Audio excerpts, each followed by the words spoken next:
Good evening. Mm, okay. How are you doing today? I have a list of monsters with me. All the monsters. Well, maybe not all the monsters, but it is so many monsters. I was looking forward to this um, when I realized, okay, we're done with the world chapter. What comes after that? What is chapter 17? Chapter 17 monsters. Okay.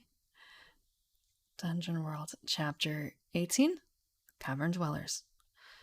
19 Swamp Denizens. 20 Undead Legions. 21 Dark Woods. 22 Ravenous Hordes. Then we just keep going down for a few more until we hit equipment, essentially. I guess actually, they don't list the different monster settings or different settings as different chapters, but they're effectively different chapters, you know? It's a chunk of the book. Like we stop at 321 and we start at 222. So that's almost 100 pages of monsters. We'll just have to see how many we get through today. And I think with each different setting, I'm going to be bringing up. Let's see. I'm not going to spoiler what the first set of monsters is, but I say spoil as if you can't look this up yourself. The Dungeon World book is open. Well, the first edition, or like maybe first edition is not the right word. Pre-edition, I suppose, is open source, and you can get all this information for free online. If you just look up Dungeon World, there are additional monsters and classes and such that are not free, but we're only dealing with the base book. Let's see. Where is it? Yes. I have a little tier list here for monsters. It won't have images, but then again, we can use our imagination for that, can't we? Actually, I'm going to move this. That's my template. I'll just move that way up here so we won't see it in the future. Okay. But until we get to the point where we have all our information on hand, I'll leave this down. I'll leave it down.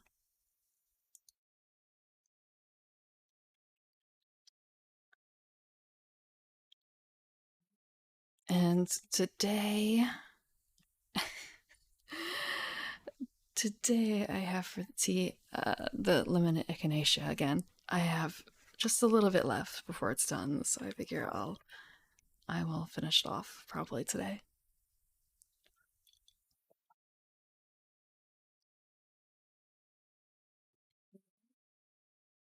It's still a bit too hot. Yesterday, after the Legend of Zelda stream, Breath of the Wild, I went and I wanted to look for my ocarina. I know I have it somewhere. Actually, no, I think I know exactly where it is. I didn't think to look there. And I had just been right by it before. I did, however, find my Majora's Mask. And in doing so, I also found not a Phantom Hourglass. There is, I don't quite remember the name for it, but there's a looking glass, like a detective glass, that has a special ability. I'm trying to remember what the name of it is. I think it's a Sheikah something or other. Let me check. And I also found a few other things too. Yeah, I do not have a Phantom Hourglass. I have I think it's an Ocarina of Time item. And I don't remember, like, what is the magnifying glass? What is the name of it? The Lens of Truth. I have a Lens of Truth. I did not find my bomb. There was something else in that stack of things that I found. Not just the Majora's Mask and not just the Phantom or the uh, Lens of Truth. There was something else. I don't think I found my Wind Waker. I'll just have to dig back into it. I need to put these on display somewhere. I need to put them somewhere on display.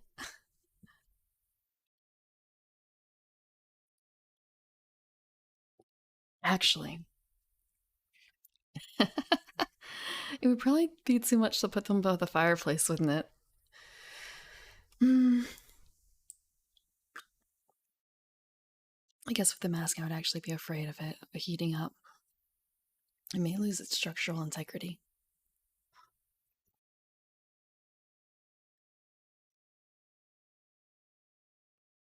Let's see. Let's see. Let's see. Let's see. Mm. Dungeon World Monsters. Dungeon World Monsters. So we are on chapter 23, about page 2021, 221.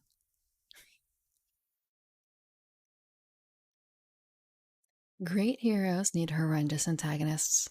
This section is about how to create and play as those antagonists, from the lowly goblin warrior to the hellish demon. And the sidebar quote is, "We can't all be heroes. Then who would the heroes fight? It's a matter of numbers, really. Just work out the sums." From The Magician King. Using monsters. A monster is any living or undead thing that stands in the character's way. That's a very broad definition as an aside, but they're not wrong. Looking through the list of what they considered monster settings, so to speak. And really, I guess, standing in the character's way. I guess that's the difference between a regular NPC and a monster then. So it's really a matter of motivation. How you use these monsters follows directly from your agenda and principles. Stay true to your principles, use your moves, and pursue your agenda. You can't go wrong. Your first agenda is to portray a fantastic world. The way you describe the monsters and adversaries the characters face can be a tool to help you fulfill that agenda. Describing those creatures and people in vivid detail will bring them to life. You'll eventually need some stats for those monsters too. The rules in this chapter are here to help you create those stats quickly and easily. The player characters are the heroes. Monsters exist to illustrate what a dangerous, awful place Dungeon World can be, how it will remain if the heroes don't step in.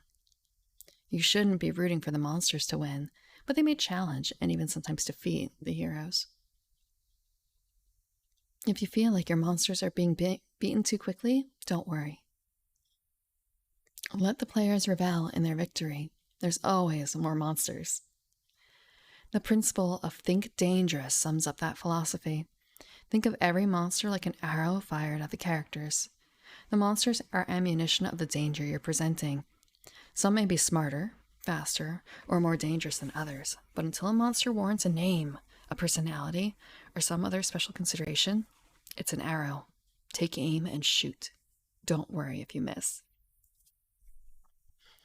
A monster stops being mere ammunition when something in the world puts the spotlight on it. This might be a spout lore rule that leads your description in an interesting direction, or the result of your asking questions and building on the player's answers. Maybe the characters were overwhelmed in battle and had to run away, giving them a newfound fear and respect for the beast they fought. When these things happen, feel free to give the monster a name and consider creating a danger to represent it. Hello, passion fruit. How are you? One thing that your agenda and principles don't say anything about is setting up a fair fight. Heroes are often outnumbered or faced with ridiculous odds. Sometimes they have to retreat or make a new plan. Sometimes they suffer loss. When adding a monster to a front, placing them in a dungeon, or making them up on the fly, your first responsibility is to the fiction. portray a fantastic world, and give the characters a real threat. Make the characters heroes, not to make a balanced fight. Dungeon World isn't about balancing encounter levels or counting experience points. It's about adventure and death defying feats. Thank you. Thank you. Mm.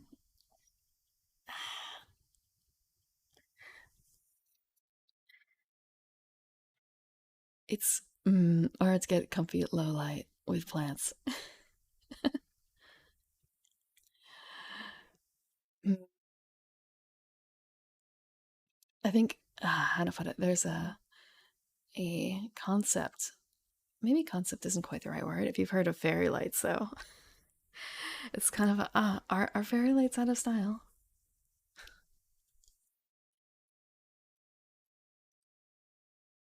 I have to work on the pauses and such for audiobooks and differentiating voices enough. I I kind of hate doing having too many male characters at once. I don't have a great range of like male character voices, but I think I'm probably getting better at it through this and going through some video games. Also, I have to slow down. It feels like a lot of. Uh, mm, I've listened to a lot of people doing ASMR and they're very slow. Maybe I shouldn't say very slow, but I am not from a place where people speak slowly, so it's with great pain right now that I am speaking in this manner, which is why I tend to speed up when I'm not paying attention to it.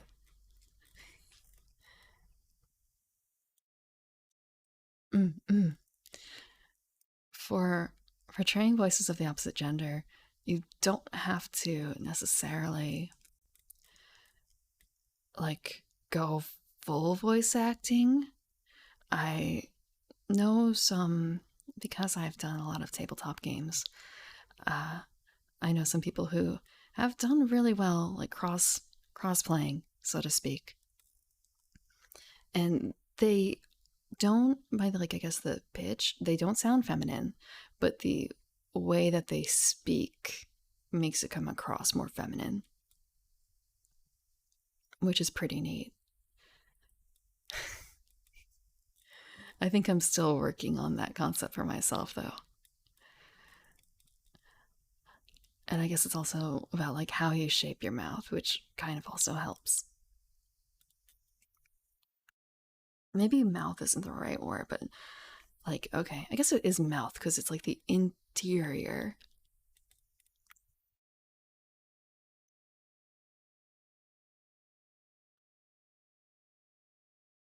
Elements of a monster. Every monster has moves that describe its behavior and abilities. Just like the normal GM moves, there are things that you do when there's a lull in the action or when the players give you a golden opportunity. As with other GM moves, they can be hard or soft depending on the circumstances and the move.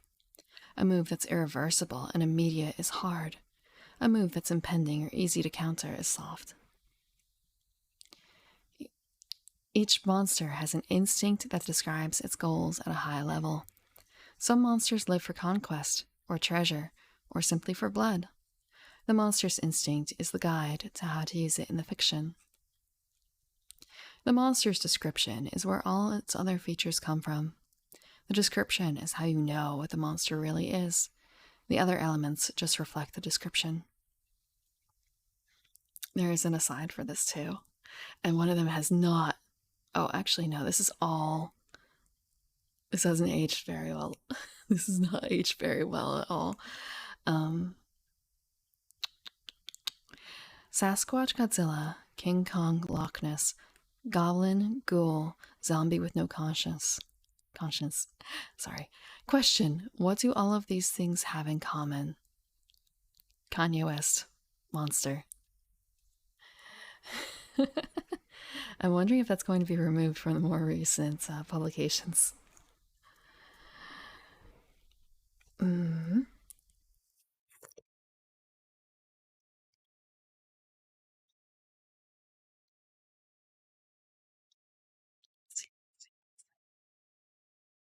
Damage is a measure of how much pain the monster can inflict at once.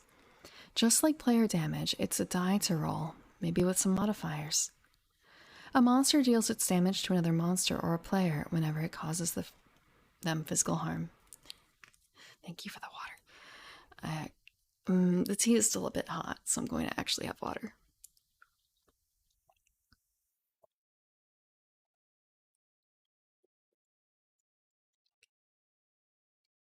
Each monster has tags that describe how it deals damage, including the ranges of its attacks. When trying to attack something out of its range, too close or too far, the monster's out of luck, no damage. Any tag that can go on a weapon, like messy or slow, can also go on a monster. How did you know, Rockets? I've already started shrimping. Actually, I've heard that you can kind of tell based on someone's voice how they're sitting, how they're positioned.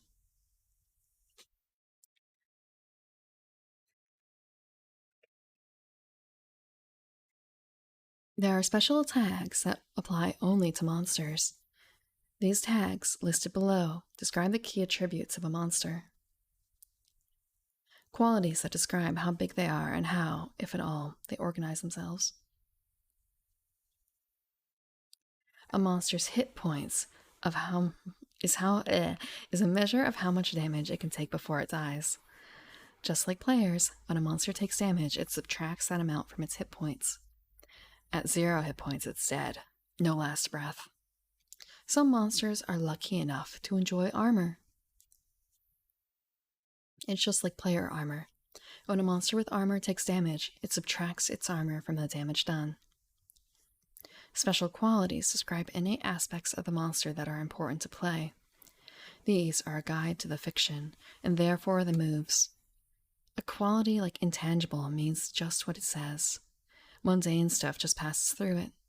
That means swinging a mundane sword at it isn't hack and slash for a start. You assume every VTuber has bad posture?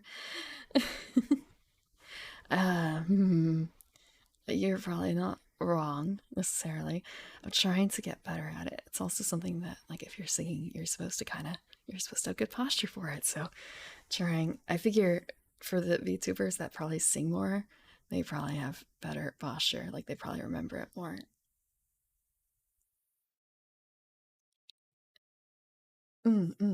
Actually, I would like to get like a more proper mic for ASMR, but that will have to come in time. That will have to come in a bit more time, I think.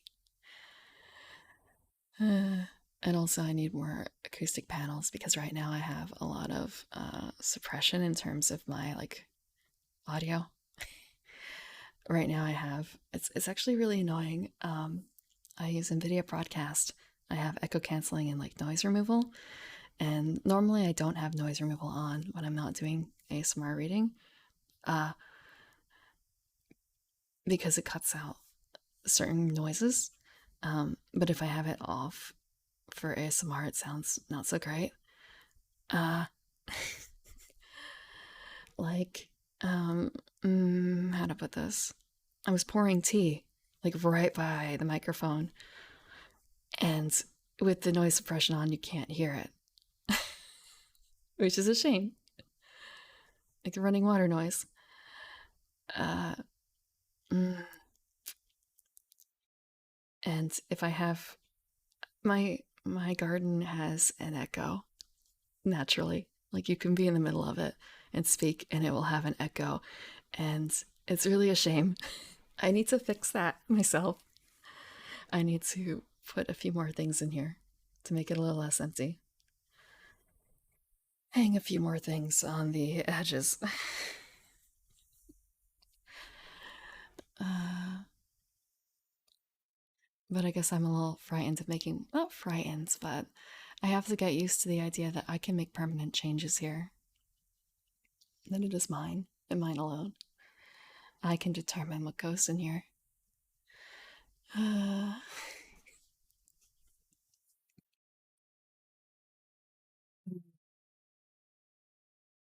Let's see. Monsters without stats. Some creatures operate on a scale so far beyond the mortal that concepts like hit points, armor, and damage just do not hold. Some creatures aren't just dangerous in a fight. These creatures may still cause problems for the players and may even be defeated with clever thinking and enough preparation. If a creature is of such a scale far beyond the players, or if it just doesn't put up a physical fight, don't assign it hit points, damage, or armor. You can still use the monster creation rules to give it tags. The core of a statless monster is its instinct and moves. You can have it make its moves and act according to its instinct even without numeric stats. I want to say there's also a bunch of other VTubers, actually. Not a bunch, but there are other VTubers I know of who do stuff a bit closer to this. I rated into someone else who is drawing and doing ASMR at the same time, like spoken soft whispers, drawing. You just have to, I don't want to say, he was drawing Pokemon. And there are some other readers too. There are other readers too.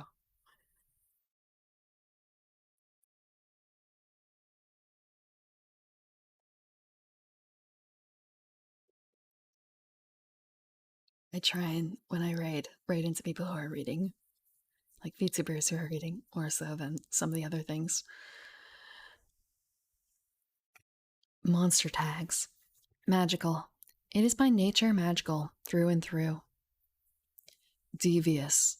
Its main danger lies beyond the simple clash of battle. Amorphous. Its anatomy and organs are bizarre and unnatural. Organized. It has a group structure that aids in its survival. Defeating one may cause the wrath of others. One may sound an alarm. Intelligent. It's smart enough that some individuals pick up other skills. The GM can adapt the monster by adding tags to reflect specific training, like a mage or warrior. Hoarder. It almost certainly has treasure. Stealthy. It can avoid detection and prefers to attack with the element of surprise. Terrifying. Its presence and appearance evoke fear. Cautious. It prizes survival over aggression. Construct. It was made, not born. Planner. It's from beyond this world. Organization tags. Horde. Where there's one, there's more. A lot more. Group. Usually seen in small numbers, 3 to 6 or so. Solitary. It lives and fights alone. Size tags. Tiny. It's much smaller than a halfling.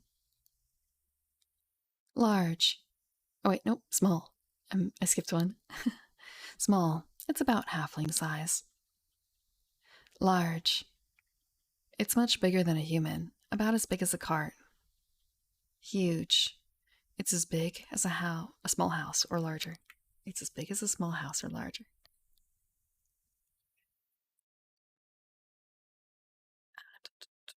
Actually, as a quick aside, I replayed Flying Humanoid and it's kind of now I remember why I liked it. But, I guess it's the chorus. It's the chorus. It has been a long time, actually, and I remembered where it first caught me. It wasn't the original version that I heard first, I think. The original version, or the version that I heard first for Flying Humanoid, was a speed trance remix, honestly. That was my introduction to a number of songs.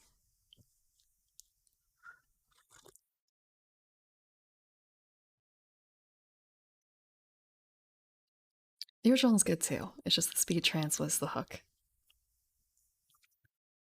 Making monsters. Monsters start with your description of them. Whether you're making the monster before play or just as the players come face to face with it, every monster starts with a clear vision of what it is and what it does. If you're making a monster between sessions, start by imagining it. Imagine what it looks like, what it does, why it stands out. Imagine the stories told about it and what effects it had on the world. If you're making a monster on the fly during a session, start by describing it to the players. Your description starts before the characters even lay eyes on it. Describe where it lives, what marks it has made on the environment around it. Your description is the key to the monster. When you find you need stats for the monster, you use a series of questions to establish them. Answer every question based on the facts established and imagined. Don't answer them aloud to anyone else. Just note down the answers and the stats listed with each answer.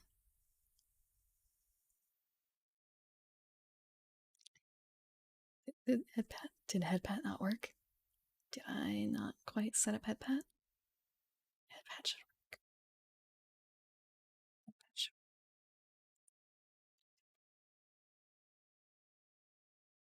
I'm gonna check HeadPat.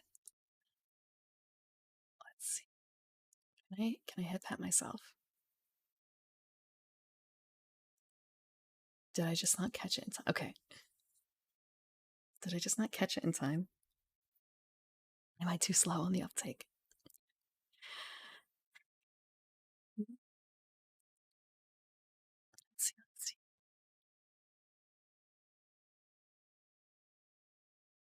If 2 questions will grant the same tag, don't worry about it. If you like, you can adjust damage or hit points by 2 to reflect the tag that would be repeated. If you HeadPat too quickly. Okay, maybe it does work. It does work. I would just be afraid that if you like HeadPat too often, it would not remember, I guess. Okay. Thanks.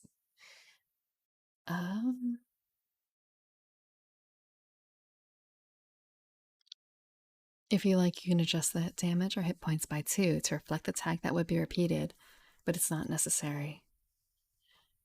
If a combination of answers would reduce hit points or damage below 1, they stay at 1.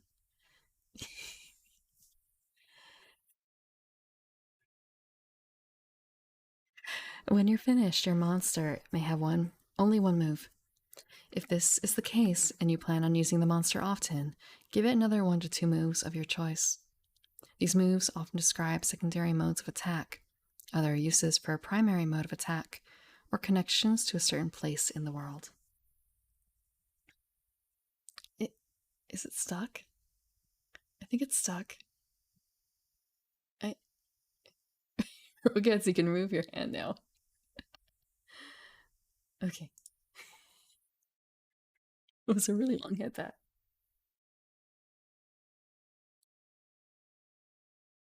Mm-hmm.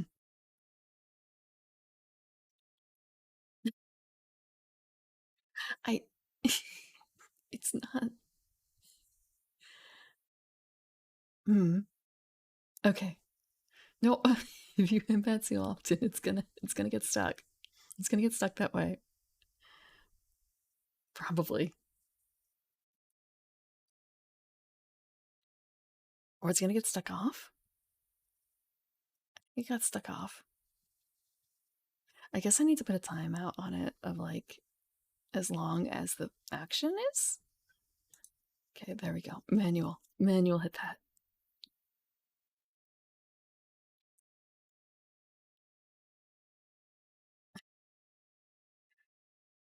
What is it known to do? Write a monster move describing what it does. My monster is a spirit of judgment, so its first move is judge the living. What does it want that causes problems for others? This is its instinct. Write it as an intended action. That's easy. Instinct to pass judgment. How does it usually hunt or fight? In large groups. Horde, d6 damage, 3 hit points. In small groups, about 2 to 5. Its group, d8 damage, 6 hit points. All by its lonesome, solitary, D10 damage, 12 hit points. The spirit of judgment rose from the soul of a wronged dead, so there aren't many of them. That makes it solitary. D10 damage, 12 hit points. We're building it. We're building, as an aside, a monster. How big is it? Smaller than a house cat. It's tiny, and -2 damage. Halfling-esque. Small, close range. About human size. It's close range. As big as a cart. Large, close, reach. +4 hit points, +1 damage. Did you break it? Did you break the head pat? Or did it work? Thank you for the follow, Zephija.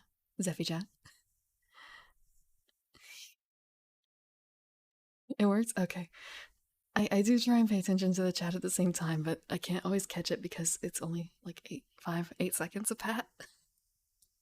So like I can, I guess, feel it, but I can't necessarily catch it in time.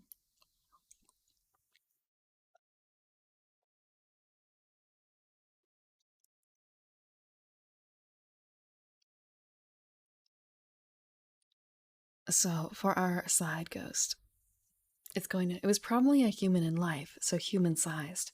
That gives it the close tag. Okay, I'm gonna crack 2. Can I crack? Oh, just one, like 2 tiny cracks. Mm.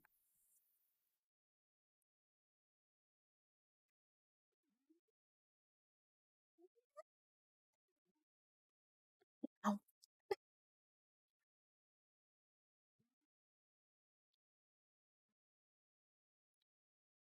This is another thing about the ASMR.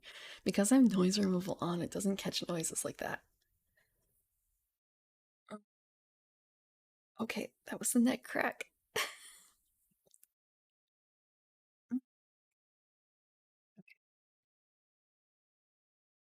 Mm, mm. Yeah, noise removal. I wish I could turn it off all the time. I don't think I could. Okay, I'll have tea.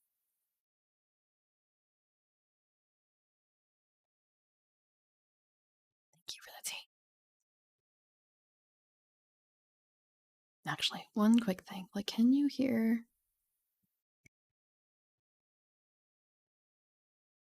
Ooh. No, okay.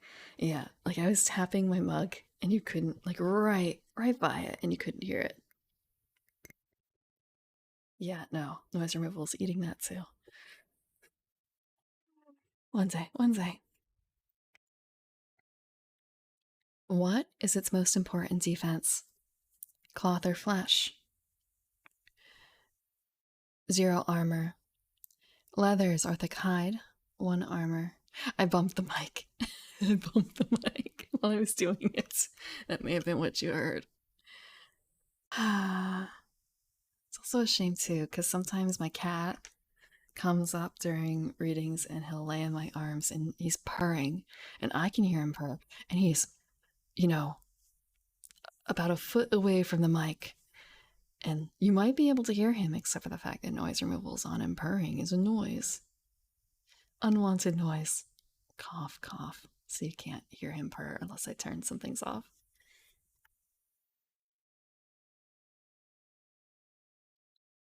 He's not with me today, though.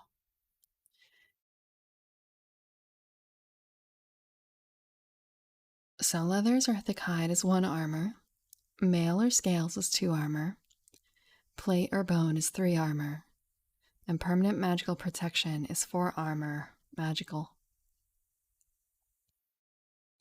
It's not really protected by anything since weapons just pass through it. I'll give it 0 armor for now and keep intangibility in mind.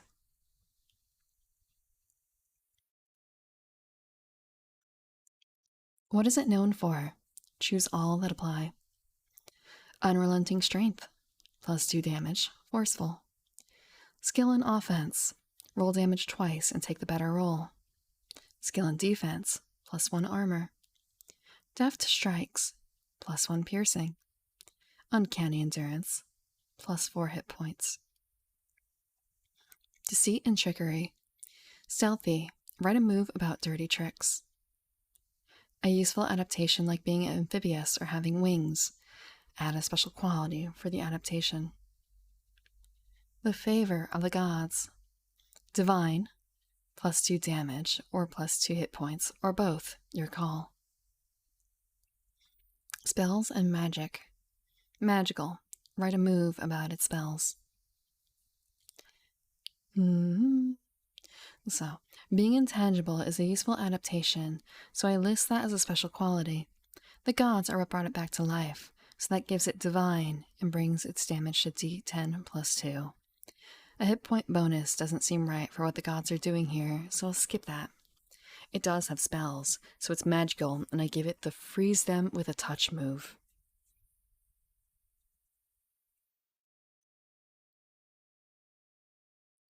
What is its most common form of attack? Note it along with the creature's damage. Common answers include a type of weapon, claws, a specific spell. Then answer the questions about it. It's not written in a character voice, but it is a rulebook. It is the, let me grab it out actually, because this is available for free online, because it's a Powered by the Apocalypse game, essentially. If you've heard of that, it's a tabletop system. Apocalypse World is the name of the original system, or the original like system plus setting. Powered by the Apocalypse is the system, roughly. And Dungeon World is another setting that uses the system, roughly. Let's see. So if you ever want to play Dungeon World, the information is available here. Hold on.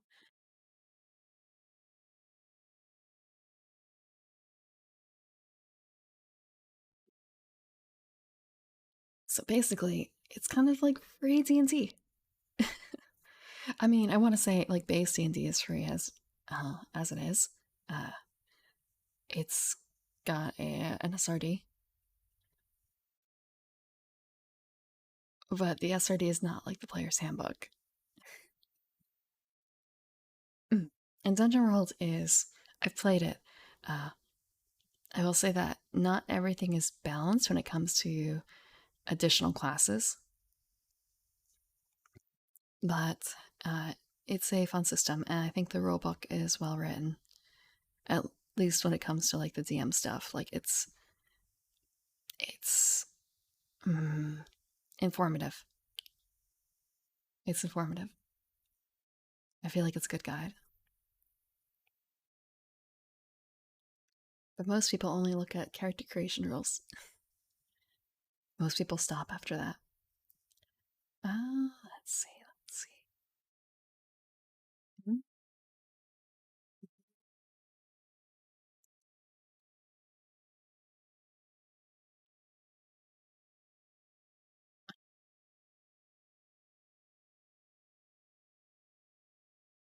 Okay. What is its most common form of attack? Note it along with the creature's damage. Common answers include a type of weapon, claws, a specific spell. Then answer these questions about it. Its armaments are vicious and obvious, +2 damage. It lets the monster keep others at bay, reach. Its armaments are small and weak, reduce its damage die size by 1. Its armaments can slice or pierce metal. Messy, +1 piercing or +3 piercing if it can just tear metal apart. Armor doesn't help with the damage it deals, due to magic, size, etc. Ignores armor. It usually attacks at range, with arrows, spells, or other projectiles. Near, or far, or both, your call. For the undead creature that we've been creating in the sidebar, I think its normal form of attack is its touch, which just passes through you, leaving you cold inside. Since it just passes through you, I give it the ignores armor tag.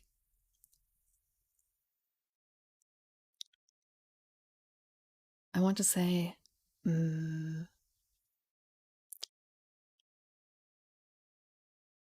ah, mm. Thinking about like the perspective this book is written from, for the most part, it's written in, I guess, like third person ish, because it's an instructional manual essentially. But there are times like in here where it does slide into I, but before that, it was more likely to be talking about you, because it would talk about the introduction to each class, like the ranger and the rogue, well, the ranger and the thief, and the paladin and such, were talking to you, the player. Like, you dirty rogue, you, that sort of thing. Meow, Snuggly Kitty. You know, you were right on time, Snuggly Kitty, because there's a cat who's actually crying outside my door right now who probably wants to snuggle. So I'm going to be right back because I need to placate him. Placate? I don't know how to pronounce it. Placate. The cats.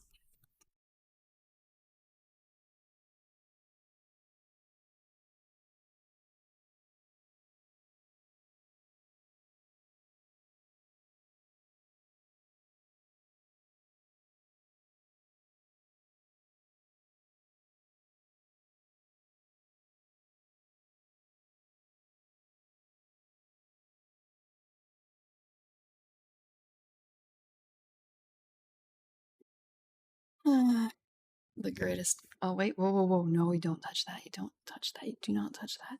He is. He was. He rubbing into the mic. I'm sorry. I don't know if this is gonna work again. Cat. Cat. He's right. Okay. Can I get him to settle? Placate. Okay. I've read a lot of words, but I've not necessarily pronounced them. I've read a lot of words, and I'm reading a bunch of words right now. Oi, oi, come on. Will you settle? Will you be a good? No, no, no. Will you be a good boy and settle? I'm kind of envious of like other people who have cats, other streamers who have cats, and their cats are like non-bothersome. They're just kind of sitting in a chair, or whatever, right next to them the entire stream. And here's mine, who's just like, "Yo, this pop filter, it's mine now. Let me get my fur all over it. Let me get some drool on there.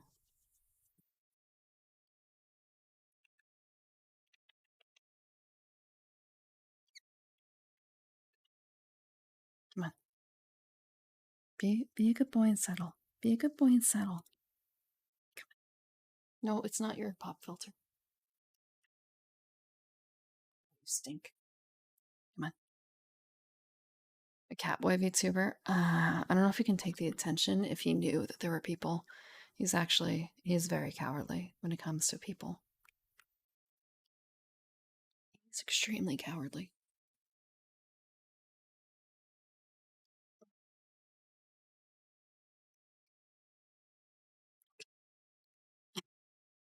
I've not played Odin Sphere.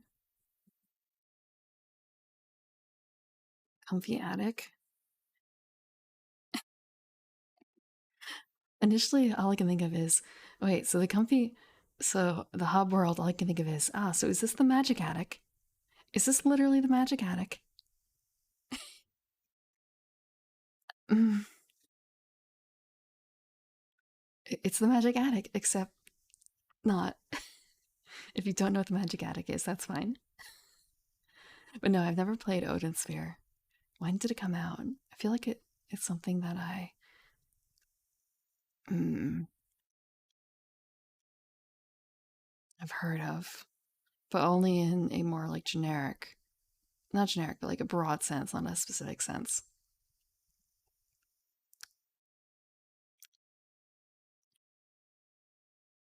Okay, he's settled. He's in my arms. Let me just move him a little bit. Essentially. That is actually what he's doing. Really. He's in one of my arms. It makes it very difficult when I'm holding a physical book. It makes it very difficult when I'm holding a physical book.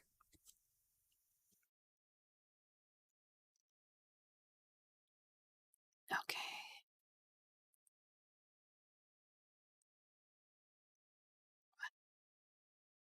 Just making sure he's extra settled.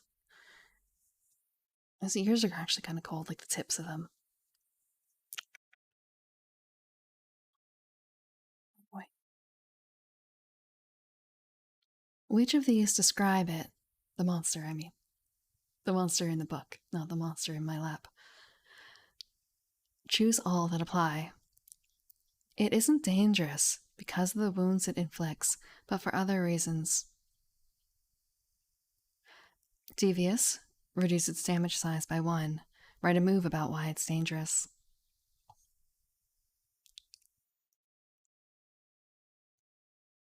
It organizes into larger groups that it can call on for support. Organized. Write a move about calling on others for help. It's as smart as a human or thereabouts. Intelligent.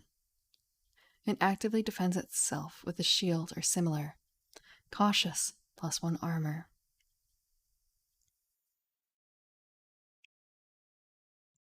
It collects trinkets that humans would consider valuable. Gold, gems, secrets. Hoarder. It's from beyond this world. Planner. Write a move about using its otherworldly knowledge and power. It's kept alive by something beyond simple biology. +4 hit points. It was made by someone. Construct. Give it a special quality or 2 about its construction or purpose. Its appearance is disturbing, terrible, or horrible. Terrifying. Write a special quality about why it's so horrendous. It doesn't have organs or discernible anatomy. Amorphous. +1 armor, +3 hit points.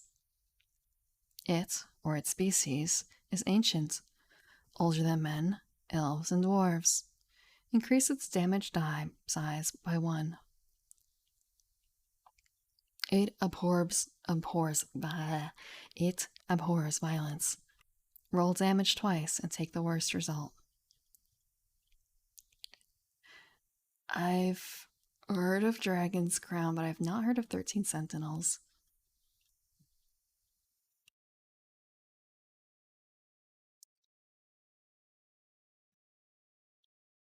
Oh, something has his attention. I wonder if there's another cat out there. So, for our undead monster, it's about as smart as it was when it was alive, so that makes it intelligent.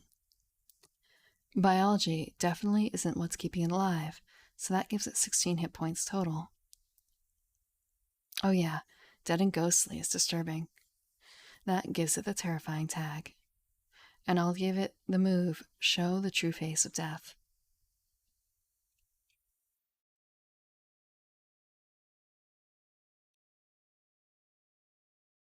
Treasure. Monsters, much like adventurers, collect shiny, useful things. When the players search the belongings of a monster, be they on their person or tucked away somewhere, describe them honestly. If the monster has accumulated some wealth, you can roll that randomly. Start with the monster's damage die, modified if the monster is Hoarder. Roll damage die twice, take higher result. Far from home. Add at least 1 ration, usable by anyone with similar taste. Magical. Some strange item, possibly magical. Divine. A sign of a deity.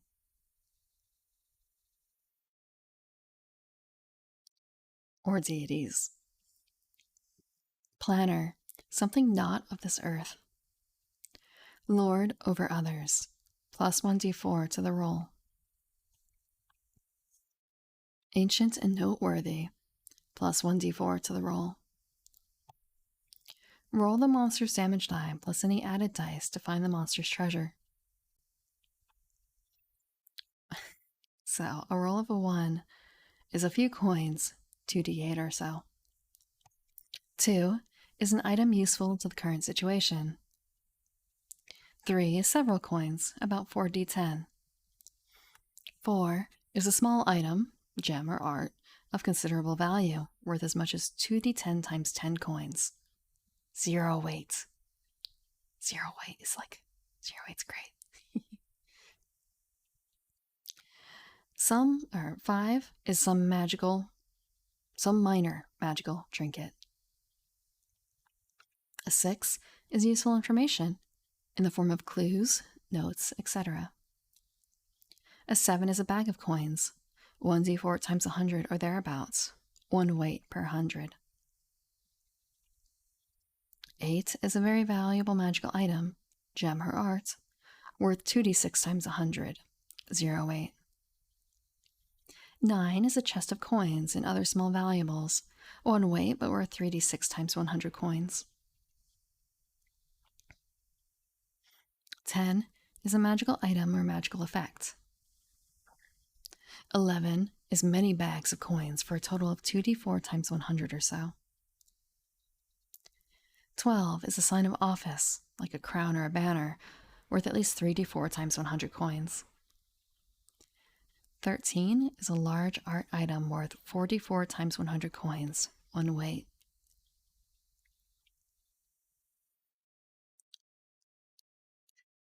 14 is a unique item worth at least 5d4 times 100 coins. 15 is all the information needed to learn a new spell and roll again. 16 is a portal or secret path, or directions to one, and roll again. 17 is something relating to one of the characters, and roll again. 18 is a hoard, 1d10 times 1,000 coins, and 1d10 times 10 gems worth 2d6 times 100 each. That's a lot. But I guess you need to be fighting something very powerful to get those last few benefits, to get anything beyond a 15. Or 15 and beyond, I should say, because that's when it comes into the case of roll again, except for like the major horde at the end.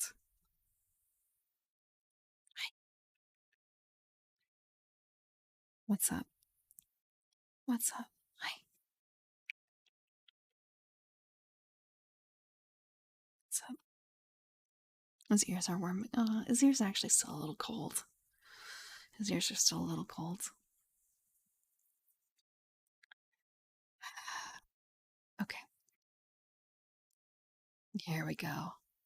Monster settings. The monsters in this book are presented in monster settings. A monster setting is a type of location and the monsters you might find there. It's a way of grouping monsters by where they fit in the world. A monster setting tells you what kind of monsters might inhabit an area, while your fronts tell you what monsters are working together or have ongoing plots. When creating your own monster settings, they can be more specific. You could create a monster setting for the Great Western Steppes, or the domains of the House Lords. Oh.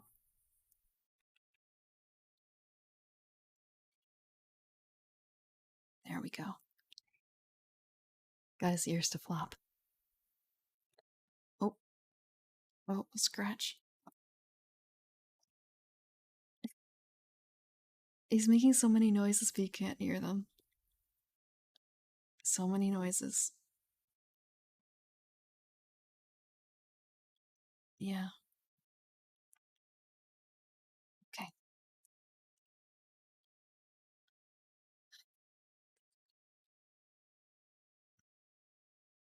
And I literally can't move the mic down, like right in front of his face.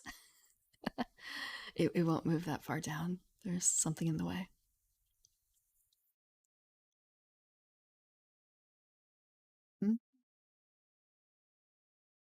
When creating your own monster settings, they can be more specific.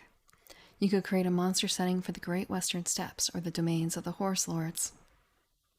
Consult a monster setting to populate a front or when you want a threat that is only tangentially related to one of your fronts. For example, if the heroes are battling against the dungeon front, The cult of Kolkara. By exploring ancient ruins of the cult has made its home, then you might use monsters from the legions of the undead as a related threat. Not truly part of the front, but still a block to the hero's path. The monster stat blocks within the settings describe hit points, damage, and all the other aspects of the monster. These monsters were created with the same process listed above, and the reasons for their stats are just as important as the stats themselves. Looking at the reasoning behind the stats will allow you to present the monsters honestly, answering questions that arise in Dungeon World like, can a warband of gnolls sack an entire village? Cool, Kara? Okay, I'll type it.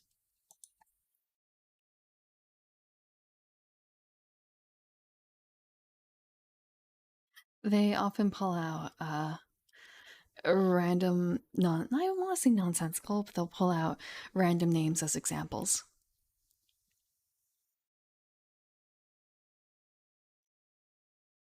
I'm going to guess it probably isn't a thing, or maybe it's a thing in someone's homebrew world.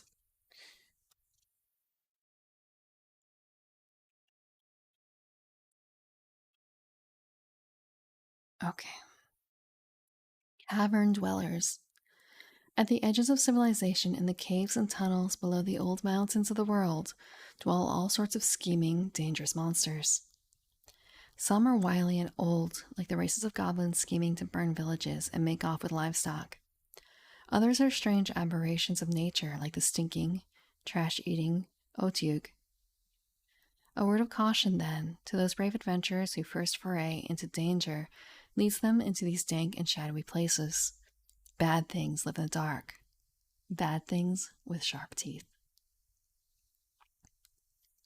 Next is denizens of the swamp. All things give way to rot in the end. Food spoils on the table. Men's minds go mad with age and disease. Even the world itself, when left untended and uncared for, can turn to black muck and stinking air. Things dwell in these parts of Dungeon World. Things gone just as bad as the swirling filth that fills the swamps.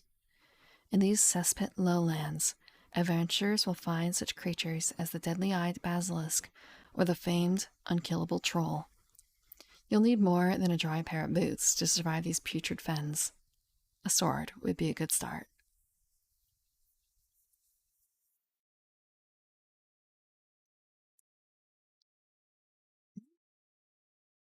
Domains of the Horse Lords and the Great Western Steppes. It's possible that one of the test settings that they were using was based on that sort of thing.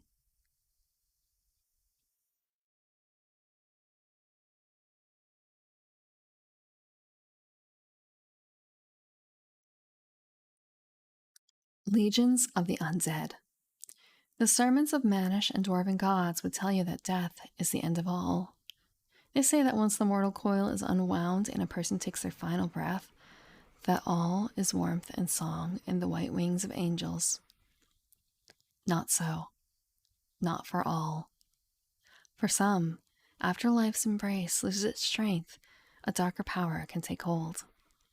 Black magic rips the dead from the ground and gives them shambling unlife, full of hate and hunger. Sorcery and witchcraft lend an ancient spellsmith the power to live forever in the husk of a lich. Is it lich or like? Lick. I say lich. There are bleak enchantments at play in shadowy corners all throughout Dungeon World. These creatures are the spawn of that fell magic. Again, if I'm blatantly mispronouncing a monster, feel free to correct me. Even I, well, I don't want to say even I, but for instance, like, this isn't a Dungeon World thing, this is D&D setting. Well, grander D&D setting. I never remember if it's sigil or sigil, for instance. I just know that I guess sigil is like the symbol and sigil is the town, I guess, the city.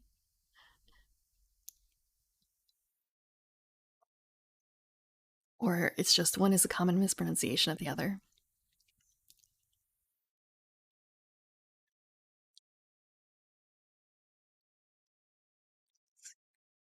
The dark woods.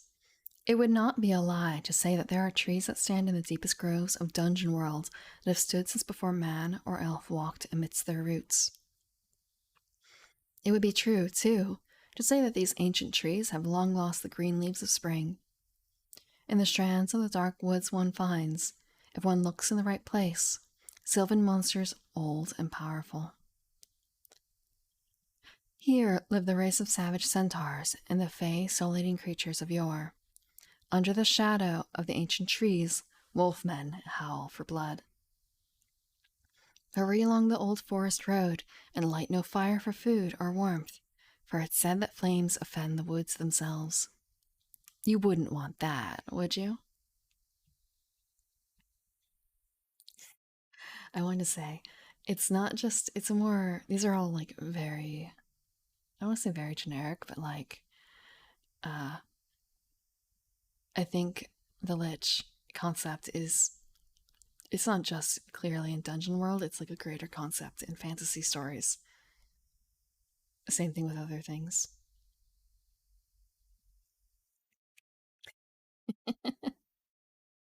Yes, it is actually very considerate. I I have a few books of lore from Irish lore, and I I for life of me, it's very hard to read because I don't know how to pronounce, like mentally pronounce the names. There is a guide, but it's not written in, I think it's written in not a super common like pronunciation guide way. So it's kind of like, wait, I have to learn how to figure out the pronunciation guide to learn the names of these characters, these mythological figures. Mm, it makes it a bit difficult. I know some of the names regardless of that, but that's mostly through hearing them in other media, like actually hearing them in the first place. And then there are some that I look at and I still can't. I've looked at and probably heard, and I still can't do it. It's not super pretty. It is. Listening to like songs in Irish, it depends, I guess, on the words that they choose, because some of them are very guttural and a little rough. There are some groups. There's a group I'm thinking of that does Irish covers of existing songs, and mm, mm, yeah, some of the words are rough. Some of the words are rough.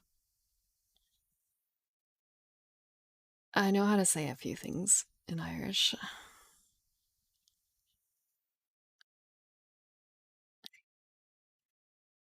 Let's see, let's see, let's see.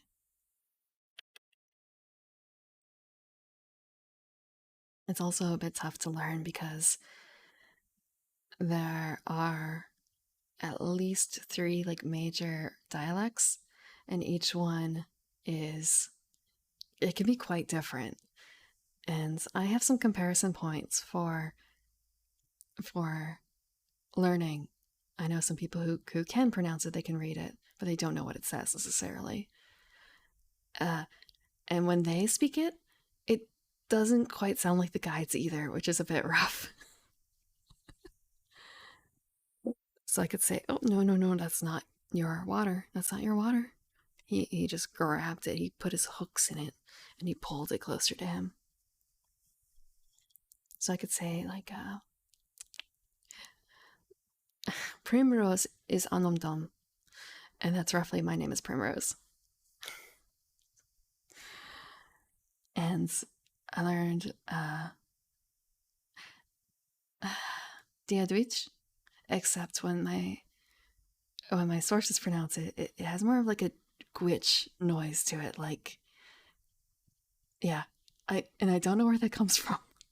Like maybe that really is just a regional thing that they learned. Wait, wait.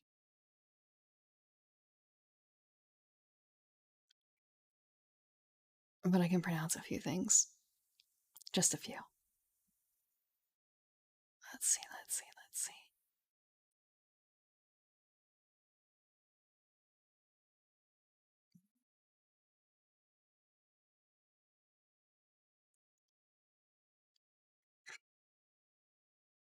I want to say, but well, probably do a lot more people speak Scottish Gaelic? Like Scottish proper? Because Irish, maybe not so much. Maybe not so much.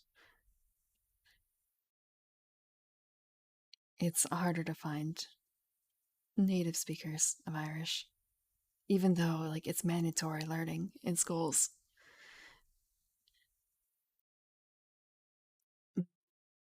Oh, really? That's a shame. That's a shame. Do they? I know in Ireland, basically, if something is offered, if offered by the government, it has to have be in English and in Irish. So, like all the paperwork, you can fill it out in Irish instead of English if you so choose. Uh, and all the road signs are also in both languages. I wonder if it's like that for Scottish as well.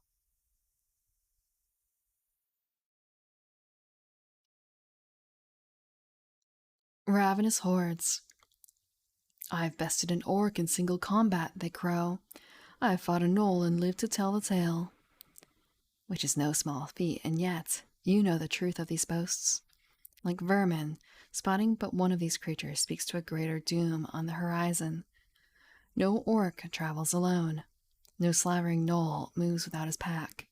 You know that soon the war drums will sound and the walls will be besieged by the full fury of the war chief and his tusked berserkers.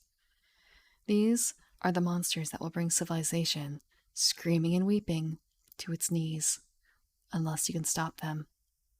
Best of luck.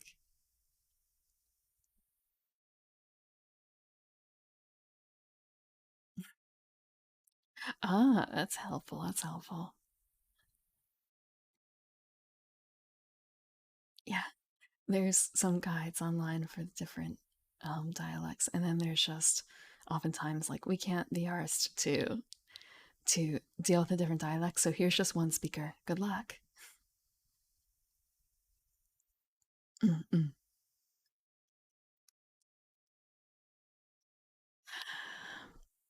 Twisted experiments. For some who learn the arcane arts, it's not merely enough to be able to live for 1,000 years or throw lightning bolts that can fry a man. Some aren't quite satisfied with the power to speak to the dead or to draw the angels down from heaven. Hubris calls on those cloaked and hooded scientists to make a strange and unholy life of their own. No mortal children, these. These are the brood of a mind gone foul with strange magic. In this setting, you will find such nightmares as the Chimera, dripping poison. Here, too, are the protector golems and mutant apes. All sorts of bad ideas await you in the fallen towers of the mad magicians of Dungeon World. Next is the lower depths. Ruins dot the countryside of Dungeon World. Old bastions of long forgotten civilization fall to decay, to monsters, or to the whims of a vengeful god. These ruins often cover a much more dangerous truth: catacombs and underground complexes, lousy with traps and monsters. Gold, too. Which is why you're here. Why, you're locked in mortal combat with a tribe of spiteful dark elves, battling stone giants in caverns the size of whole countries. Maybe, though, you're the noble souls who've traveled to to the world's heart to put an end to the apocalypse dragon. The beast who, it is said, will one day swallow the sun and kill us all. We appreciate it, really. We'll all pray for you.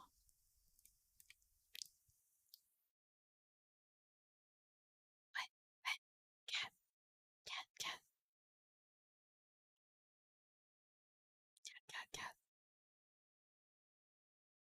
What's with that face, cat? You that upset?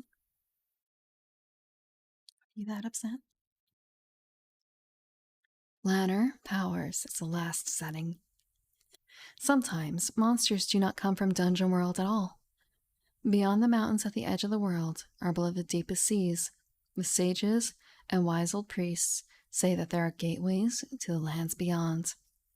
They speak of Elysian fields, rivers of sweet wine, and maidens dancing in fields of gold. They tell tales of the paradise of heavens to be found past the planner door. Tales tell, too, of the thousandfold hell, of the swirling elemental vortex and the devils that wait for the stars to align so they can enter Dungeon World and wreak their bloody havoc. You must be curious to know if these tales are true. What will you see when the passage to the Beyond is opened? And now we start with the monster settings proper and the monster stat blocks. Okay.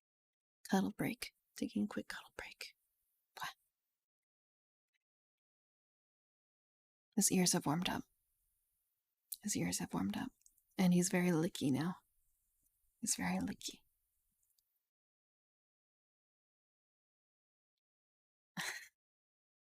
But he's just like very slightly threatening. Just very slightly.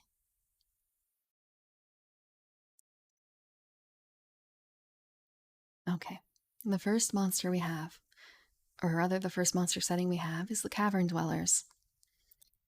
So we first have the Ankeg. Ankeg? Ankeg. They come in a group, and they are large. They have a bite that does d8 plus 1 damage, 10 hit points, 3 armor. Their range is close and reach.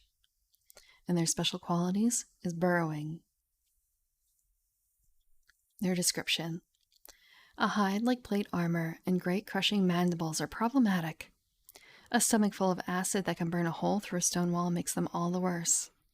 They'd be bad enough if they were proper insect size, but these things have the gall to be as long as any given horse.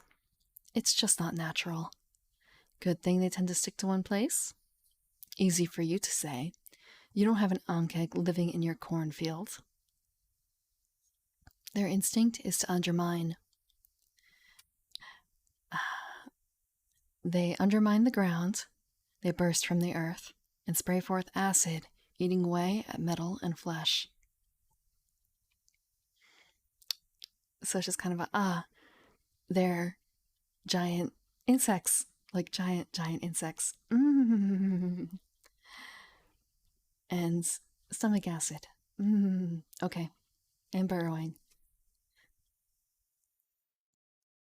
We have a cave rat. Next, it comes in a horde form, or like horde group size.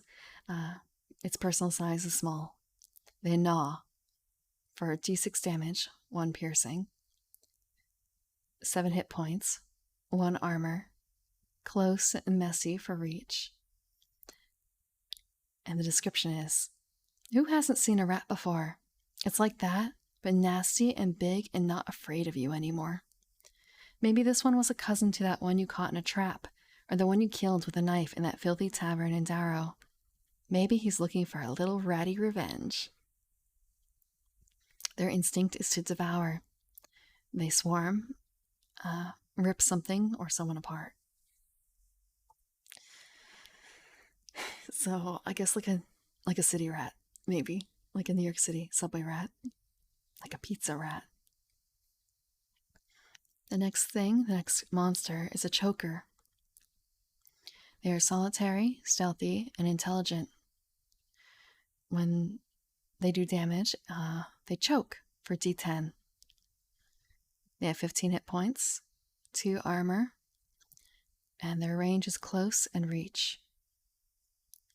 Their special qualities is flexible. Some say these things descended from the family of a cruel wizard who forced them to live out their lives underground. They say his experiments led him to fear the sun, and ages passed while he descended into unlife, dragging his folk along with him. These things resemble men, in a way. Head, 4 limbs, and all that.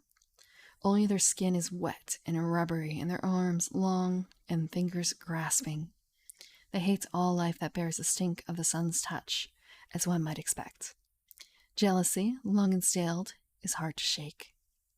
Their instinct? To deny light. They want to hold someone, bringing the breath from them. They can also fling a held creature. Oops, sorry. Accidentally hit the cat. Very gently hit the cat, but unexpected back tap. A samurai pizza rat. Some of those not. I've seen subway rats. They are big enough to hold a knife. They're big enough to hold a knife. Next up is a cloaker. The cloaker is solitary, stealthy. It constricts, D10 damage, and it ignores armor. 12 hit points, 1 armor, range of close. The special qualities? It looks like a cloak. The description is, don't put on that cloak, Gareth. Don't. You don't know where it's been. I tell you, it's no good. See? It moved. I'm not mad, Gareth. It moved. Don't do it. No. Gareth! Instinct is to engulf. And it engulfs the unsuspecting. So I guess it's a mimic, but it just mimics cloaks, sort of. What? Okay, I need to posture check myself with this cat. I need to posture check myself with this cat. What? Thanks. It's very rough because normally I can sit up decently, but with him on my arm, I can't quite as much.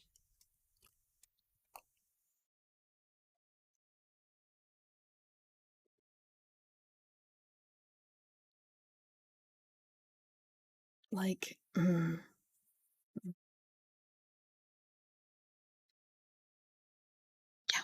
yeah, it's a bit more limited. And also, like, I just kind of want to. When he's here, I just want to, like, lay my head down on him. And he's fine with that. He likes it. Actually, I'm going to take a quick snuggle break with him.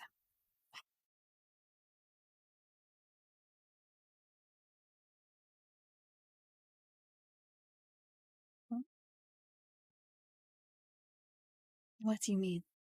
What's with that sour look? What's with that sour look? He likes being under the covers and stuff. He likes being snuggled. Cat pillows are great. Yeah, I don't actually really like put a whole lot of weight on him. I don't actually use him as a pillow, but he uses me as a pillow. And he really likes being Little Spoon. Like he'll crawl under the covers to be Little Spoon. And he loves being held. Well, not quite like a baby, but like kind of like a baby. Maybe okay, I should say I don't actually know how to hold babies. I don't like holding babies. I don't understand how you hold a baby properly. uh it's like if you hold a baby with their head up and their back like cradle, I guess. He doesn't like that. But he does like I guess kind of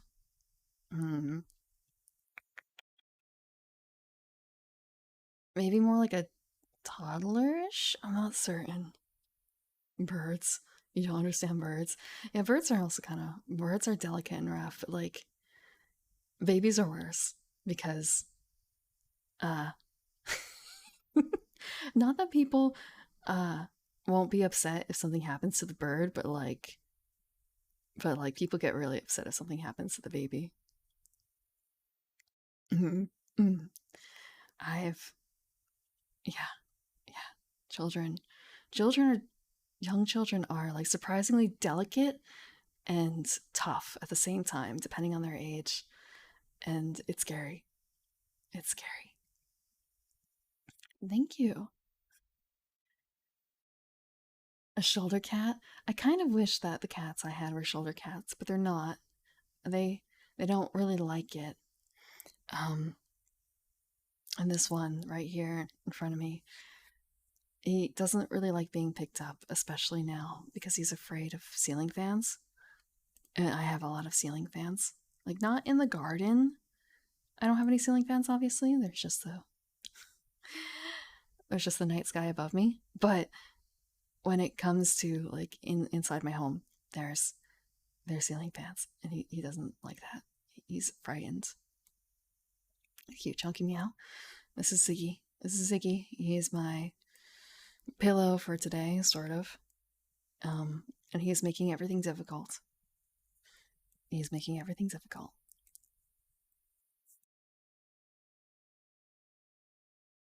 I've had cats for a long time. I've been around children too, but I still don't quite understand them, and I try not to touch them. I try not to touch them. Thank you for the follow, Furious Ninetail. Also, I should be getting a live 2D soon. Soon, TM. Like, really soon. Really soon. I'm hoping to debut it sometime this upcoming week. Once I get it into my green, freshly manicured hands. Mother gave me manicure. Mother gave me French tips. I'm happy about that.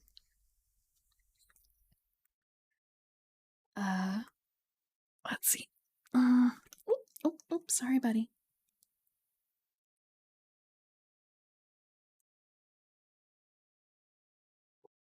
What do you mean when you say Pikachu style? Oh, you mean like on your shoulder? Yeah, that is really impressive. Oh, no, cat, don't type. Yeah, I can't do that. The best I can do is like is it Baby Bjorn style ish? Like I could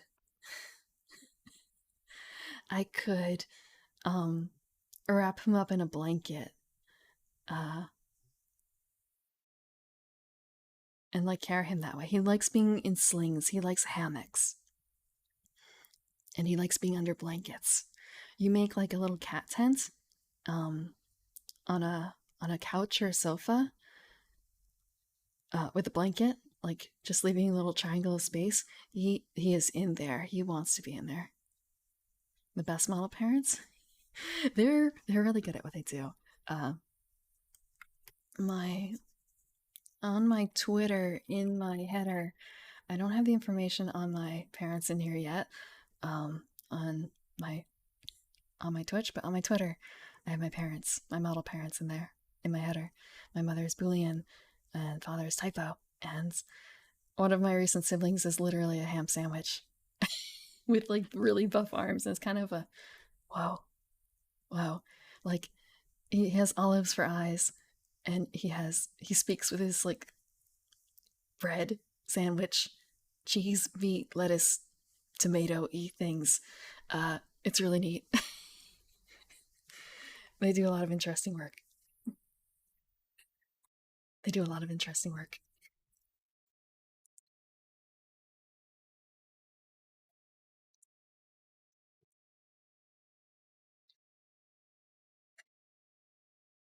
Hold on. See, no. Be a good boy. And the model is going to have the same. My upcoming model has the same design as this, just animated and different art style, but same green skin, same hair, and and dress and such. Let's see. No, you don't get to play with that. You don't get to play with that. He wants to play with the teabag tag. He wants to play with the teabag tag. Our next monster is the Dwarven Warrior. It's a horde, and it's organized.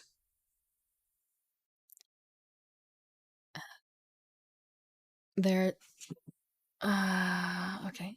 I lost him. I lost the cat. He's gone. Or rather, like, he's kind of temporarily gone. Let's see.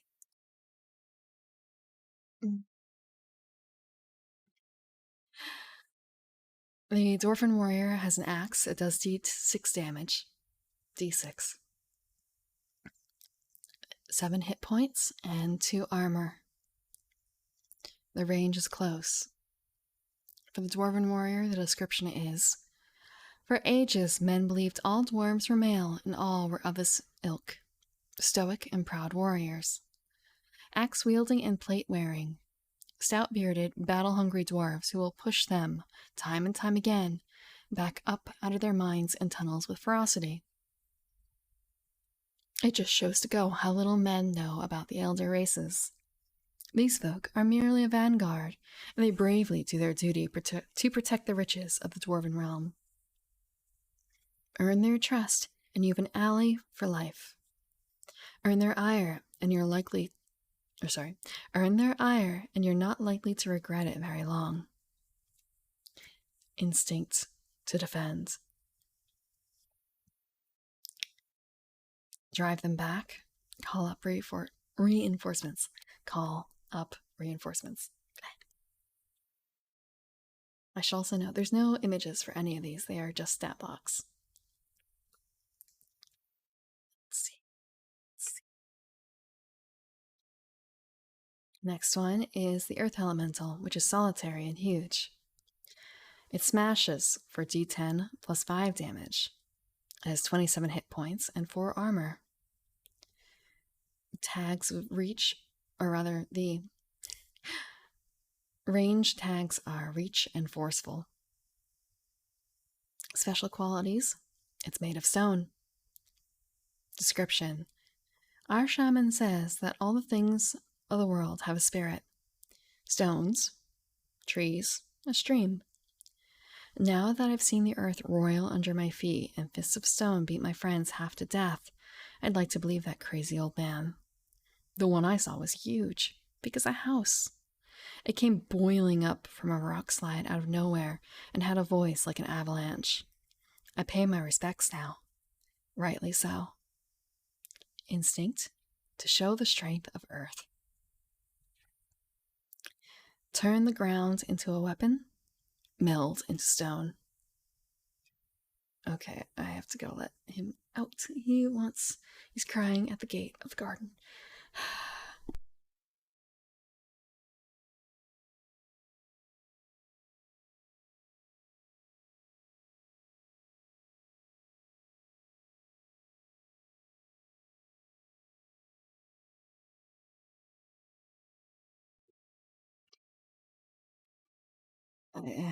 It's about half an hour until my cats have their dinner, breakfast, have their next meal. I never know quite what to call it. I don't eat. I wake up at night. So, like, my breakfast is around nowish ish. Like, I'll delay it until after stream. Sometimes before stream. But for the cats, their schedule's not quite the same as mine.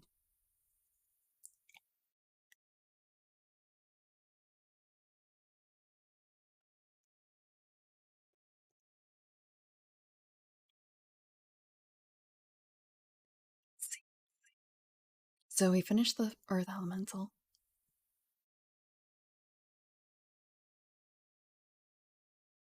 My own stories. I mean, I did run a campaign, like a homebrew. Well, I say homebrew. I had a campaign that I ran, but that's about it. I want to say it was an original story, but at the same time, like, is any story ever truly original? And at the same time, like, one thing that I tend to enjoy about RPGs is this doesn't happen all the time, but and I think like 2 or 3 campaigns. Well, one of them was only kind of like a half campaign. It was canceled after like 12-ish sessions, keeping, in one case, an in-game journal recounting what we did. This wasn't like necessarily something for the DM to read. It was more so for my own notes, but it helped me keep in mind some things. And in another campaign, I was the one who kept I want to say I kept all the notes, but I kept a good chunk of notes. I ended up making actually a Wikipedia Wikimedia, I guess. Uh, I made a little wiki site for it essentially, so people could check information on there and cross reference things. It, I want to say there was something very important at one point that actually was not caught in there because it was like a minor detail, but thankfully someone had been recording the session, so we were able to get it anyway. But and then there was another campaign where I did again something similar. I made a Wikipedia for it. I was not the DM for these, I was just a player. But in one case, I was a wizard. So I was a wizard with like a notebook. So I made a note to like the DM, like, hey, I'm writing in my book. It was very helpful for keeping us matched with the plot, I suppose, like reminding people exactly where they were. I tried to keep it to like a certain limit for the recaps, and then being able to have like a deeper link to like, oh, we met this character, and when you go to that character's page, you'll get like more information on them that we learned.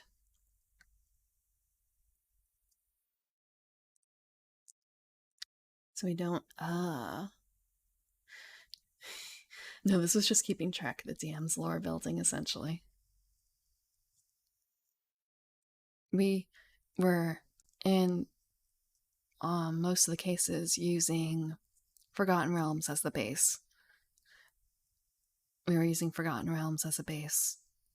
So there were some things that kind of like tied out in general, but the DM was fairly faithful in her depictions, but also not necessarily using places that were, how should I say this? Using Forgotten Realms as a base, but tackling things that don't necessarily have a set location. For instance, for one of them, she made up basically like a vacation island, essentially, off the Sword Coast for a small, well, for um, a well-known family from the Sword Coast, a noble family. So, like, we could, if we knew about things about the family that could come into play, but we would not know anything about the made-up vacation home, essentially. Dungeon World. Dungeon World is a tabletop game. Maybe I should put that in the title. Dungeon World is a tabletop system. It is a Power by the Apocalypse game, and it is free to read. At least in this incarnation. In this incarnation, there are additional things that are. Sorry, I think I need to be right back. I think one of my cats is having a medical episode. I will be right back.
Sorry about that. My cat had a medical episode. I had to take care of. Mm, yeah, so Dungeon World is a tabletop game like D&D, but uh, it's a bit of a different system, bit of a different world. It's, hmm, I guess, kind of grittier. Grittier is a good word to describe it, I think, initially. Yes, yes. My cat, so I have two cats. Well, I have three cats, but you're only ever really going to see two. There is Ziggy, the one from before, who loves cuddling. There is Casper, who, she's on medication to prevent seizures, but sometimes one comes through anyway. She has much, much less than before, but she occasionally still does. So I always have an ear out for if I hear like sudden manic noises. So I just had to basically make sure that she was okay, and then clean up, and then clean up. Uh,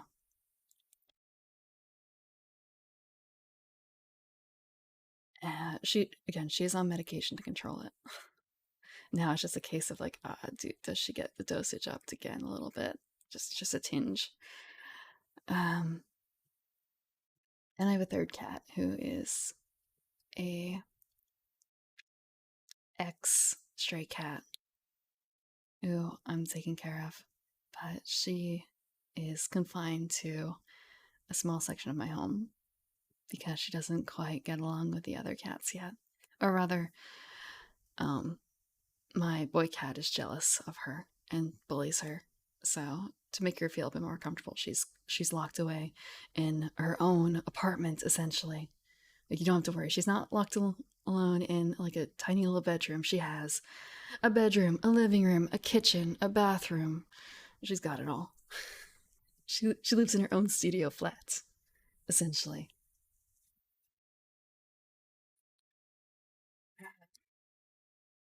Thank you for the follow, MotoVT.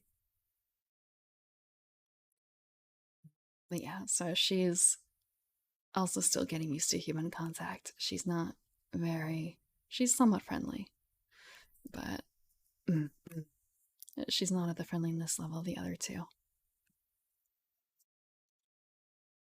But in any case, we were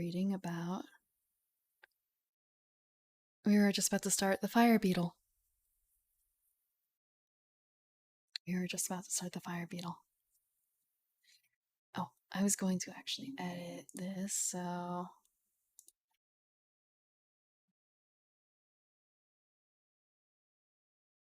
we're gonna edit that TTRPG. And before actually, let me check. I had a bit of text to describe what I was reading. All monsters. Mm-hmm. All monsters. Now it's all monsters. I think we were reading Cavernous Creatures. Let me check. Cavern Dwellers. It could help if I could spell cavern. Hello, Kogasa. How are you? I'm also going to have to move this. But we're going to swap it in a bit. Also, I need to change the alignment. Alignment. Normally I have it on the right, but we'll put it on the left.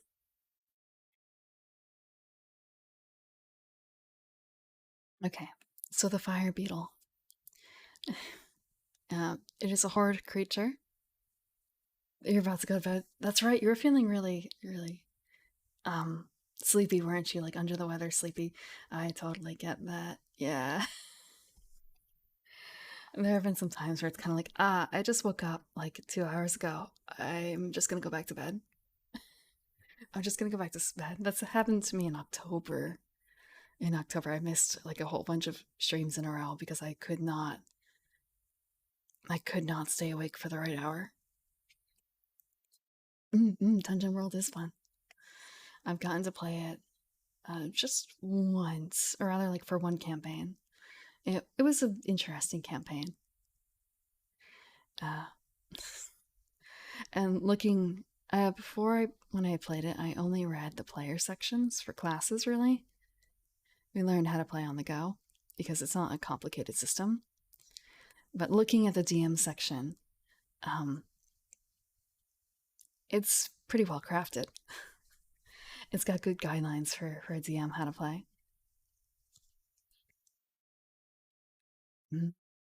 So the fire beetle flames, d6 damage, ignores armor, has 3 hit points and 3 armor. Its range is near. Special qualities, full of flames. The description: Scarabaeus pyractomia.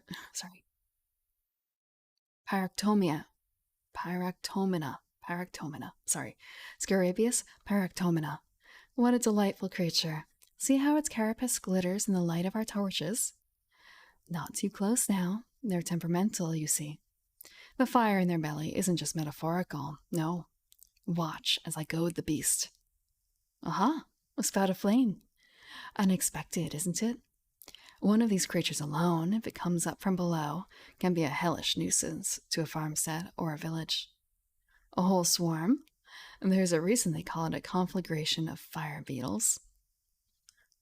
Instinct to inflame. So moves would be undermine the ground, burst from the earth, spray forth flames.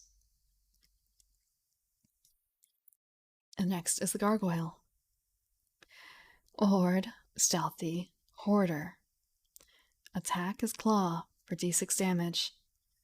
It has 3 hit points and 2 armor. Range is close. Special qualities are wings. Description: it's a sad thing, really. Guardians bred by magi of the past with no more castles to guard. Their ancestors' sacred task bred into their blood leads them to find a place, ruins mostly, but sometimes a cave or a hill or a mountain cliff, and guard it as though their masters yet lived below. They're notoriously good at finding valuables buried below the earth, though. Find one of these winged reptiles and you'll find yourself a treasure nearby. Just be careful, they're hard to spot and tend to move in packs. Instinct to guard. Moves include attack with the element of surprise, take to the air, blend into stonework. There's something here that they don't mention, though, and it's like, I guess because these are creatures and not like actual gargoyles anymore, really, it doesn't quite apply. And this is something I learned from a mobile game, Twisted Wonderlands. There's a character in there who has a gargoyle appreciation club, of which he is like the only member. So he goes around the school to like admire the gargoyles, and he gets really mad or like really ticked off if people mistake grotesques for gargoyles. So I think that the way that they describe gargoyles here are probably more like grotesques, because gargoyles have a purpose. And that purpose is not really to guard so much, they're basically a gutter spout. Do they divert water somewhere? If yes, they're a gargoyle. If no, if they're just like a statue of a creepy winged beast, it's a grotesque. So it's kind of, oh, this isn't a gargoyle here. This is a grotesque. This monster. Mm. And I want to say, if you're here and you play Twisted Wonderlands, oh, there's another, well, I'm not going to say it. There's another spoiler, but I shouldn't, probably. I shouldn't.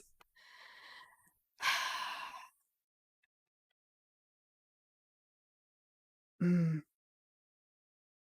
but I want to. So in Twisted Wonderland, actually, the latest Japanese event, they have, it's set at another school because it's a like transported isekai. You're isekai'd into this twisted wonderland school, and so part of the event is visiting another school. The school is based on Notre Dame, the movie, like Hunchback of Notre Dame, because this is a Disney property, I should say. So the main character in this event, or like the focus character, is essentially Femboy Frollo. Femboy Frollo. And because it's set in like this faux Notre Dame sort of setting, they have a lot of grotesques or gargoyles. It's hard to tell, but I guess they're kind of hidden gargoyles because the main character, or rather, the Gargoyle Appreciation Club character, dismisses them at first, being like, "Oh, they're just grotesques," blah blah blah blah. Blah. But no, secret surprise, they're actually gargoyles. They're actually gargoyles. I haven't played the event myself personally. This is just like secondhand information because I play on the English server. I play on the English server. My Japanese is not good enough.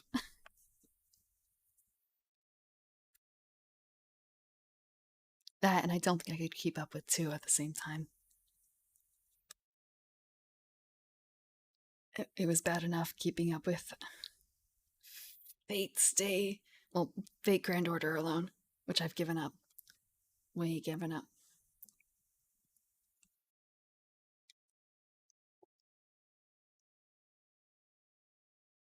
Okay. After our totally not a gargoyle, it's a gelatinous cube. They are solitary, large, stealthy, and amorphous. Their attack is to engulf, d10 plus 1 damage. It ignores armor. 20 hit points, 1 armor. Range of hand. Special qualities, transparent.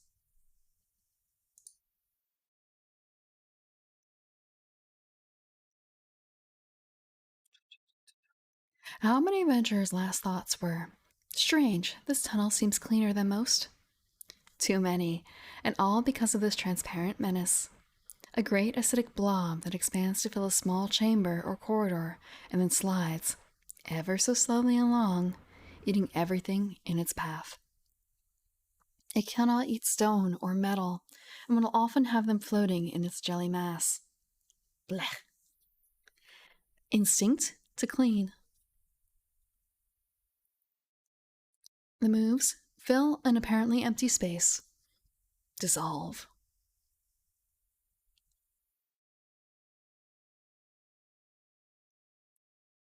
Next monster is Goblin. Horde. Small. Intelligent. Organized. Uh. mm, Uh. That's a good question. I don't know what I just said. I I guess I usually just call it like Grand Order or Fate, depending, because the context is clear. And most of the time that I refer to it, or I say Fate Grand Order, like the whole thing, if the context is not clear, decide it.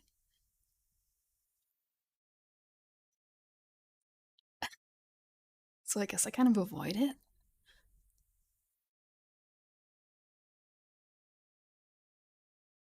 Yeah, I think I just say Grand Order a lot of the time.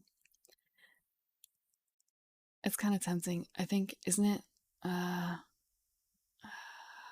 some of the characters coming out, but I'm not gonna get sucked back in. I'm not gonna get sucked back in. I'm not gonna pay $80 for another PNG. Pokemon Go. I can't blame anyone for doing that. Cute purple penguin girl. Uh, cute purple penguin. I know who you're talking about. Meltrellis. Did you know that they're all the sisters are named after flowers? I actually named a AT&T character after one of them. Well, the name of the character in Fate is King Protea, but I just named the character Protea. Mm-hmm. Trillis. Mel Trillis. I'm probably pronouncing it wrong. Melt. Not all of the Sakura 5 have appeared, right? In Go. In Grand Order. I think it's only been what? Passion Lip, Melt, and uh have any of the others been? Like I know the Cece. Not Cece. What's her name? Uh the mother figure, so to speak, the mother AI, so to speak, has shown up. BB? BB. Yeah, but BB doesn't really BB's like the progenitor of the rest. And I know even BB is like based on Sakura. But like BB is not a part of the Sakura 5, I don't think. Oh, the like huge cow girl, the huge like lizard lady. She's also a part of that set. That is King Protea, isn't it? I even referenced her earlier. Um, I don't remember the rest of them though. Who else is part of the Sakura 5? So there is Passionate, Melt, King Protea, Violet, and Kazura Drop. Okay, so I forgot Violet and Kazura Drop. Feel bad, but I completely forget that Violet exists. Completely forget that she exists.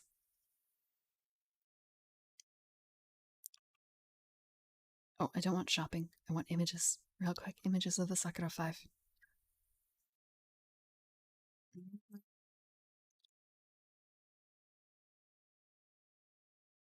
Yeah, looking at them, and it's kind of a case of I don't. Yeah. Okay, I really don't remember Violet, I guess, at all. Like, Violet completely slips my mind.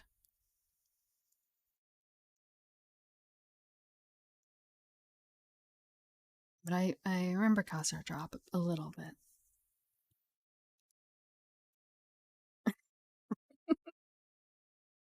I don't think you have just a little bit of King Protea.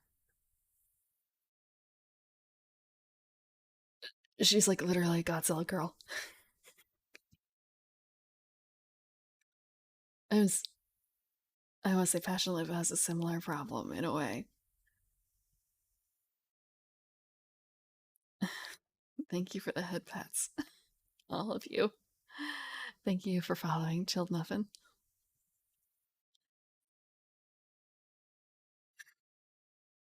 At least it's not logged on like infinite head pats yet. Okay. So I was talking about goblins. Goblins. So Spear is a d6, 3 hit points, 1 armor, range of close and reach. Nobody seems to know where these things came from. Elves say they're the dwarves' fault, dredged up from a hidden place beneath the earth. Dwarves say they're bad elvish children, taken away at birth and raised in the dark. The truth of the matter is that goblins have always been here, and they'll be here once all the civilized races have fallen and gone away. Goblins never die out. There's just too damn many of them. Instinct to multiply. Moves include charge, call more goblins, retreat and return, with many more. Very Goblin Slayer. Very Goblin Slayer there. But then again, the way that goblins multiply. There's a story about what, like elves just kind of, not elves, dwarves springing from the earth, fully formed. That might be a better way to have goblins appear. Or maybe treat them a little bit more like, I was thinking doppelgangers, but it's not doppelgangers that I'm thinking of. There's another creature that lurks kind of in the dark, and they're more trickstery than I guess a goblin would be. I don't remember what the name of it is, though.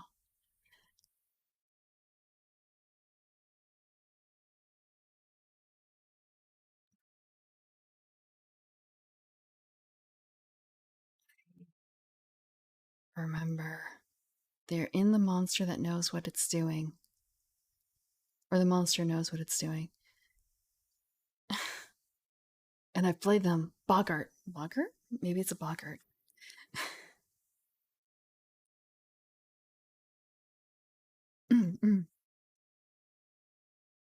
I mean, yeah, traditional races.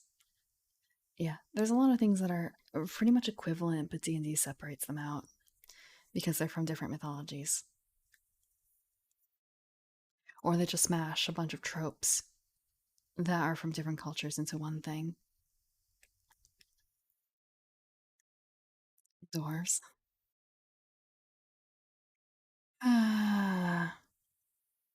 Like, elves could be the same thing as elves could be straight up like fairy creatures, honestly.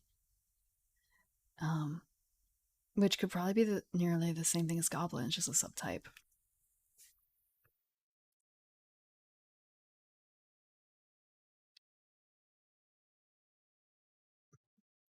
Hold on.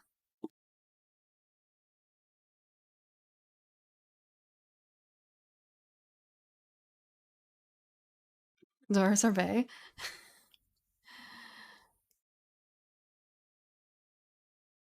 The depictions of the mythological creatures are non-standard when you compare them to most paintings and woodcuts. Is that so?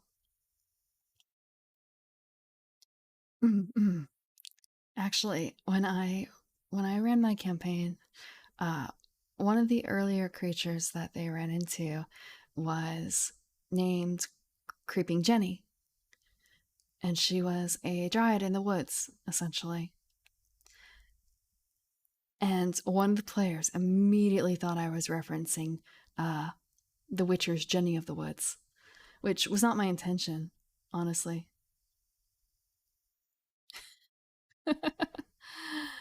So it's just kind of a. He was like, "You got this from The Witcher, didn't you?" And it's kind of. I've never read it. I've never played it.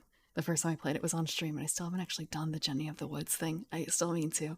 I told him even like, "Hey, I'm playing The Witcher." He's like, "Fucking finally!" I still need to play Jenny of the Woods. Um, but so like, I guess similar naming concept and similar concept in general, but I hadn't ever heard of it before. Um,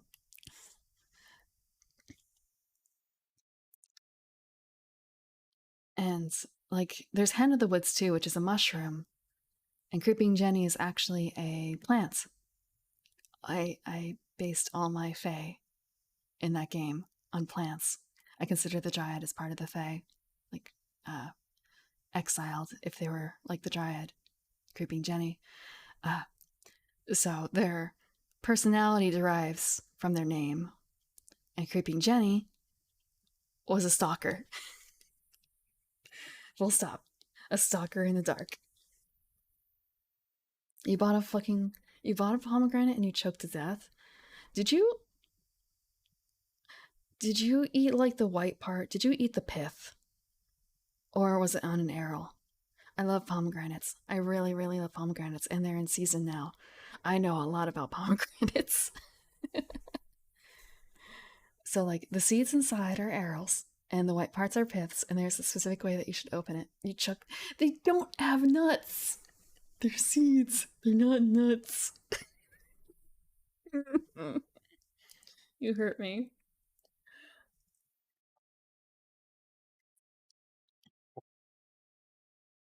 They don't have nuts.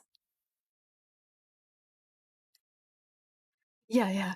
It's really nice. Like, maybe the texture is kind of off putting to others. Yeah, like just grabbing a bunch of arrows. Arrows are like the little individual red, juicy bits.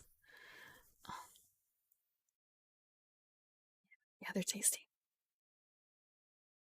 There are different kinds of pomegranates too. I like the Palm Wonderful ones. They're Californian and they're a bit sweeter, I guess, than most. Yeah, you have the way that I was taught to open them is like uh basically scoring it in a star pattern from the top sides and then peeling it underwater and like certain parts float and certain parts sink.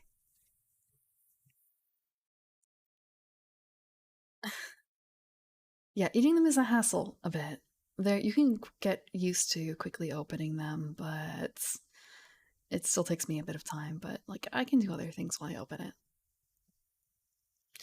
You can like open it much quicker if you don't mind losing arrows all along the way. But it feels like a shame.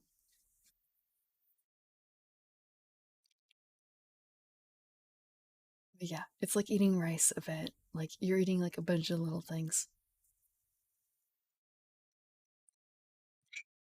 I feel a little bad. Maybe bad is not the right word, but when I make a Christmas list every year, a holiday list, it's demanded of me, and every year I put pomegranates and satsumas on the list, and sometimes I get them. Sometimes I get them.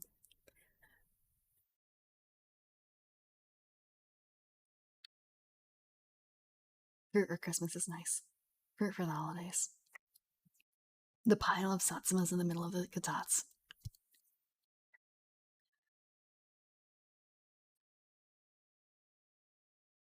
There's a Jenny of the Woods has a song. I don't know if I've heard of it. I suppose I really should look into it.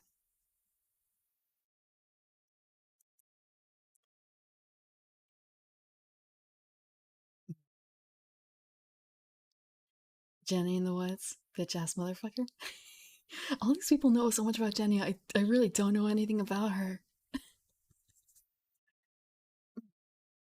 But yeah, I guess there's just something about, Jenny's in Woods not being trustworthy. Because my creeping Jenny sure wasn't.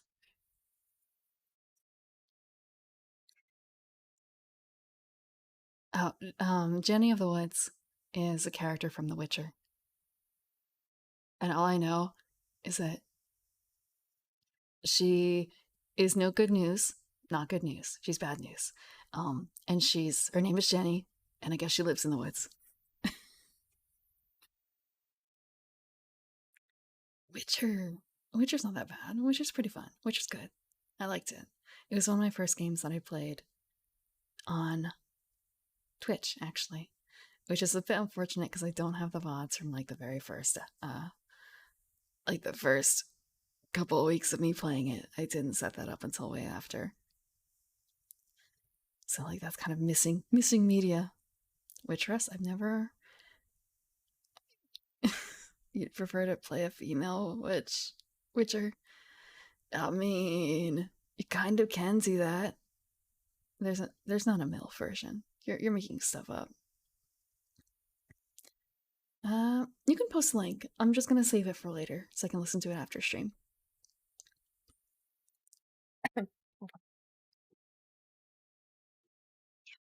I'll save it for later.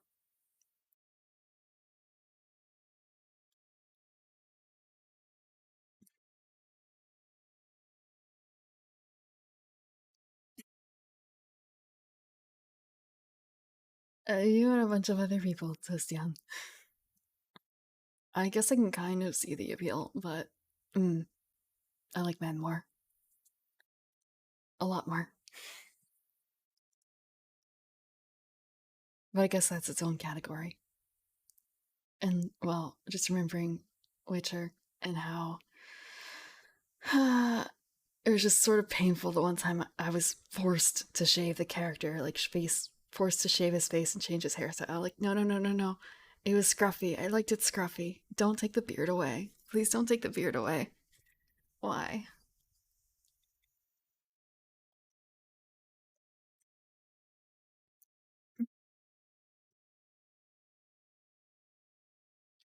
So, I don't have any chat rules officially. Officially. I should probably write some. It was more of a like people have common sense, right? And turns out like no, some people don't have common sense, but I haven't gotten around to writing it yet.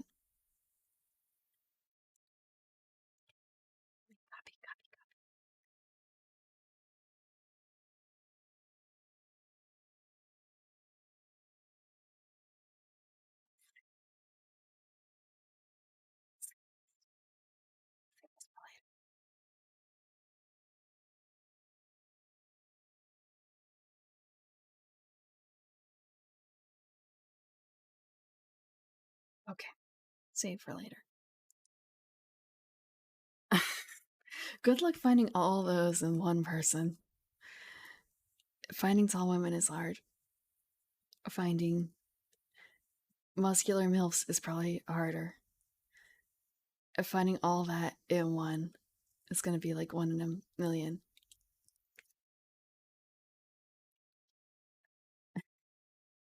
I don't want to say I fit none of those. None. Children are scary. The next monster on the list is Goblin Orcaster. They are solitary, small, magical, intelligent, and organized. Oh, I think I missed the water. Let me take the water. I'll take the water. It's actually tea, but you know, close enough, right?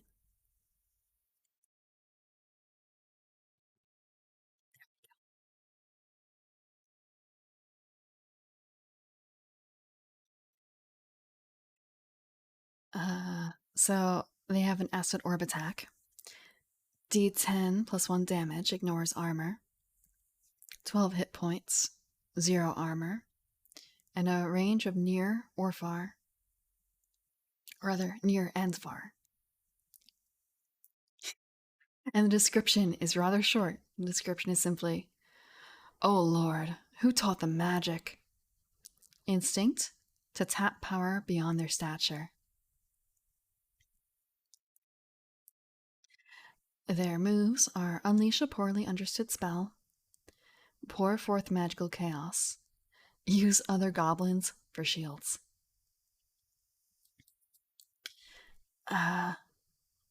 Most of the juice without choking seed, you chew. Chew. Burst them. It's like little. Have you ever had like a boba? Like there are bursting boba?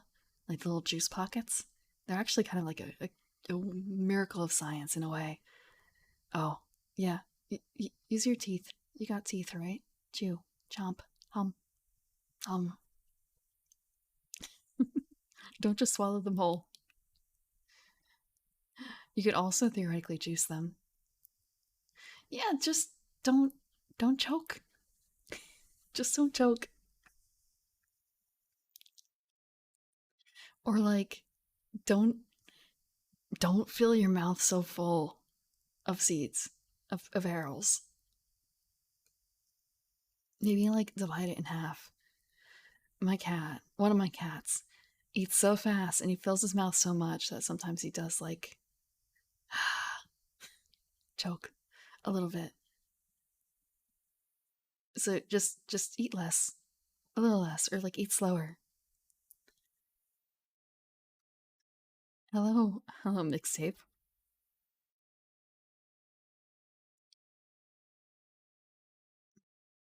Oh, that's still on. It broke. That broke. Okay, that was a really long pat. That was a really long pat. So next is the Goliath. Uh, the tags are group, huge, organized, intelligent.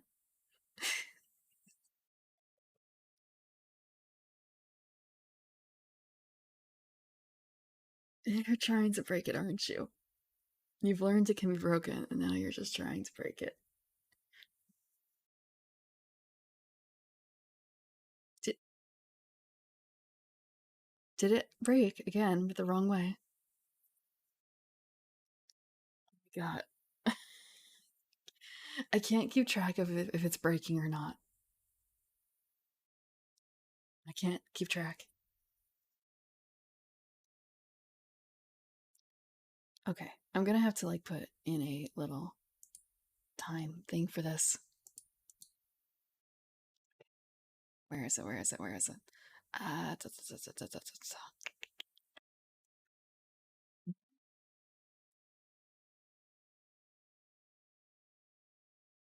We gotta adjust the timeout. Not timeout. That's not the right word, is it? The thing for this. Like the cooldown. Can we do. Oh. Oh. It has to be like a minute in between. That kind of sucks. That kind of sucks. Stuck again. It got stuck again. I can't tell. It shouldn't be doing this for this long. It's gonna ruffle my hair. Okay, more tea.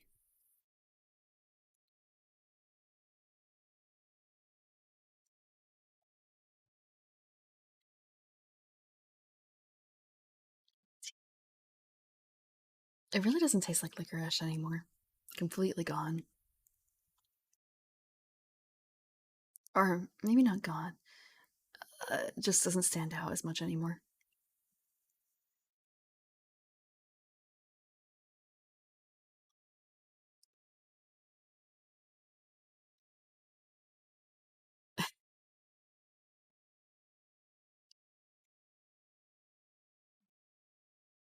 I want to say it's not been the worst. It's not been the worst yet.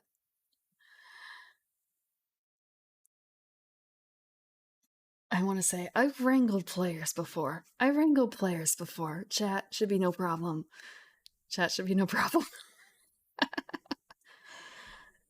uh,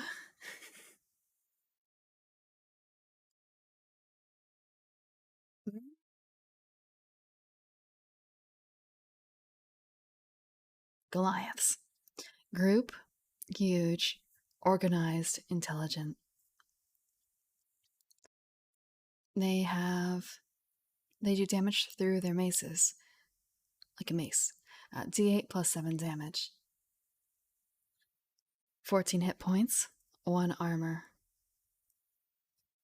They have a range of reach, and they have a tag of forceful. Description: they dwell beneath the earth because they do not belong above it any longer. An undying race of mighty titans fled the plains and mountains in ages past, driven out by men and their heroes, left to bide their time in the dark. Hate and anger are warmed by the pools of lava deep below. It's said that an earthquake is a Goliath's birthing cry. Someday they'll take back what's theirs. Instinct to retake. Their moves are shake the earth and retreat only to come back stronger.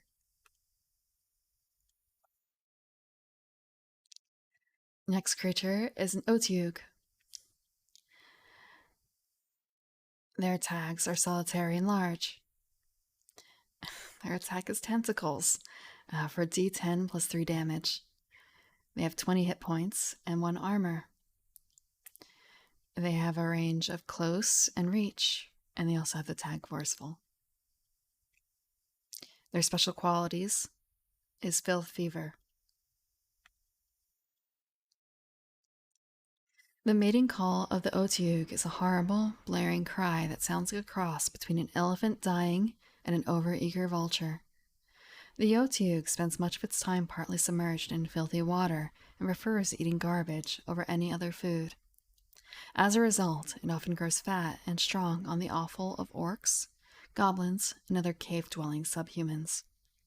Get too close, however, and you'll have one of its barbed tentacles dragging you into that soggy, razor-toothed maw.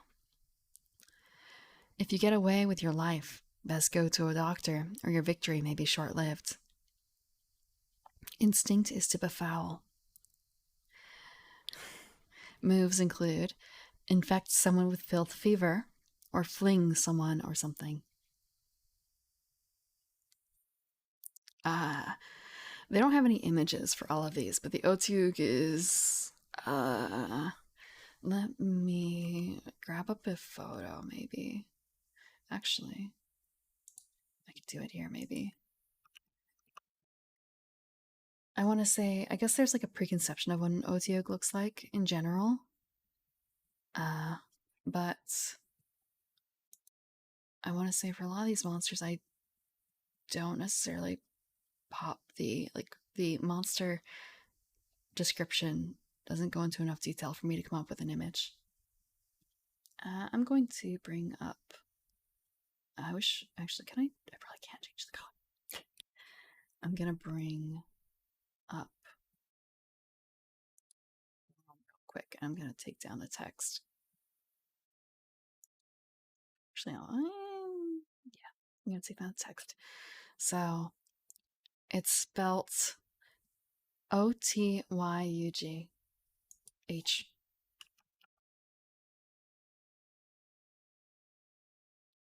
So, mm, mm, they're a lot of mouth. They're a lot of mouth.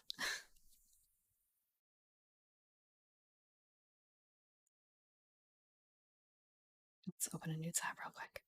Oh, this is really tiny. This is super tiny. That's as zoomed in as I can get. But yeah. So not a lot of like tentacles, but enough. And I guess they also sometimes have like little eyeballs on them, depending on how people feel about them, like whether how they want to depict them.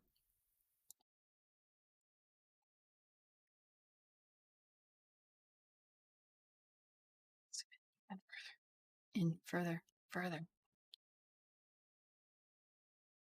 So yeah, it actually reminds me a little bit of a Venus flytrap, except not planty.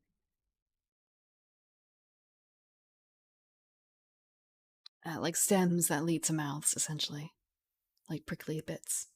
Mm.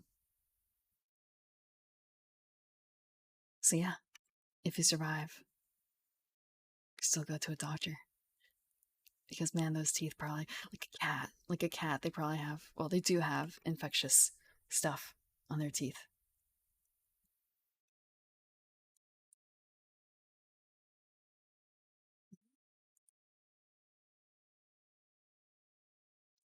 I want to say this isn't the. There's another book for that sort of thing. What is it called? I don't remember the name. Uh, Monster Girl Dictionary or something like that. Encyclopedia. Yeah, Monster Girl Encyclopedia. I'm not going to be reading that on stream. This is just Dungeon World. This is just Dungeon World monsters.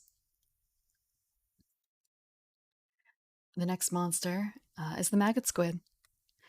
A horde, small. Chew for d6 damage. 3 hit points, 1 armor, and a range of close. The special qualities include amphibious and paralyzing tentacles. The gods that made this thing were playing some sick joke on the civilized folk of the world. The maggot squid wields a face full of horrible, squirming tentacles that, if they touch you, feel like being struck by lightning. They'll paralyze you and chew you up slowly while you're helpless. Best to not let it get to that. Their instinct is to eat. And moves include paralyze with a touch. Yeah. At first I thought this was kind of the answer to the rock grub, but no, it's its own like thing. I don't know what the so a lot of these are like more generic monsters that you'll also find in D&D-ish, but perhaps a bit renamed. Or they're so generic that they can't be like copy. They cannot be trademarked. So for instance, what is it? Illithid and Mind Flayer. One of them is like a more generic term than the other. And I don't know what maggot squid, if that's supposed to be a generic term of something else.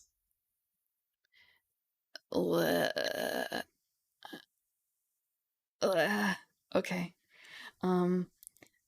This might actually be a unique creature to Dungeon World, honestly, because I can't find any images to go along with it, and or rather, no illustrations go along with it. I'll put it that way. I will leave it out of your eyes, out of your hands, out of your minds. Next is the purple worm. It is solitary and huge. It has a bite, d10 plus 5 damage, 20 hit points, and 2 armor. It has a range of reach and forceful. Range of reach, additional attack of forceful. And the special qualities are burrowing. Description. Yeah, The purple worm, blessed is its holy slime. We walk, unworthy, in its miles of massive tunnels. We are but shadows under its violent, all-consuming glory. Mere acolytes, we who hope someday to return to the great embrace of its tooth-ringed maw. Let it consume us. Let it eat our homes and villages so that we might be taken. Yeah, the purple worm. Instinct is to consume. Moves include swallow whole and tunnel through stone and earth.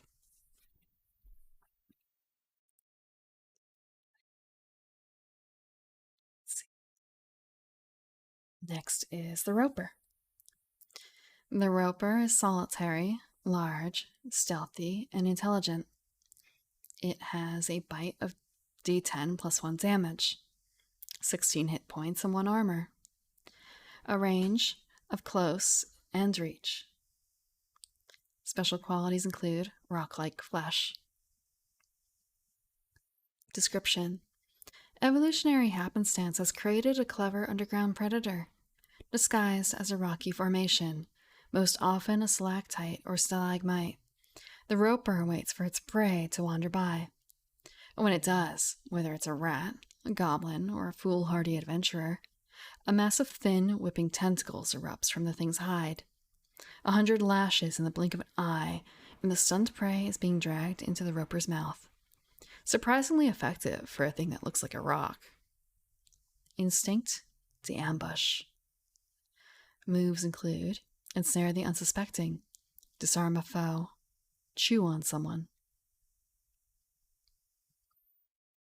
Next is the rot grub. It is a horde creature, and it is tiny. It burrows for d6 minus 2 damage. It has 3 hit points and 0 armor. Reach of hand. Special qualities: burrow into flesh. They live in your skin, or your organ meat, or your eyeballs. They grow there, and then, in a bloody and horrific display, burrow their way out. Disgusting. Instinct to infect. They burrow under the flesh, they lay eggs, and they burst forth from an infected creature. Rot grubs. Rot grubs are tough. They're tough little things. I ran a bit from, is it Ghosts of Saltmarsh? Secrets of Saltmarsh? And there's a rot grub in there, and if you're unprepared, it can be devastating. It can be devastating. And they're tough little creatures. And that's another one that you probably should not look up. I'm really glad that, okay, it's nice when there are photos. It's nice when there are images, I should say. But I'm also kind of glad they don't have images in here.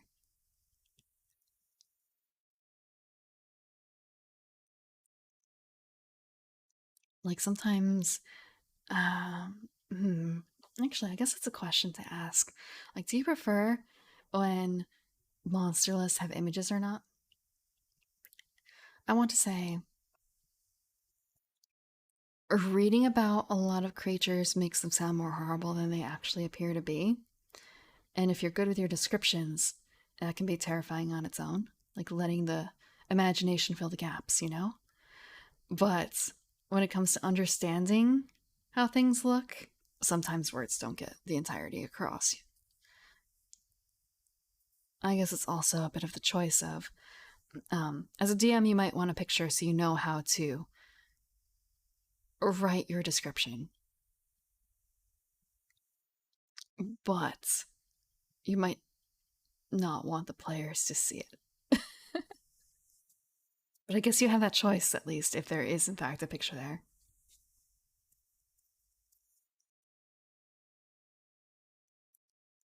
Although this might also not have pictures because it's not a finished version, and also pictures cost money. Pictures cost a lot of money. This is the SRD version, And that generally doesn't have picture, it's only text.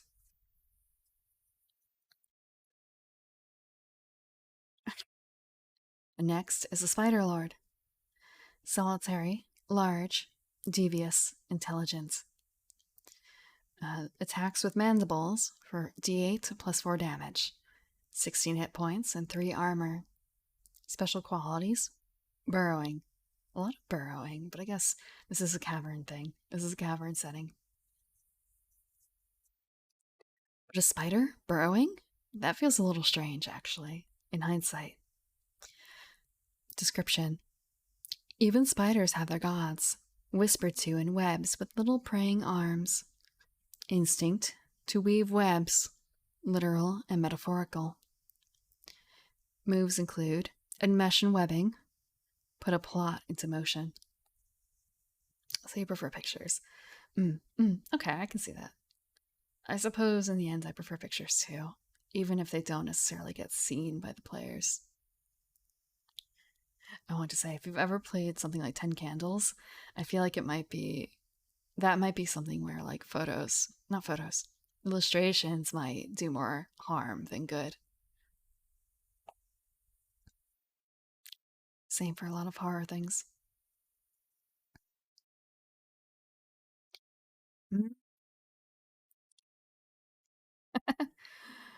Also, so like a long time ago, I was considering streaming Corpse Party. A long time ago. But I skipped it because I thought, like, that's probably going to be too much for me. And I had a friend who was watching someone else stream Corpse Party, and I think based on the noises alone, like not even considering imagery, just like, yeah, no, you shouldn't be streaming that. I want to say not necessarily, I think it is allowed by Twitch. I could be wrong though, but more so just, it might be too much for you. For me, I mean. And more of a maybe sounds are worse. Maybe sounds are worse.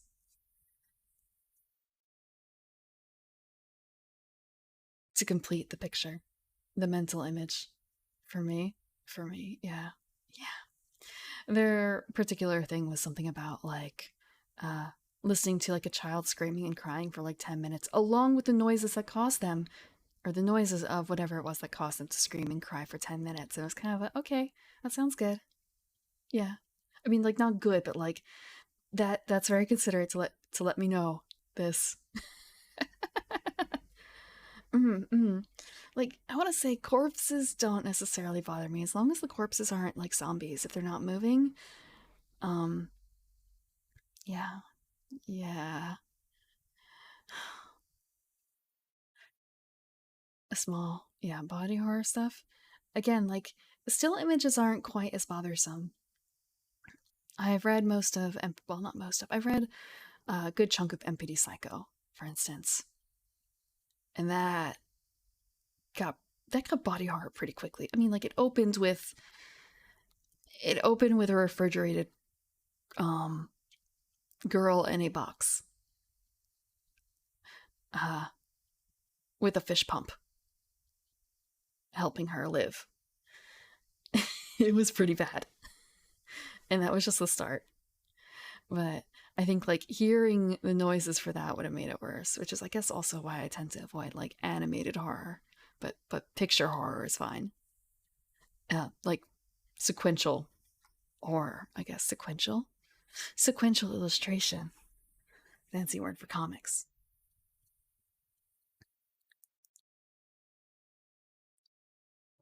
Mm. It might also depend on the drama around it.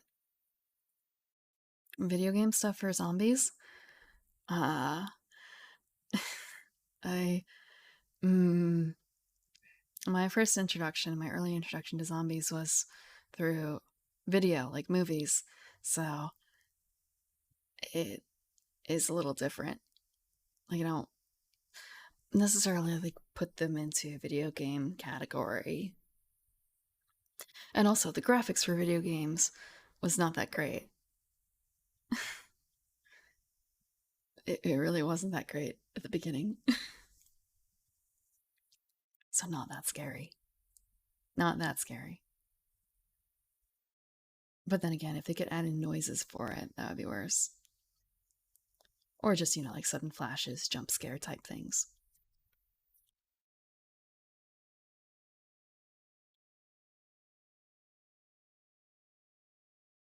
Mm, I'm trying to remember like the formative memory of like making zombies and related things like not good was probably uh, Celebrity Death Match, and I think there was a lot of like dismemberment and stuff in there, and like showing uh, like the cross section of like bone and meat, and that freaked me out as a youngling, as a young elf. So, and it was like super, like it was claymation cartoony too, wasn't it? So like I don't know what it was. Oh, that that entry House of Horror, Tree House of Horror with Bart and the sewing of the twin thing.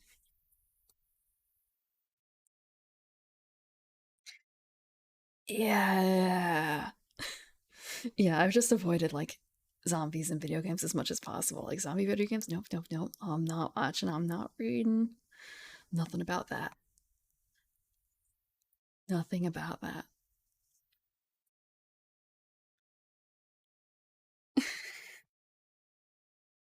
And it's not to say I haven't watched some zombie media, because I did watch Dawn of the Dead. I watched Dawn of the Dead, and that was a huge mistake. I've never watched it since. Never watched it since.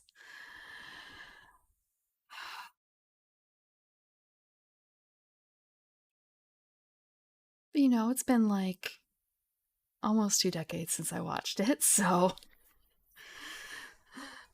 like my memories have faded of most of it. No, no. Oh, I've watched Shaun of the Dead too. I watched Shaun of the Dead, and that was another one where it was kind of like, no, it's okay, it's a comedy, and it's kind of a no, it is a comedy, but it's also a drama, and I cried. I cried a lot. I cried a lot. Uh, I'd rather not watch Shaun of the Dead again, even though again I know it is supposed to be a comedy. But no, Dawn of the Dead, Dawn. Um, mm, mm. I can't like picture the scenes or anything like that, thankfully. But I remember the concepts that kind of freaked me out at the time, along with the general like disfigure, dismemberment type things going on.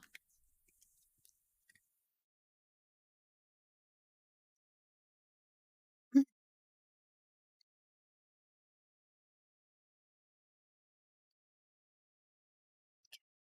see. Next one, the final monster for this setting is the troglodyte. Troglodyte. I want to say also, actually, with zombies, when it comes to like playing tabletop games, I'm fine with zombies there.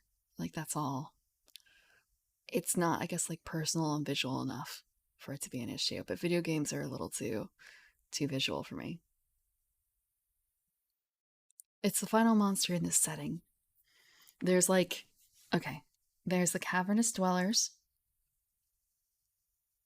or cavern dwellers, swamp denizens, undead legions, dark woods, ravenous hordes, twisted experiments, lower depths, planner powers, and folk of the realm. I don't think we're going to be able to get through all of them because that is 100 pages of content in one session. But we might be able to do another chunk, and that also depends on some other stuff. Because after each grouping, I want to do like a little mini tier list of them. Mini tier list, small tier list. So last one is the for the cavern dwellers is troglodyte, troglodyte, not troglodyte, troglodyte. We're not gonna get through them all in one. No, no, it's fine. I spent There have been sessions in here where I've gone like 7 hours, and I've gone through like two classes. This has gone pretty well in comparison. And we'll eventually get through them all. It just might take multiple sessions. It is like 100 pages, and this is a 410-page book. I don't think, even when I've gone through like normal, more classic reading streams, like reading an actual story, I don't think I've ever gone through 100 pages in one go. I think my best was probably best, quote unquote, was like 80 ish. And that was one of my early ones. That was, uh, sorry, what was the title? I have it over here. I have it right over here. Um, Something, I can't remember the name of it, the beginning part, but it's a 3-part ish title. Uh, Blank, Fireworks, and My Corpse. Summer, Fireworks, and My Corpse. And that was like 80 ish pages. And that was when I was newer to reading, and I still probably read too fast. I speak too fast, I should say. Troglodyte. Group, organized. Club, D8 damage. 10 hit points. 1 armor. A range of close. Long forgotten, our last remaining ancestors dwell in caves in the wild parts of the world. Driven away by our cities and villages, our iron swords and our fire, these ape men eat their meat raw with sharp-nailed hands and jagged teeth. They strike out at frontier villages wielding clubs and in overwhelming numbers to seize cattle, tools, and poor prisoners to drag into the hills. Known for their viciousness and their stink, they're an old and dying race we'd all sooner forget existed. Instinct to prey on civilization. Moves include raid and retreat, used scavenge weapons or magic. So a troglodyte in this case is kind of like the hills have eyes people, right? Or is it no? Is it the hills have eyes? No, no, no, no, no, no. The depths, is it? Uh I I don't watch horror movies, but I read a lot of synapses about them, like plot bits. And there's a popular horror story, right, about a group of women who go delving into a cave system, and they go a little too deep or something, and there's basically like what sounds a bit like troglodytes. They discover that, and I'm pretty certain like they don't make it out alive, or they just don't make it out. But I don't remember what the name of it is. I'm pretty certain it's not the Hills Have Eyes, because the Hills Have Eyes is older than that. Uh, it was supposed to be like considered a very good horror movie, but what was it? What was it? Was it The Depths? No, no. Uh, it's weird to be like it's not spelunking exactly. Like, is spelunking? Oh, I guess it is spelunking horror movie. The Descent is what I'm thinking of. Mm, mm.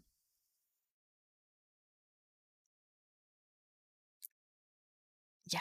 Okay. Yeah, I'm thinking of the Descent. Oh, thank you for the follow, Kaito. Mm,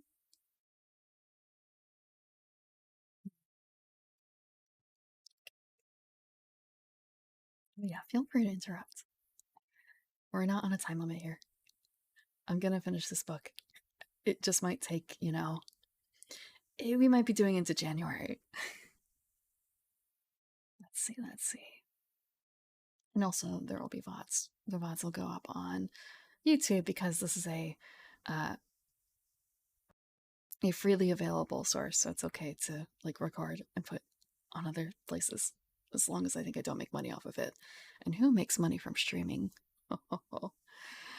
Who makes money from streaming? Okay. So, where did I dump them? Where did I dump them? January 25. It's not going to be that long. Probably. Probably. I feel like it would take that long if I started reading, like, continued reading Pathfinder. How much longer? I don't know. Like, it would be nice to get through another set of monsters. Um, but I'm not.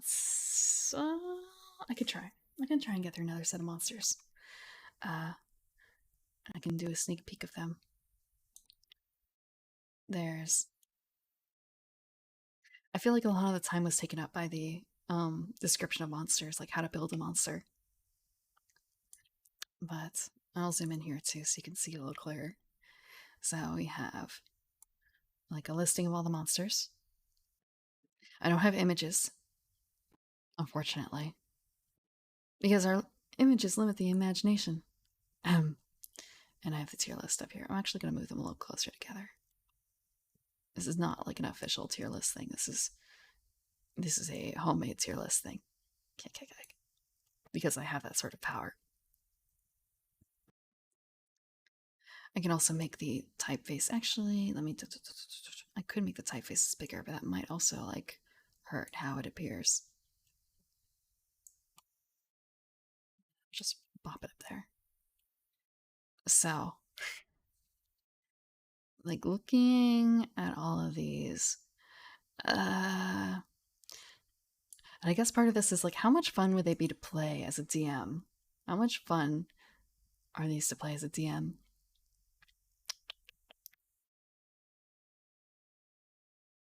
Much fun. I want to say like kobolds are super fun, but they're not in this list. They're not in this list, unfortunately. Like the smarter ones are fun. Gelatinous cubes are fun. Gelatinous cubes are fun. Let me just like doop S. A or S. I'm not certain. Let's dump a gelatinous cube in here. Tier Zoo for Dungeon World monsters. Mm-hmm.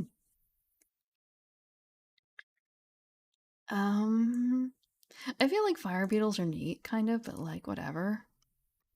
I'm not like enamored with them. But they're not like actively.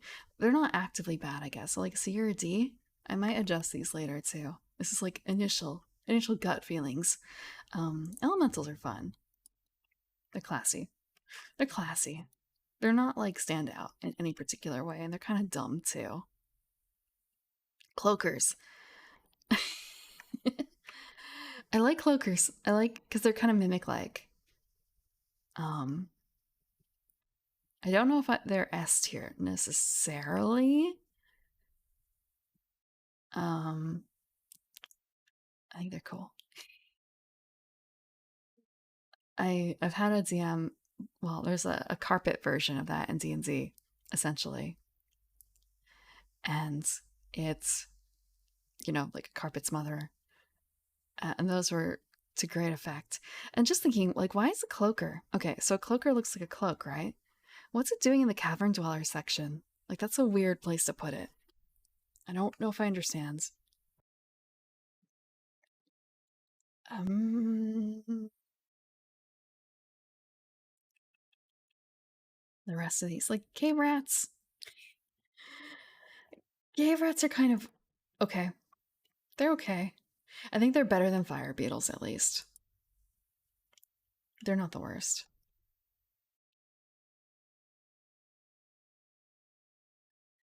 I want to say this is also not really taking like the mechanical aspects of them necessarily into play.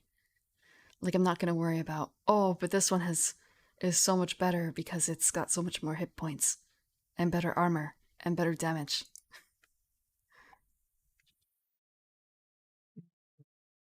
I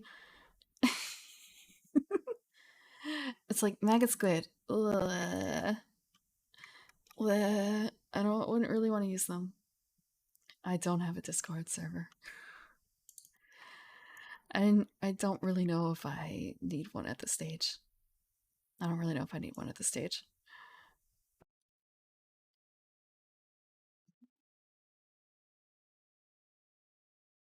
Let's see.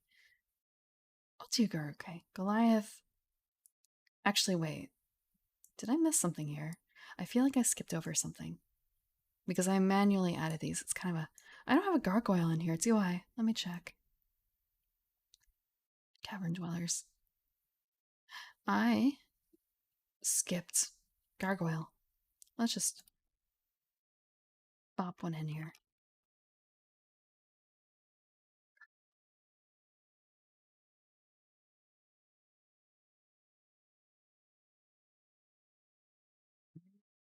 Gargoyle. The thing is, like, it's kind of a. Do I like gargoyles, or do I like Dungeon World gargoyles, or do I just like gargoyles? And it's kind of a.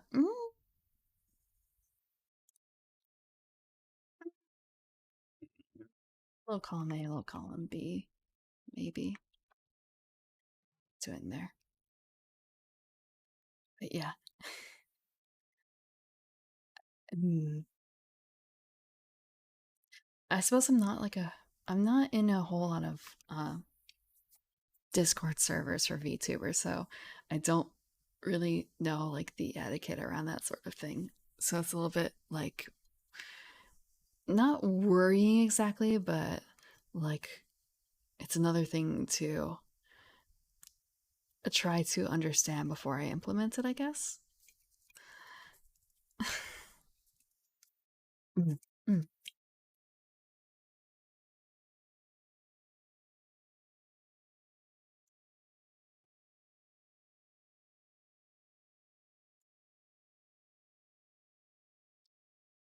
Let's see.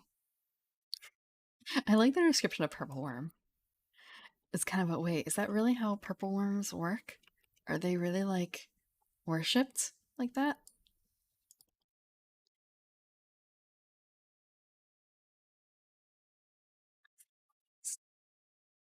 I actually really don't like spiders. I really hate insects, but I like the concept of the spider lord, like I guess intelligent spiders that we've with the way they describe like literal and metaphorical weaving is pretty cool. So like normally I think it's kind of I'm just gonna put a lot of the insects way down.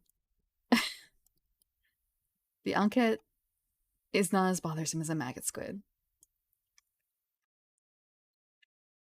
Rat grub again, like bleh, bleh, not bleh. It's evocative in a gross way, but it's in a gross way I can handle. So I think they're also going to go up into C.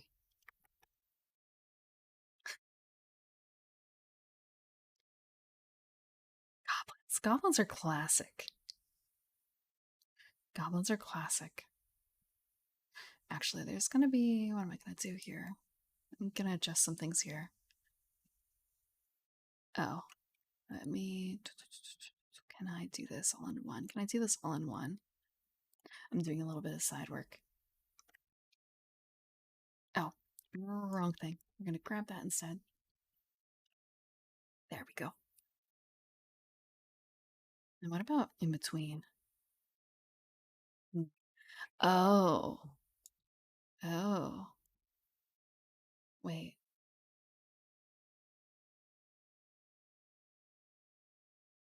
Oh, okay. Sorry, just a little bit of um a little bit of side work to make it work a little bit better. Like to make it look a little cleaner. When I initially made the system, I made it for images only. And with this, it's not based on images. It's based on other stuff. It's based on text. So just trying to like get a better look for it. So like why is it doing that? And it's kind of oh, because the colors are different. So it stands out a bit more. But actually, I'm going to bring up the unranked a little closer so I can zoom in more. Wait, I ranked the cave rat though. I ranked the cave rat. Okay. And the choker. Gelatinous cubes are S tier. See? They're really fun.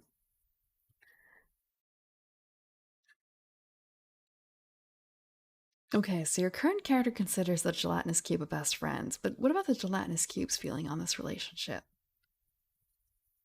Can a gelatinous cube consent to that? Well, I want to say it literally doesn't have a brain, but then again, a lot of things don't have brains because it's magic. So, he can. He's a very busy sorcerer. Oh, let's see. I'm gonna flip back. I wish you could hear like the flipping of the book, honestly. But someday I'll be able to turn that noise setting off so you can hear the flipping of the pages. Plasmoid. Okay, that makes a lot of sense then. Like a plasmoid and a gelatinous cube. That works. There can be mutual ground to be had there.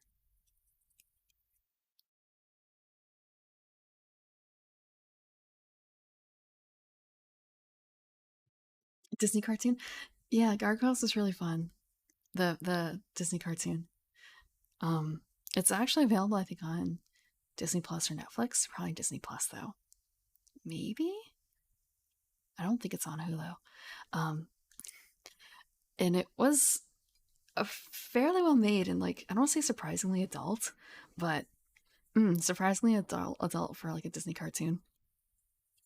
I didn't finish my rewatching. I only got a few episodes in, but mm, mm, I liked it when I was very young, but I it was difficult to watch because it was a Disney cartoon and did not have Disney access.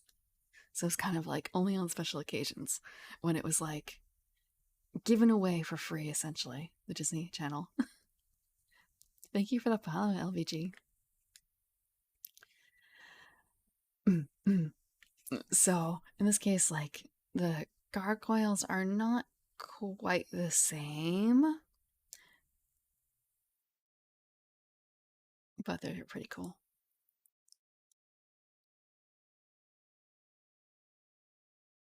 And it feels a bit like I've also run into gargoyles in D&D, but again, that was D&D.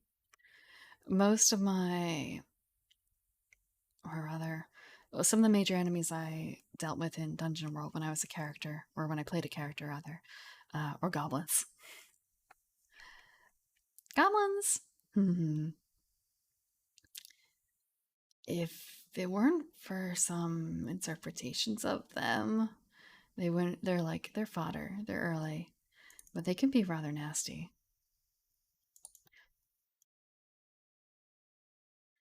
It really depends on how seriously you take them. I am actually going to put the Orcaster up a little higher. But again, I guess it's more of like these shouldn't be like your main goblins necessarily. Um they're like a bay leaf in a soup.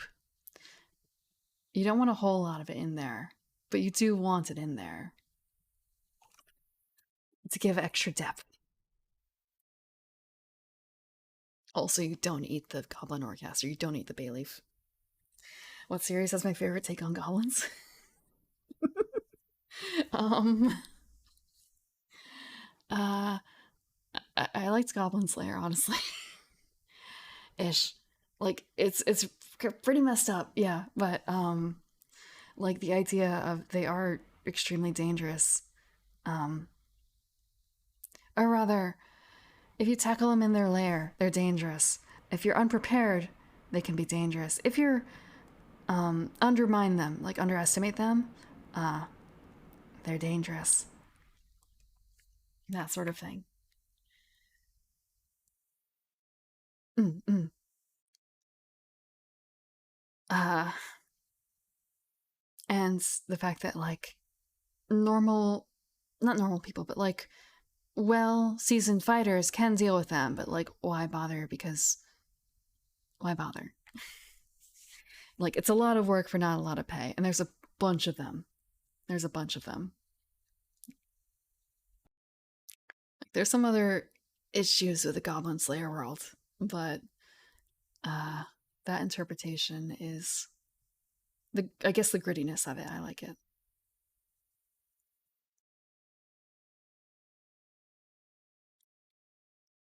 I'm trying to remember. There was another series that was coming out right around the same time, and it had like a cute female goblin as one of the characters. And it's just sort of a yay, sexy goblins, yay, sexy monster girls. I guess, well, just like there's different interpretations of like kobolds, right? And like you could have like the cute, well, I guess that and goblins, they both have like cute, sexy versions. And then you have like I don't want to say proper monstrous versions, but like more inhuman versions. Those are fun. Never exactly sold on the premise of, hey, dangerous goblins. mm, I want to say part of the premise is also having a character who is trying to. He's kind of. I want to say the main character is kind of that guy. He's kind of that guy.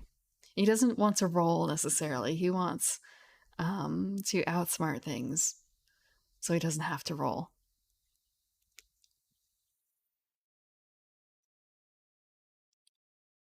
Um, but yeah, it also feels like a stark contrast to how a lot of people play D&D nowadays. I shouldn't say nowadays, but like in like light, fluffy. I shouldn't say fluffy worlds, but uh, not so gritty. There's like the chart of worlds, right? Where it could be anywhere from grim dark to noble bright. So like Goblin Slayer is, I guess, I'm trying to think. There's like grim dark, noble bright. Uh, is the world looking up or not? Is, I guess, part of the grim to noble section, and how the world currently is, I guess, is dark versus bright. So Goblin Slayer is not exactly grim dark. Uh, I guess it's like neutral dark ish because not the entire world is like having these issues. It's just things on the fringe of society, which is where they currently are. Like it's set in a frontier area. And we do have the main character who is fighting against it, so it's not exactly like grim. The future is not grim, strictly speaking. Thank you for the song. Thank you for the song, Passion Fruit. Fruit. Passion Fruit. Welcome to the garden. Welcome to the garden.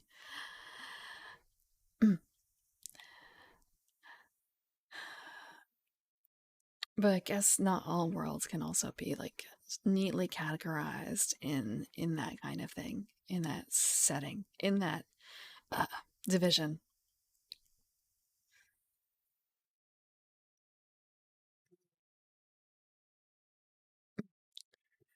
And also just thinking like how many other things have like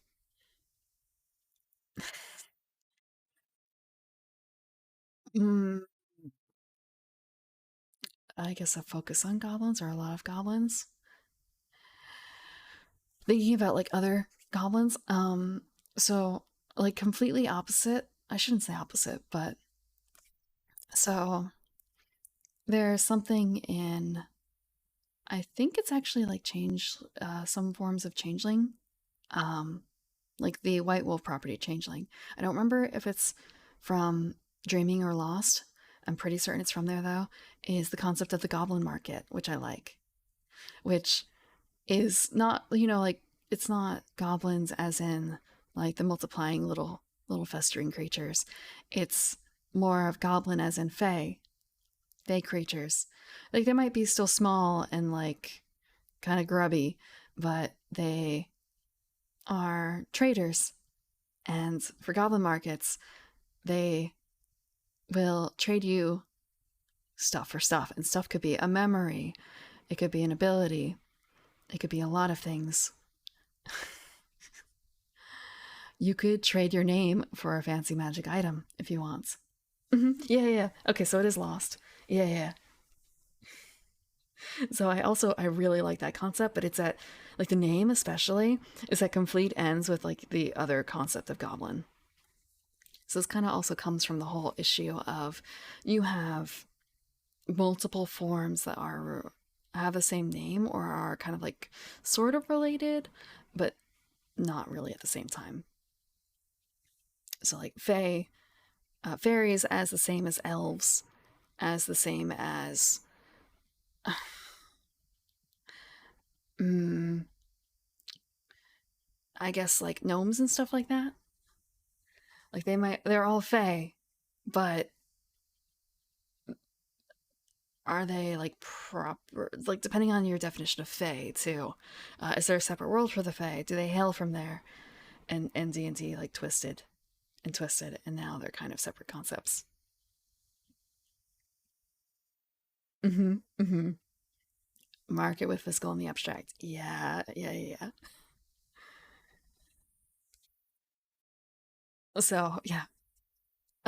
So I guess it's not like a, I guess it's kind of a tie, but different interpretations of goblin. I really like the goblin market, uh, and but I also like the other concept of goblin as well. They have different purposes. They have different purposes. You can't put a goblin market in all campaigns, and not all campaigns need like the gritty multiplying hordes of goblins.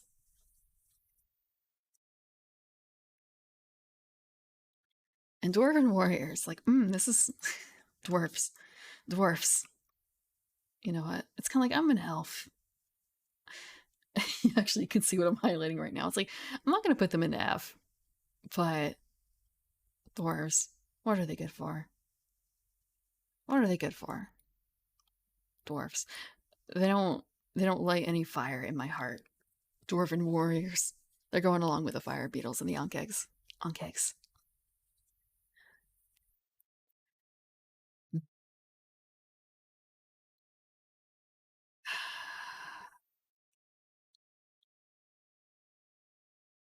Let's see.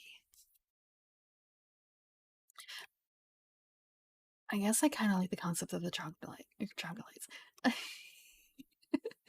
It was something I was planning on doing.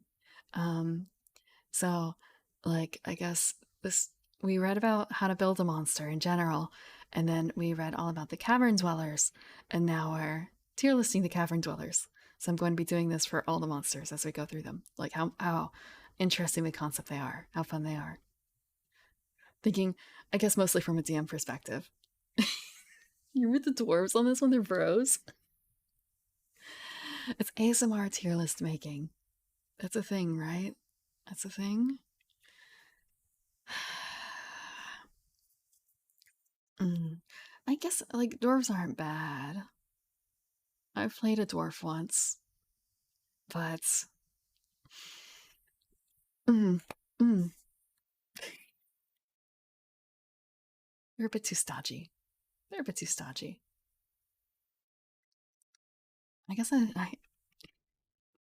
is this gonna be I guess actually yeah, it's kind of slander on the dwarves that like oh I have goblins and like even troglodytes above them.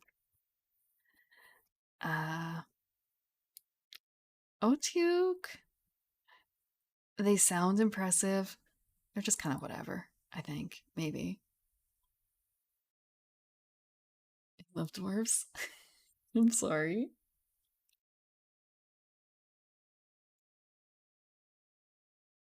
Sorry. I'm not a dwarf lover. I'm not a lover of dwarves.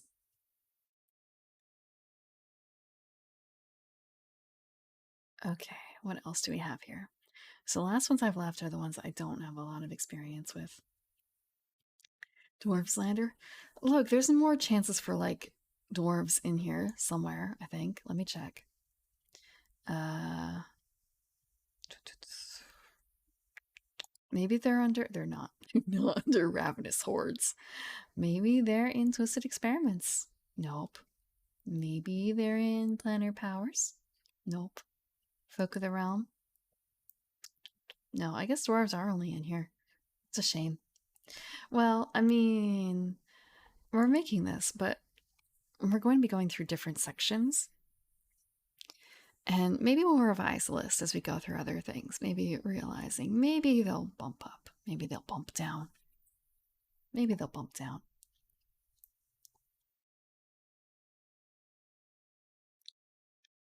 It is kind of funny that they put Dwarven Warrior in here, though, and not in Folk of the Realm.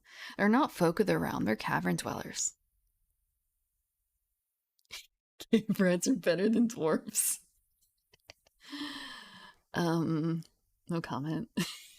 I want to say, I don't really know many dwarves. Are there any dwarf YouTubers? I know a gnome. I know elves. I know tieflings. I don't think I know any dwarves. I feel like I know more rat VTubers. Okay, let's see. Yeah, again, like looking at the list, looking at the descriptions, and how cloakers are in here as Cavern Dweller as well, even though it's kind of a what is a cloaker doing? What is a literal cloak doing in a dungeon? In a cavern? Along with these other creatures.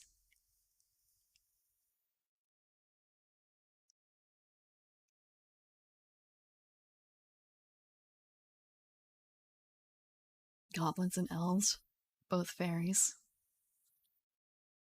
Biological tree. I want to say putting fairies into a biological tree. That doesn't feel very fey. Let them live free. Let them live free. And also, wait, what do you mean, Fataria diva? Elves aren't divas. Elves aren't divas. That's slander. That is slander.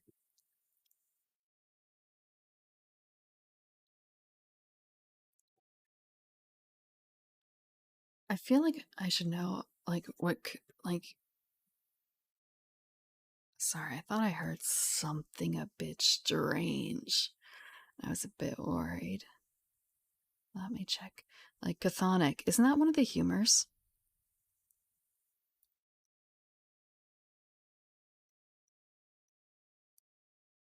Uh, is it a humor? No, it's not. Is it? What are the humors? What are the humors? Mm, okay, no. Phlegma, sanguine, choleric, and melanic. Or melanch. Okay. Underworld stuff. Okay. That's a bit of a strange one for goblins, but I probably just don't know enough details about it. Because there's other things that might be considered fairies that also would fit there. I'm thinking of Changeling, and how they have Slua. I'm probably pronouncing that wrong. And then there's like banshees and shit. There's a whole world of like things that kind of ride the barrier between undead and fairy. Because some places just don't have a distinction between them. Okay. I looking at chokers is kind of looking at the concept of choker is kind of an ooh. Ugh. What does a choker look like? What does a choker look like? I feel like I need to be very careful about my search here. I need to be very careful about my search. Ah, okay. I'm going to be defaulting here to some D&D searches because otherwise,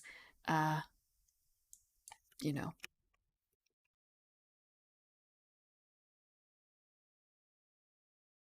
might not be super safe.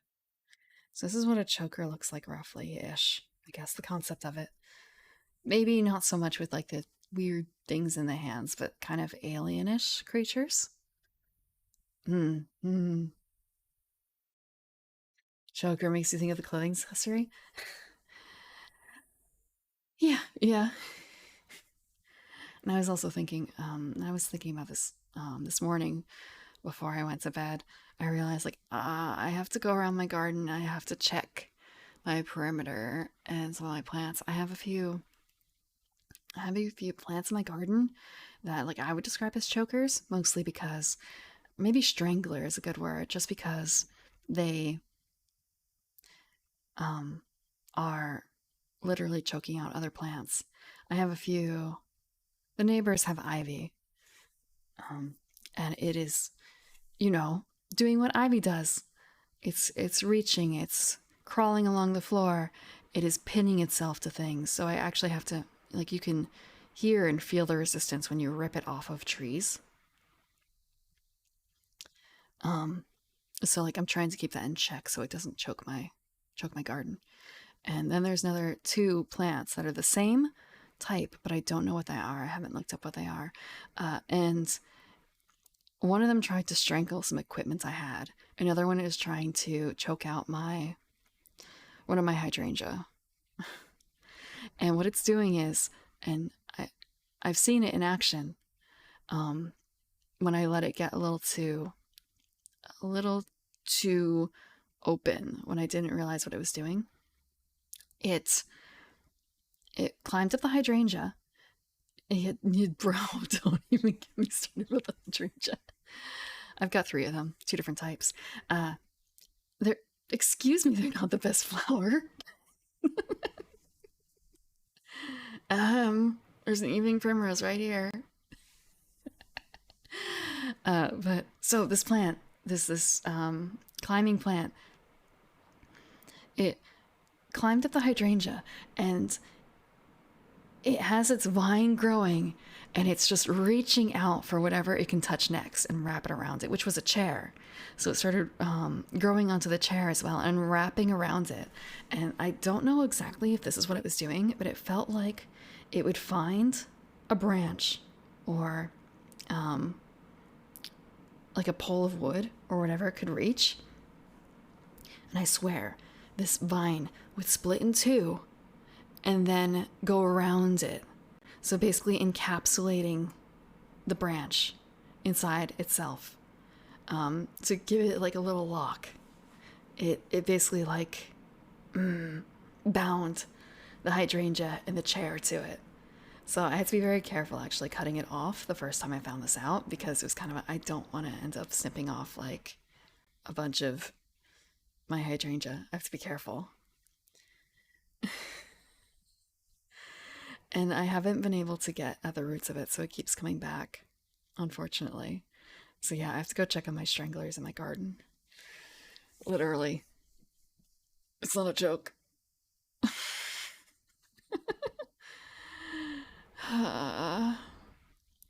There's another one too that I have that I've looked up. It might be like Boston ivy or something. That's also like climbing up my home, and you can tell where it's been because it leaves a mark after you take it down because it's like actually kind of embedding itself.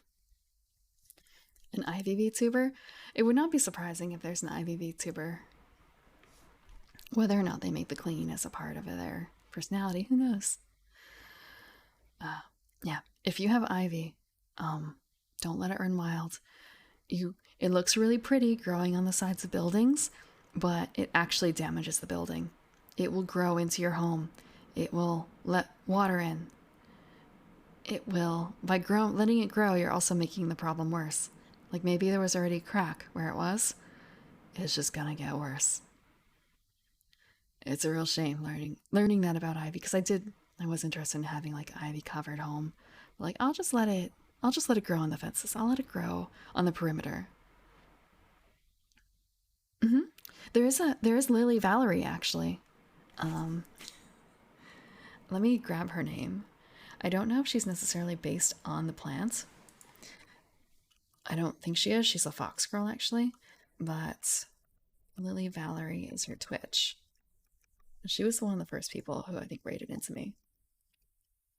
And there's also Hyacinth, who is a flower AI. And let me get her name. Hyacinth. Maybe I can let it grow on some kind of barrier. Yeah, yeah, I do have a fence for it. Um, the fence dividing the property. But I could get a trellis too. I could get a trellis. So there is Lily Valerie again. Um, there's Lily Valerie and Hyacinth Live. Hyacinth is really. They're both very cute. They're both very cute. I think they're both very say so. Mm-hmm. Yeah, yeah. So that's why she's a flower AI.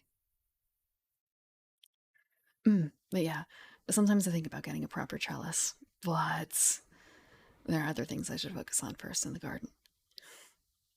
There are other things that need attention rather than placating arrogant climbers. I should focus on the plants that I really want to stay. I do actually have a bunch of lily of the valley. They're actually not very far from the vines, so by culling the ivy, I'm protecting the lily of the valley. The lily of the valley are very cute, very small, and they're slowly spreading. But it's a good thing that they're spreading right now, anyway. They're filling a shaded area. It's just a shame that they have such short bloom time. And actually, I feel like I should actually be buying some crocuses, some saffron, because they're not like supposed to be like super difficult to grow. And if you do it right, you get saffron out of it. Like three lines of saffron per flower, and they'll spread on their own with time. They'll spread on their own with time. It'll just take a while, but I have a long time to wait for that. And there was something else I wanted to get and plant, but I forgot what it was. Everyone likes saffron. It feels a little strange to be growing them for a purpose and not necessarily for the bloom. A lot of the other things I have are just for show. Well, I say just for show. They're good for the pollinators, honestly. It's a haven for bees and other pollinators. Bees are not the only pollinators. Moths are too. Or moths can be. And butterflies. There was something else. Not just Lily of the Valley. I also have azaleas and Spanish bluebells and a few other things. But the Lily of the Valley are really cute. I actually have some hyacinths too. But they're a bit off to the side.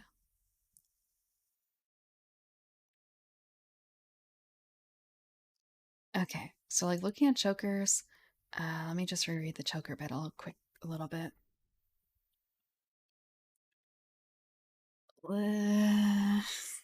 They're yeah. I guess I feel like they're the same kind of feeling as troglodytes, except like more rubbery. And I like the concept of the troglodyte more. Troglodyte. Troglodyte. I'll drink some water.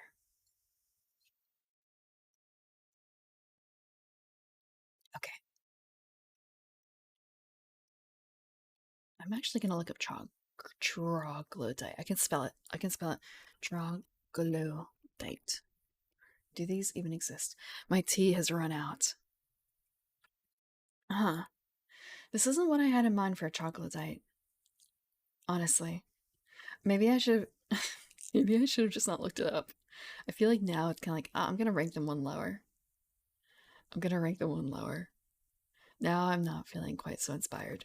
I thought they were a bit more human. But I guess that's also a case of like description versus D&D. Or like basic description versus D&D. Okay, yeah, because they describe the troglodyte in Dungeon World as like ape men, and D&D does not. So I guess if we're like harkening back, this is Dungeon World, not D&D. I'm just searching the D&D terms because I don't want it to come up with non-stuff, non-fantasy versions of things like chokers,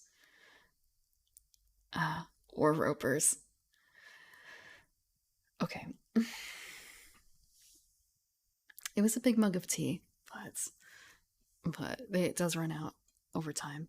And I didn't make a pot this time. Troglodyte. Troglodyte. Troglodyte. I'm getting better at pronouncing it. Okay, so chokers are kind of like whatever. Meh. They're meh. They're not like offensive to me like maggot squids. They're not offensive. There's gonna be a lot of like meh tier cavernous creatures. I feel like not a. They're not my favorite category. Thanks for the head pat. So we have the Goliath, which is undying race of titans. They're angry, and they don't really have like a visual description of them.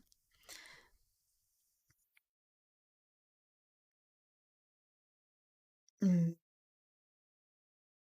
They are intelligent though, so I feel like they don't incite me to any like. I don't want to use them necessarily. I I can't come up with anything for them. Otyugs. Okay, and these were the things with huge mouths filled with like festering bits and uh tentacles with like spiky bits in the end, if we are to believe D&D. They're actually just looking at the description where they talk about how they spend much of their time partially submerged in filthy water, preferring eating garbage over any other food. It's kind of a case of, so is this a little bit like a hippo ish? Like, angry little creature, or maybe not, angry big creature, hiding in the water. Maybe hiding isn't the right word either exactly, but like chilling in the water, and like, oh, something tasty, let me just like smash it into my mouth.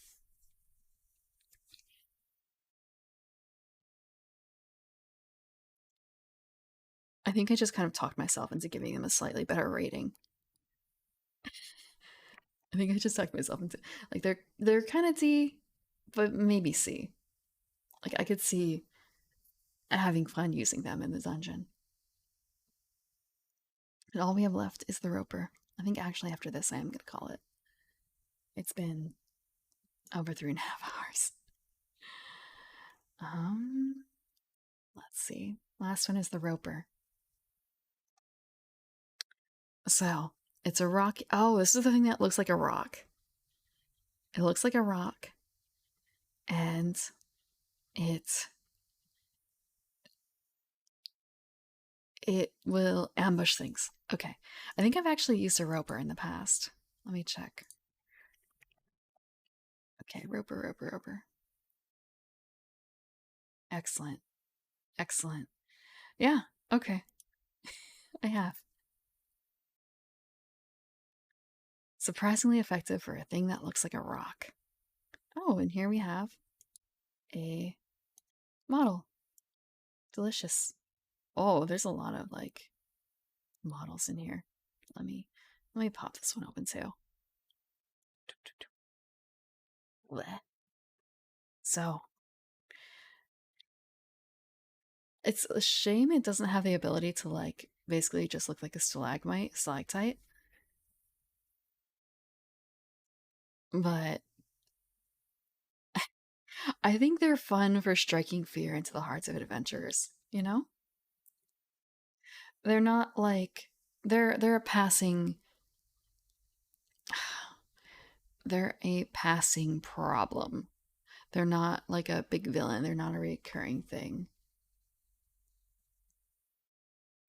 So like step up for what they are, I guess like conceptually, but also step down because uh they're more of like a minor monster. Part of that is probably also because of the nature. Like they're not intelligent. I don't think. Let me check. Oh, ropers are intelligent. Oh, thank you for the raid, Saku.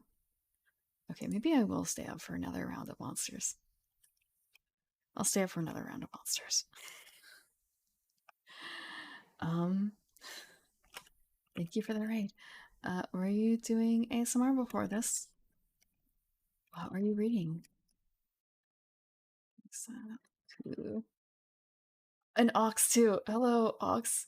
Double raid. Okay, yeah. I guess I'll go through another round of monsters then. Um,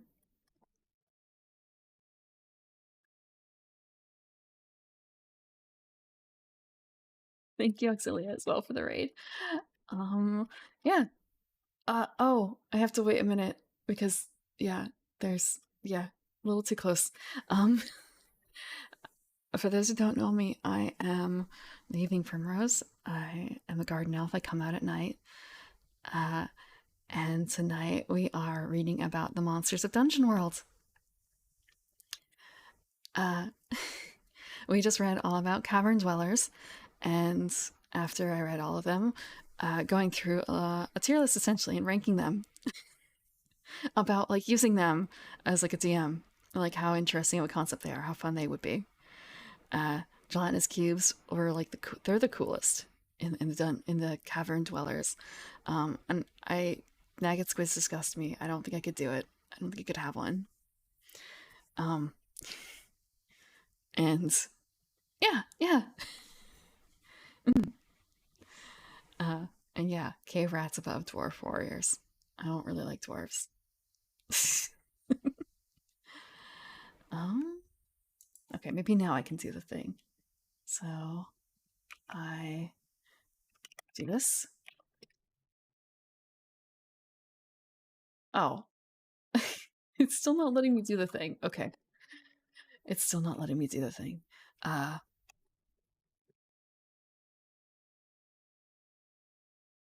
okay. Every now and then I hear knocking, and it's kind of are the cats angry? Is that how the Callisto Protocol go? Were you able to uh, actually run it? And also, thank you for the follow, Dust Dracula and Saku. Now can I? How can I shout out Auxilia?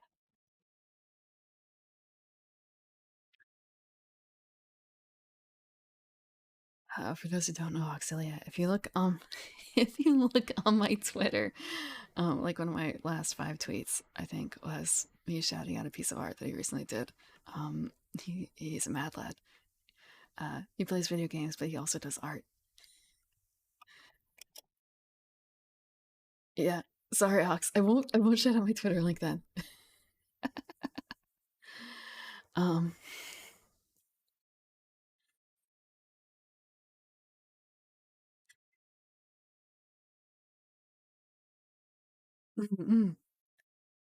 and I want to, yeah.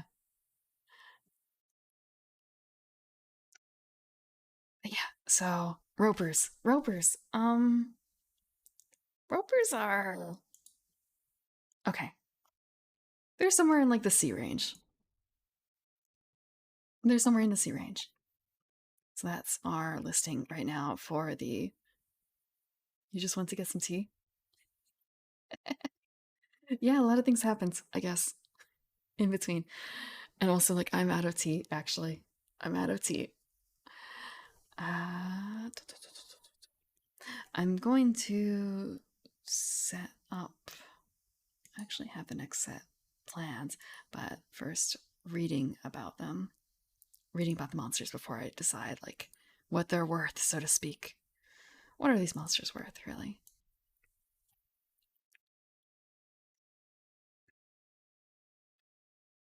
Also, I guess because I'm switching this up, I'm going to also adjust the text real quick.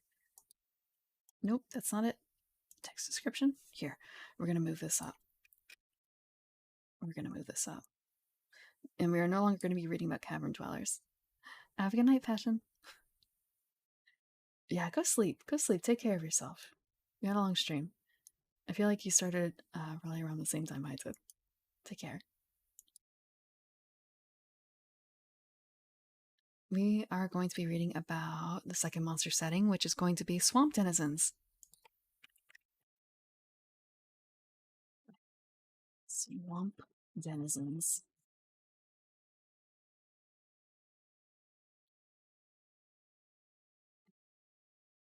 And let me do a real quick count of how many things are in here. Swamp Denizens. Swamp Denizens. There are 1, 2, 3, 4, 5, 6, 7, 8, 9, 10, 11, 12, 13, 14, 15, 16, 17, 18. There's like 20 of them. Thank you. Thank you, Janelle. Thanks for the head pat. Yeah, there's 20 swamp things. Swamp denizens. I'm probably going to end up saying swamp things a lot. Don't mind that. Don't mind that. So, swamp denizens. Start with Bakunawa. Actually, yeah, I guess actually between them, I'm going to unleash them on the ranking list once I grab the appropriate list. Actually, let's just do a quick thing. I wish this were a little quicker. I'm using a system called Figma to do the ranking chart, so I can do things and add things on the fly. It's browser based. It's really good. Adobe bought them, but hopefully they stay good despite Adobe having bought them. So I'm just gonna hide everything internally, and then hopefully I can unleash things as I go. So, the Bakunawa. It is solitary, large, intelligent, messy, and forceful. It has a bite of D10 plus 3 damage, 1 piercing, 16 hit points, and 2 armor. The ranges are close and reach, and the special qualities, amphibious. The description. Dragon Turtle's sister is a mighty serpent queen. 10 yards of scales and muscle. They say she wakes with a hunger when the sun disappears from the sky. She is attracted by bright light in the darkness, and like any snake, the Bakunawa is sneaky. She will seek first to beguile and mislead, and will only strike out with violence when no other option is available. When she does, though, her jaws are strong enough to crack the hull of any swamp boat, and certainly enough to slice through any sealed breastplate or two. Give the greedy snake your treasures, and she might just leave you alone. Instinct to devour. She lures prey with lies and illusions. She will also lash out at light, and finally she devours. So I'm going to be reading all of the swamp denizens before I start adding them to the list. And we won't rank them until they're all done. So we start with the Bakunawa. This way you can also see them down here. Let's see. Next one is the Basilisk. It's a solitary and a hoarder. Its bite does D10 damage. It has 12 hit points and 2 armor. A range of close. Few have seen a basilisk and lived to tell the tale. Get it? Seen a basilisk? A little bit of basilisk humor there. Sorry, I know you're looking for something helpful, sirs. Serious stuff, I understand. The basilisk, even without its ability to turn your flesh to stone with a gaze, is a dangerous creature. A bit like a frog, bulbous eyes and 6-muscled legs built for leaping. A bit like an alligator, with snapping jaws and sawing teeth. Covered in stony scales and very hard to kill. Best avoided, if possible. Instinct is to create new statuary. Moves include turn flesh to stone with a gaze and retreat into a maze of stone. So that is the basilisk. I feel like because it's a classic monster, There's a lot more like visual interpretations that are a little different. Like they all have the same base, but they don't describe anything in here. Actually, wait, no, am I thinking of the cockatrice? I'm probably thinking of a cockatrice. The cockatrice is kind of similar to a basilisk, isn't it? Or are they tied together in a different way? Like, is the cockatrice a way to defeat a basilisk, like uh, the cobra and it's not a ferret, it's not a mink, it's another creature. What is it with the cobra? If I just look up cobra ferret, it's probably not. It's a. Oh, come on. This sucks. If I look up cobra ferret, it's coming up with like G.I. Joe. Cobra. Um. Enemy. What is the obra? Oh, come on. It keeps coming up with like G.I. Joe stuff. I swear. Mongoose. The mongoose. Okay. Mongoose and the cobra.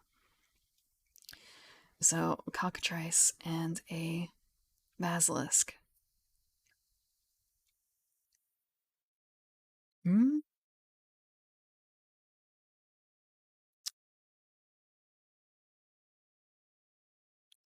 Or what is the difference? Oh, okay. I guess they are based on the same concept initially, but they've been split off. Okay. Looking at or breathing on someone with chicken heads. Poisonous snakes with chicken heads. Okay.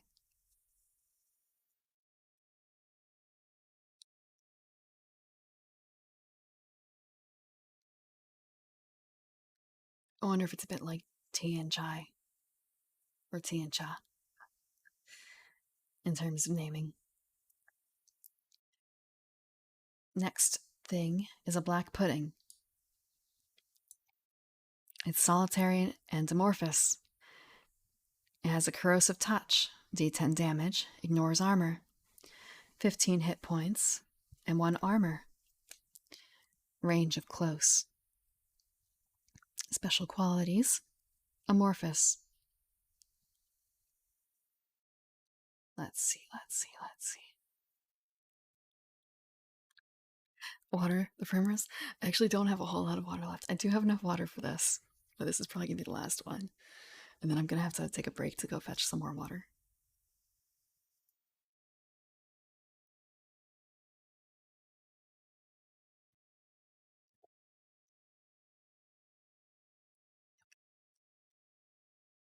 So, for the black pudding, description. How do you kill a pile of goo? A great squishy pile of goo that also happens to want to dissolve you and slurp you up? That is a good question to which I have no answer. Do let us know when you find out. Instinct to dissolve. Moves include eat away metal, flesh, or wood, and also ooze into a troubling place food, armor, stomach. Fire. Oh, maybe we should ask Hazmat. He's a black pudding, right? He's a black pudding.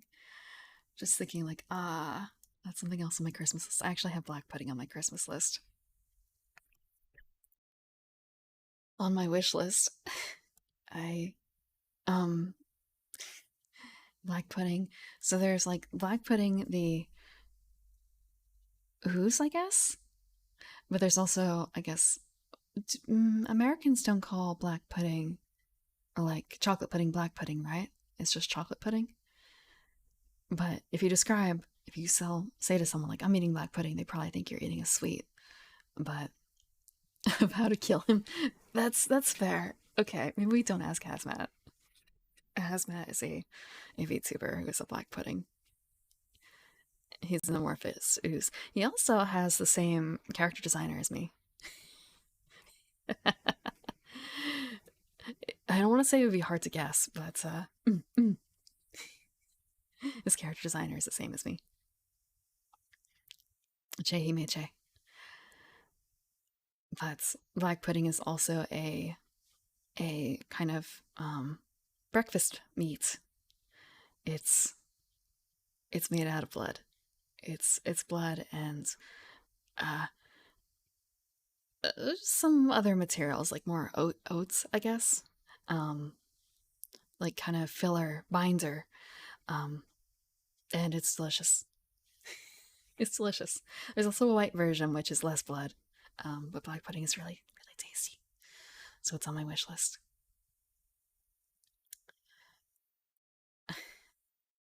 It might be more of a like acquired taste though, honestly.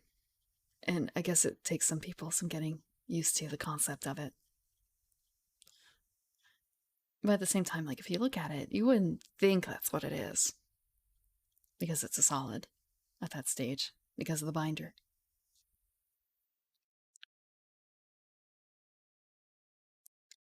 The next enemy is a Codal. It is solitary, intelligent, and devious. Its attack is a light ray for D8 damage, and it ignores armor. It has 12 hit points and 2 armor itself. It has a range of close and special qualities of wings and halo. Description: as if in direct defiance of the decay and filth of the world, the gods granted us the Quaddle. Hold on. Um.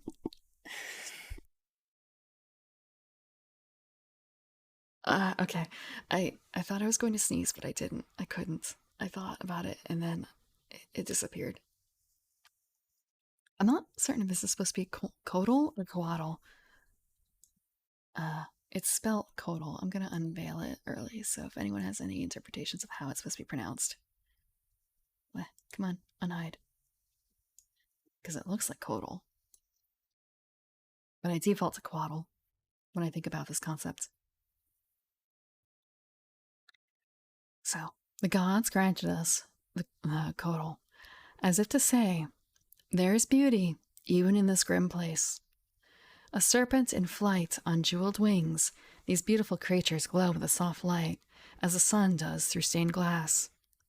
Bright, wise, and calm, a Codal often knows many things and sees many more.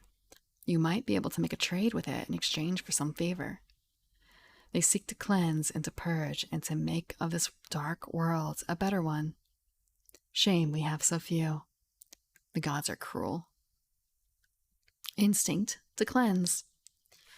Moves include pass judgment on a person or a place, summon divine forces to cleanse, or offer information in exchange for service. So just kind of a, this is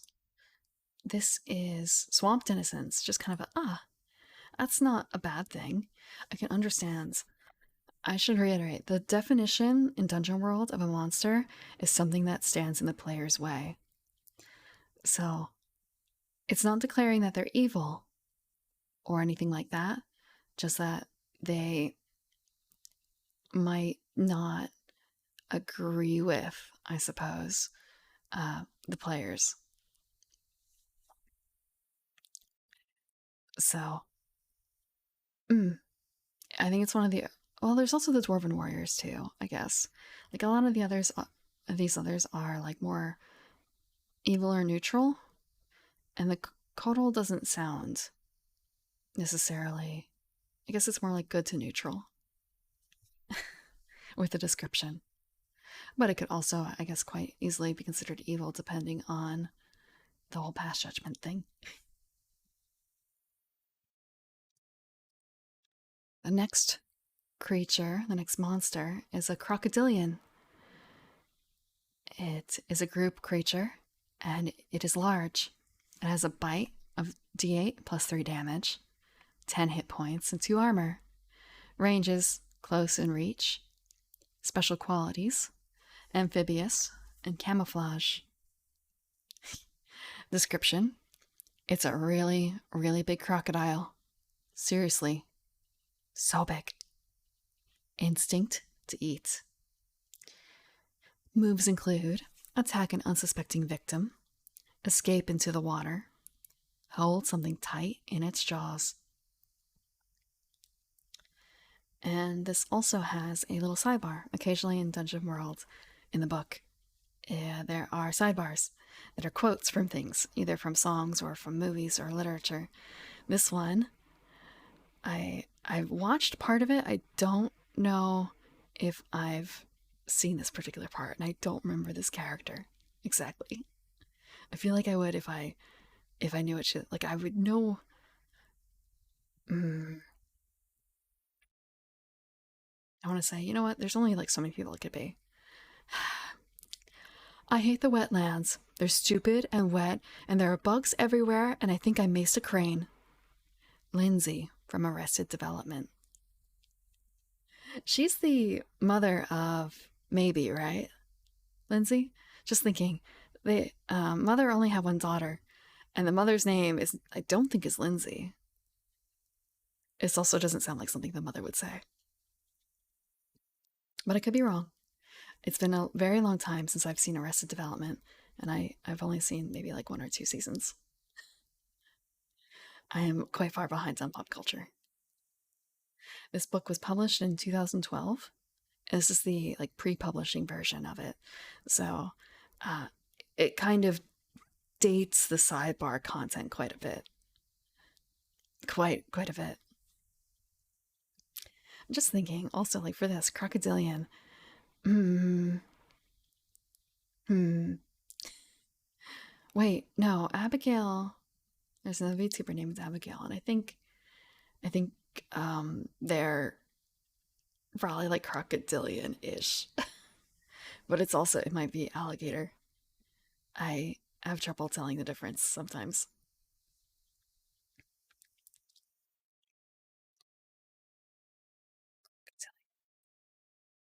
Crocodilian. Okay. I think actually I'm going to take like a very quick break so I can make a little bit more tea for myself because we still have 15 more monsters and then like ranking them to go through.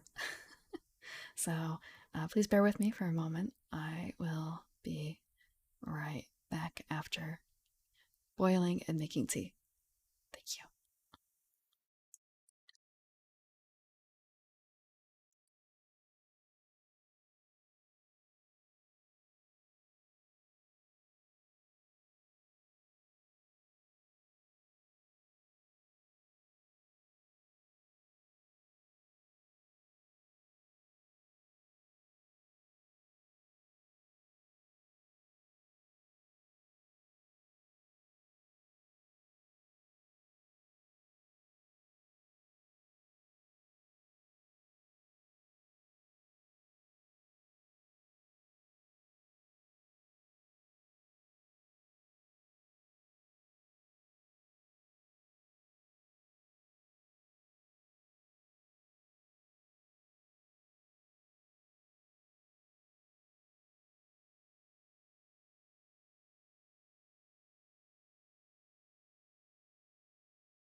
And back.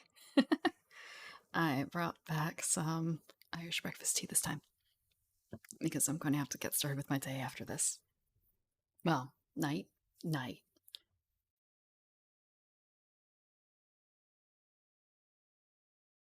Where were we? We left off with Crocodilian. We covered that. Next is the doppelganger. Doppelganger. They are solitary, devious, and intelligent. They have their attack is with a dagger, d6 damage, 12 hit points, and 0 armor. Range of close, with special qualities of shape shifting. Their natural form, if you ever see it, is hideous, like a creature who stopped growing part way before it decided it was an elf or man or dwarf. Then again, maybe that's how you get to be the way a doppelganger is. Without form, without shape to call their own, maybe all they really seek is a place to fit in. If you go out into the world, when you come back home, make sure your friends are who you think they are. They might, instead, be a doppelganger, and your friend might be dead at the bottom of a well somewhere. Then again, depending on your friends, that might be an improvement. Instinct to infiltrate. Their moves include assume the shape of a person whose flesh it's tasted, use another's identity to advantage, and leave someone's reputation shattered.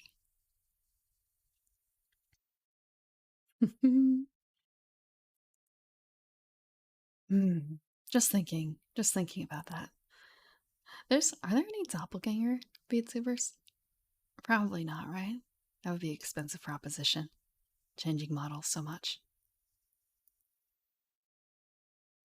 But I don't know if I've heard the section about like being able to assume the shape of a person whose flesh it's tasted, like that. The bit about having to taste them first, that's new to me.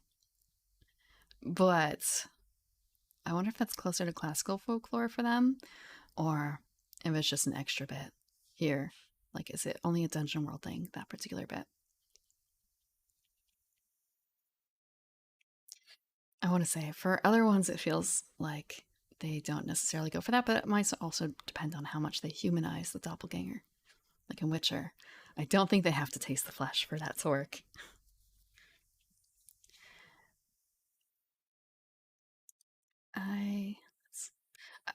It's kind of I don't start ranking yet. But I do want to put doppelganger up somewhere. Oh, did I spell it right? Okay, I did spell it right. I was worried for a second that I spelled doppelganger wrong. I even made sure to copy the umlauts in there. Oop. No, that's not it. Okay.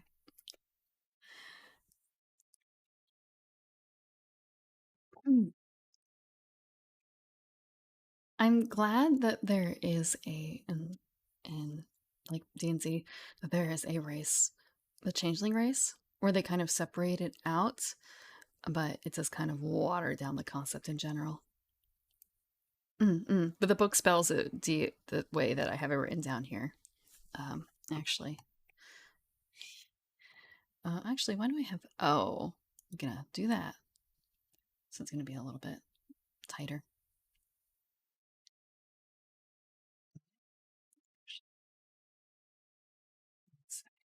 Gonna test something out. Okay. It would have been cool if actually I feel like I should have green screened this so black is not visible. Changelings. Ah, they're descended from doppelgangers in Eberron. Ah, okay. I want to say that doesn't really happen a whole well, maybe I haven't played any campaigns with changelings as far as I know. Maybe they were just very good at what they did. But I kind of doubt it. Um I could see them being fun. I would like to one day play an Eberron game. It seems like an interesting world. It doesn't have to be D&Z. It doesn't have to be teensy.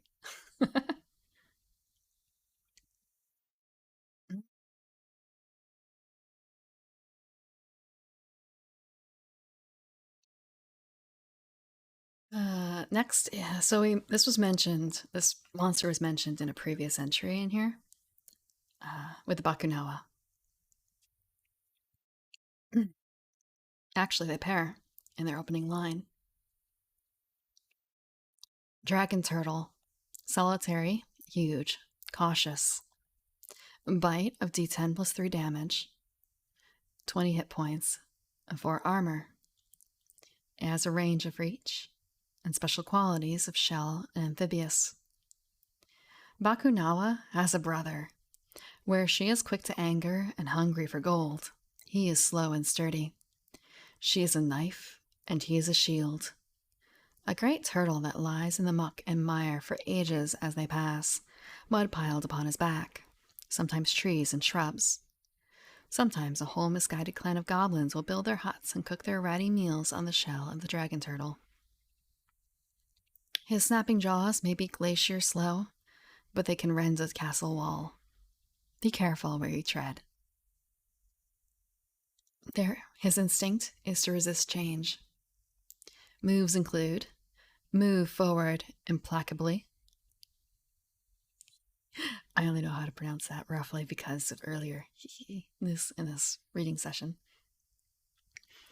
Bring its full bulk to bear. Destroy structures and buildings.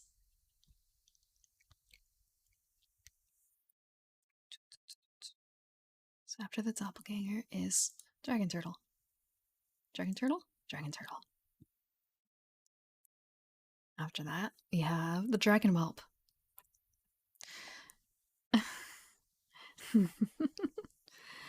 The dragon whelp is solitary, small, intelligent, cautious, and a hoarder. It has elemental breath, d10 plus 2 damage, 16 hit points, and 3 armor. Ranges of close and near.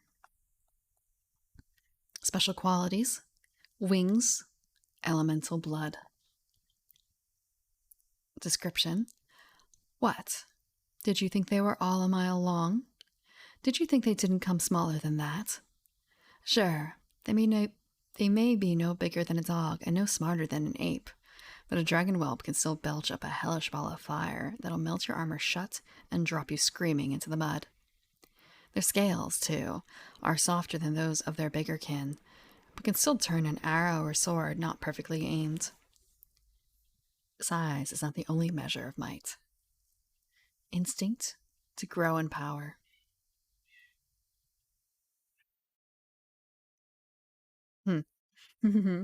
Sorry, I heard a problem child.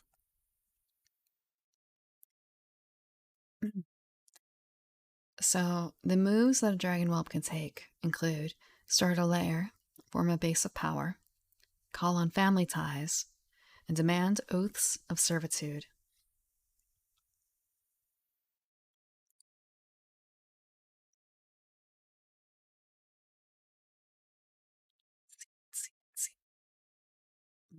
One second, I'm going to check on something in terms of a book. Cross-referencing something in here. The elements. Oh. Oh. Let's see.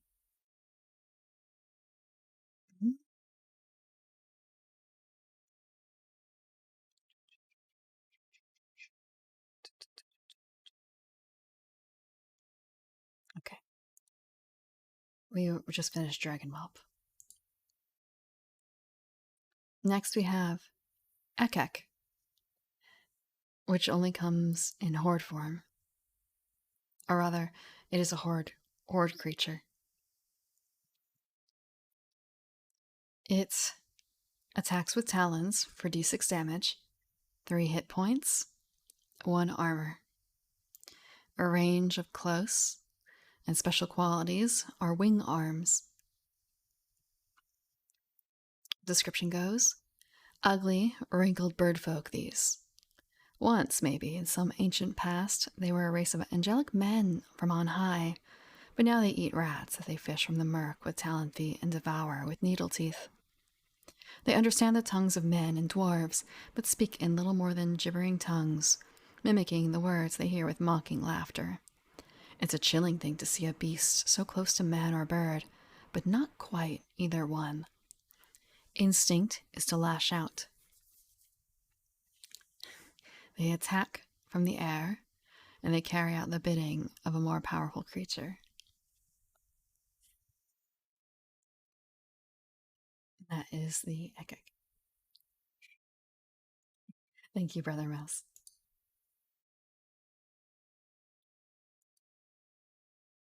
Now we're kind of like wrapping into like a second set. I wonder if I should probably actually. I'm gonna. I can't quickly wrap them, so I'll just keep scrolling. I'll just keep scrolling.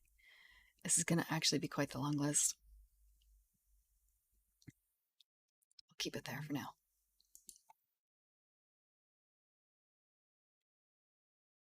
After the Ekek comes the fire eels. They are a horde and they are tiny. They have a burning touch for d6 minus 2 damage, ignores armor. They have 3 hit points and 0 armor.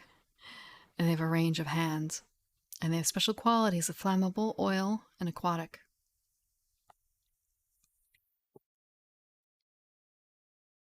These strange creatures are no bigger or smarter than their mundane kin. They have the same vicious nature. Over their relations, they have one advantage: an oily secretion that oozes from their skin and makes them hard to catch. On top of that, with a twist of their body, they can ignite the stuff, leaving pools of burning oil atop the surface of the water and roasting prey and predator alike. I hear the slimy things make good ingredients for fire-resistant gear, but you have to get your hands on one first. Instinct to ignite. Moves include catch someone or something on fire, even underwater, and consume burning prey.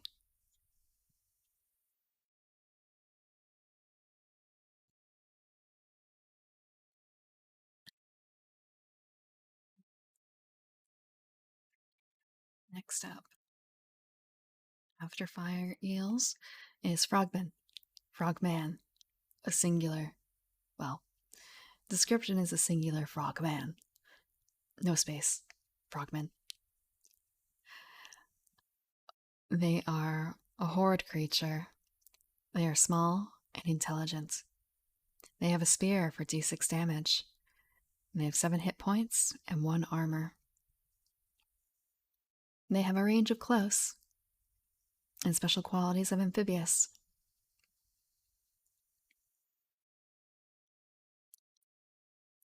Croak, croak, croak. Little warty munchkins. Some wizard or godling's idea of a bad joke, these creatures are. They stand as men, dressed in scavenged cloth, and hold court in their froggy villages. They speak a rumbling pigeon form of the tongue of man and are constantly at war with their neighbors. They're greedy and stupid, but clever enough when they need to defend themselves. Some say, too, their priests have a remarkable skill at healing. Or maybe they're just really, really hard to kill. Instinct to wage war.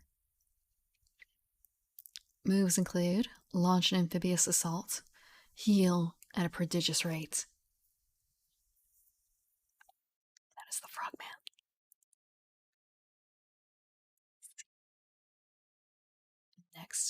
Next is the Hydra. A Hydra is solitary and it is large. It has a bite of d10 plus 3 damage, 16 hit points and 2 armor, and a range of close and reach.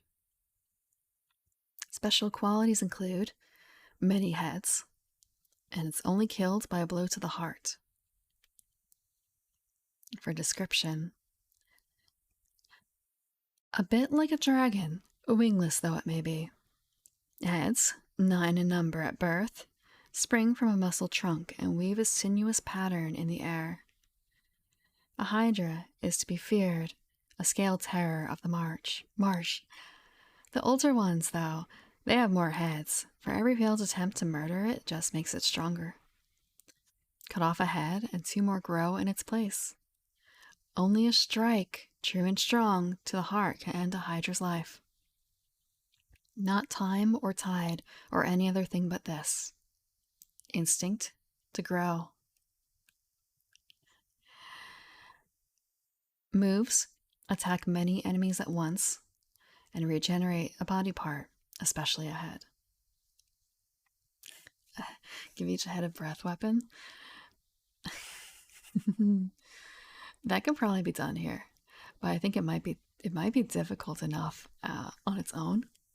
It might depend on your party.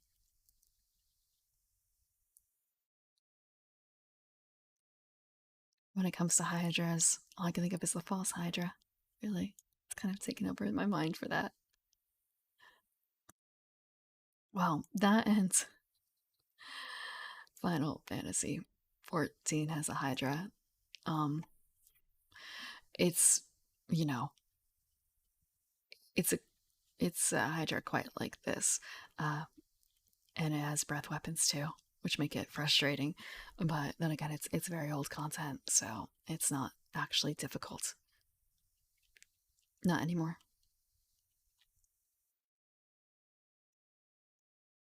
The next creature is a kobold. It is hoarding, like as in it's a group creature. Large group creature. Small, stealthy, intelligent, and organized. It has a spear for d6 damage, 3 hit points, and 1 armor.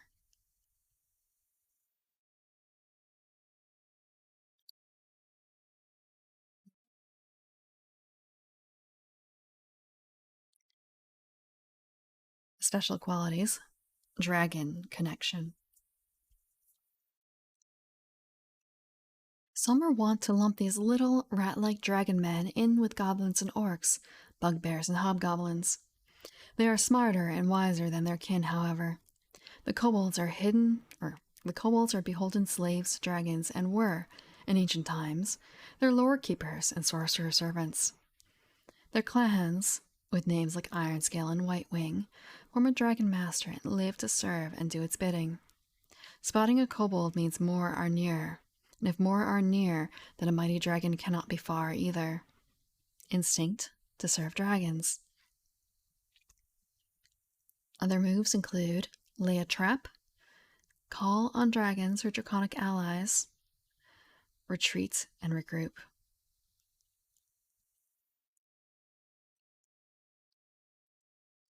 I like kobolds too. Kobolds are fun. If you give them, as long as you kind of, I don't want to say keep them intelligent, but like trap making kobolds. Trap making kobolds are fun. And that's why kobolds are going to eke out over the goblins in the tier list. Eventually. Eventually.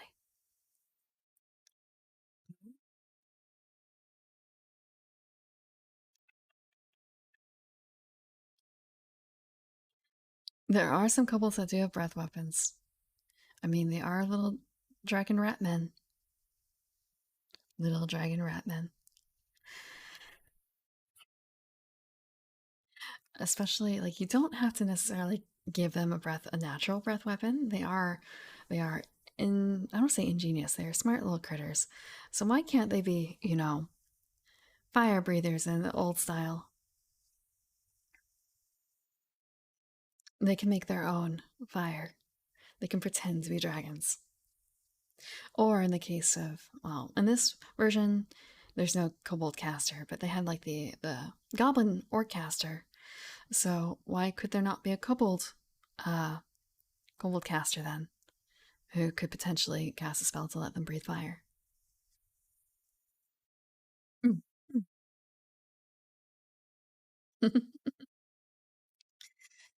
You don't give breath weapons to most creatures despite what it sounds like. It's just, a few. And it's not like, man, if you gave. was gonna say, okay, maybe frogmen can also spit poison, depending. Like, maybe it would be a bit of a problem if you gave, like, Egex and Doppelgangers, breath weapons. They probably don't deserve them, or other, like, there's nothing rooting that in fantasy history. Or, myth. Folklore, as it were. The next monster is the Lizard Man. It is group, stealthy, intelligent, organized. It has a spear for D8 damage.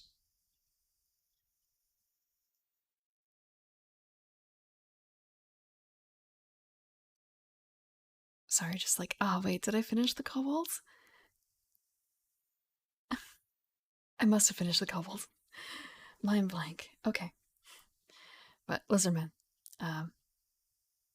Spear, D8 damage, 6 hit points, 2 armor. Range is close and reach. Special qualities, amphibious. Lizardmen. A traveling sorcerer once told me that lizard men came before we did. That before elves and dwarves and men built even the first of their wattle huts, a race of proud lizard kings strode the lands. That they lived in palaces of crystal and worshipped their own scaly gods. Maybe that's true and maybe it ain't. Now they dwell in places men long forgot or abandoned, crafting tools from volcano glass and lashing against the works of the civilized world. Maybe they just want back what they lost. Instinct to destroy civilization. Other moves include ambush the unsuspecting, launch an amphibious assault. Other things, other monsters. Oh, wait, I have to put up what's after the kobold. That's the lizard man. What? Okay. Actually, what happens when I do that? I'm not going to do that again on purpose. I don't want it to flash. The next monster is Medusa. Solitary, devious, intelligent, hoarder. Claws for d6 damage, 12 hit points, and 0 armor. In a range of close. Special qualities. Look turns you to stone. That's actually quite a common thing with swampy creatures, isn't it? There's another one in here that I think they skipped that I'm a little surprised about.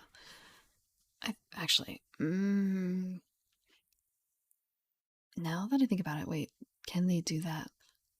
I'm kind of skipping around in concept with like, wait, can?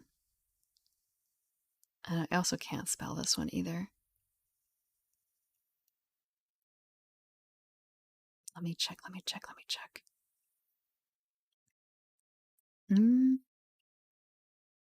Okay, I'm thinking, I can't pronounce this right. Catoblepo? Catoblepas? Is another creature that is typically placed in swamps in fantasy and can theoretically turn people to stone. And it's just kind of, that's a very common trait that we've been seeing here with these marsh creatures. And it just makes me think of another bit. But what if that's a little bit based on bog people, so to speak? There are different kinds of wetlands. There are fens and bogs and marshes and swamps.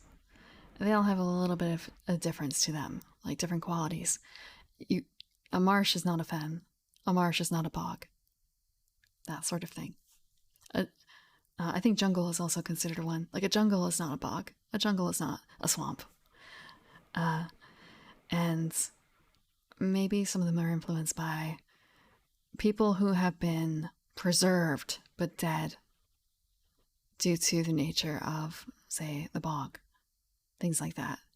Maybe that's what gives rise to this concept of people being turned to stone. Because buffalo weren't terrifying enough. Yeah.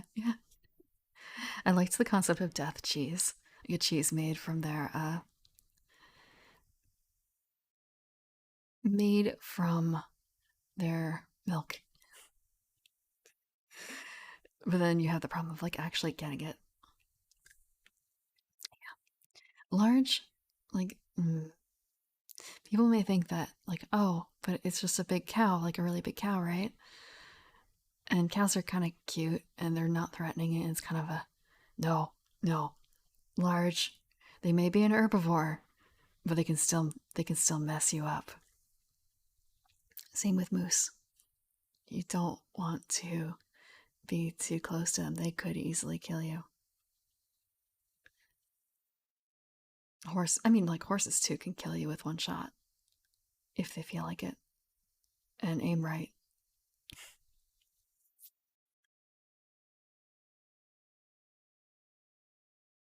Mm. I've been around some cows. Uh,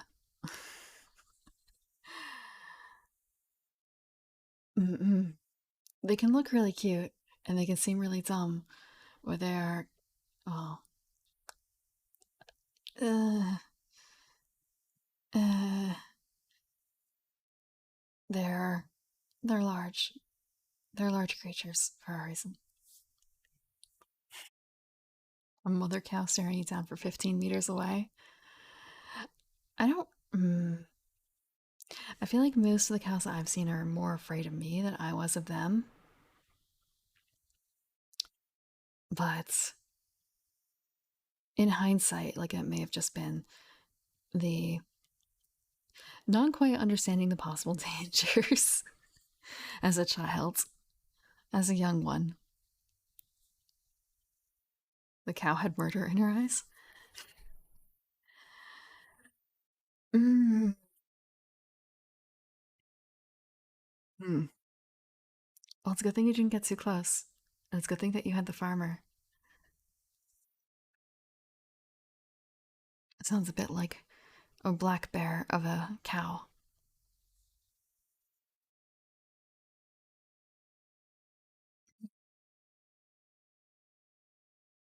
But Medusa. Medusa. The Medusa are children of a serpent haired mother, birthing them in ancient times to bear her name across the ages.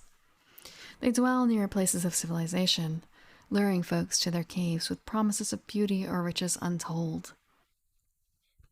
Fine appreciators of art, the Medusa curate strange collections of their victims, terror or ecstasy frozen forever in stone. It satisfies their vanity to know that they were the last thing seen in so many lives. Arrogant, proud, and spiteful, in their way, they seek what so many do: endless company, instinct to collect. Other things include turn a body part to stone with a look, draw someone's gaze, show hidden, terrible beauty. No matter how dorky their ears actually are, I want to say that that's how I felt about llamas. I was coming to, I think, more so the realization of like, these things could really hurt. When I was around that kind of stage of life, and I was around llamas.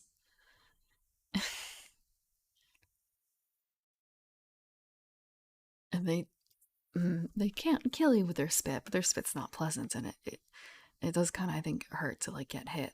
And also, there's the smell, the smell.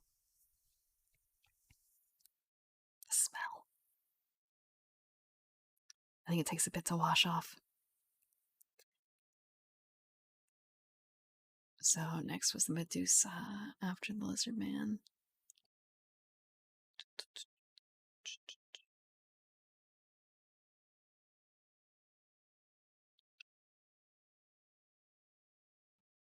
The next one is a Sahagin. Horde, intelligent. Endless teeth, d6 plus 4 damage, 1 piercing, 3 hit points, 2 armor. Close, forceful, messy. Special qualities: amphibious. The shape and craft of men wedded to the hunger and the endless teeth of a shark. Voracious and filled only with hate, these creatures will not stop until all life has been consumed. They cannot be reasoned with. They cannot be controlled or sated. They are hunger and bloodlust, driven up from the depths of the sea to ravage coastal towns and swallow island villages. Instinct to spill blood. Other things include bite off a limb, hurl a poisoned spear, frenzy at the sight of blood.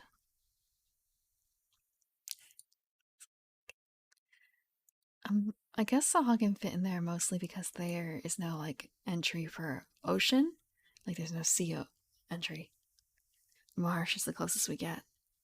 And the same thing with some of these other ones. Because the next one is a sauropod. Well, actually, no. I'm thinking of something else. Like for Loch Ness. Loch Ness is not a sauropod, right? No. Wrong dinosaur. Sauropod. Group. Huge. Cautious. Trample. D10 plus 5 damage. 18 hit points. 4 armor. They have a range of reach. Special qualities include armor-plated body. Description. Great lumbering beasts. They live in places long since forgotten by the thinking races of the world. Gentle if unprovoked, but mighty if their ire is raised. They trample smaller creatures with the care we might give to crushing an ant beneath our boots. If you see one, drift by and gaze in awe, but do not wake the giant. Instinct to endure. Other moves include stampede, knock something down, unleash a deafening bellow. What? Okay, really quick. I'm gonna look up a sauropod because it's kind of, what is a sauropod? Sauropod. What am I thinking? Oh, it's one of those. Okay. So, like, a kind of related concept, but not quite. That's what I was thinking. I should probably learn to see if I can put like Google into dark mode or something for this because it's blinding. It hurts. I'm sorry. After Sahagin, that was the sauropod. Next is the swamp shambler. It is solitary, large, and magical. A magical swamp shambler? Lash. D10 plus 1 damage for the lash. 23 hit points and 1 armor. It has tags of close, reach, and forceful. Special qualities include swamp form.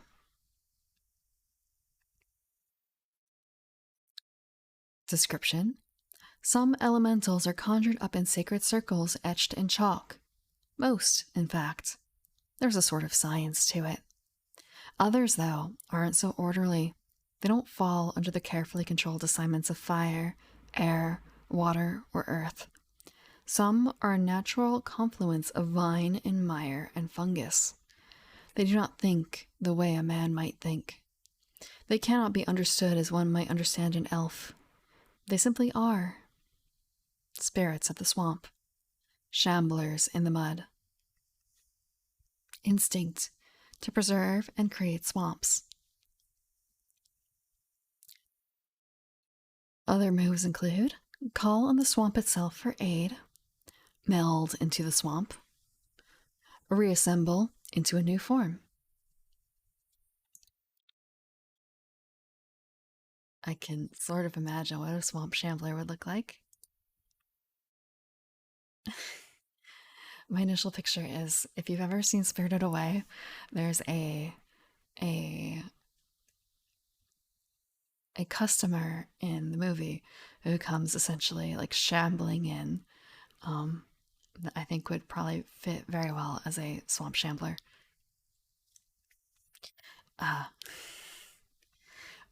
Dirty. Well, maybe dirty is not the right word. Dirty kind of implies that it's unclean, and like I guess it is unclean. It's just, there's more to it than that. Like it runs deeper. And that also kind of, I feel like, also implies a bit that there's a state where it could be clean. And it really can, because its natural state is partially composed of earth and soil and water and detritus and partially, I don't want to say digested, but like partially uh, rotten materials, decomposed.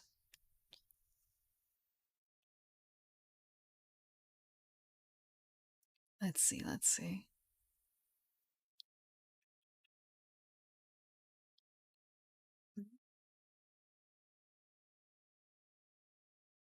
Let's see, let's see, let's see. The next creature is a troll. It is solitary, large.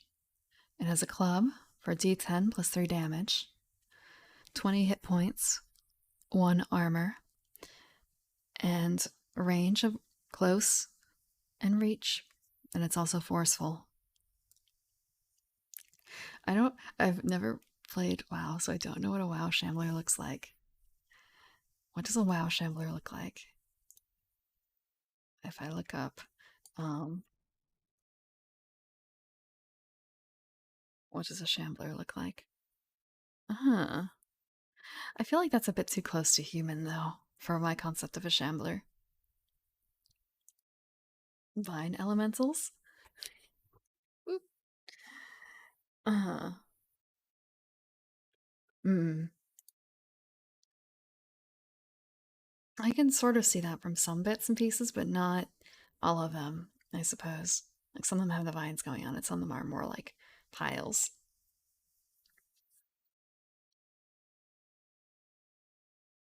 But yeah, still, they're very human shaped. So the troll's special quality is regeneration. A troll is tall, real tall, 8 or 9 feet when they're young or weak, covered all over in warty, tough skin too. Big teeth, stringy hair like swamp moss, and long, dirty nails. Some are green, some gray, some black. They're clannish and hateful of each other, not to mention all the rest of us. Near impossible to kill, too, unless you fire acid to spare. Cut off a limb and watch. In a few days, you've got 2 trolls where you had 1.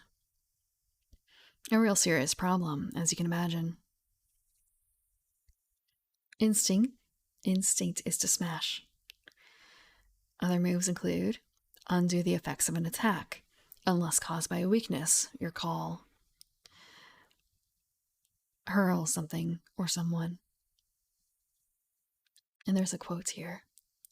A sidebar. Like a wolverine to a bear, so be a troll to a giant. Hugi, 3 hearts and 3 lions. I've never heard of 3 hearts and 3 lions. I wonder what it is. Let me do a quick check. What is 3 hearts and 3 lions? I've never heard of it. I think there's a movie called 4 Lions, but I definitely think this is unrelated. 3 hearts and 2. No. 3 hearts and 3 lions. What is it? Oh, it's a novel from 1961 by Paul Anderson. What is it about? What is it about? Expanded from a novella.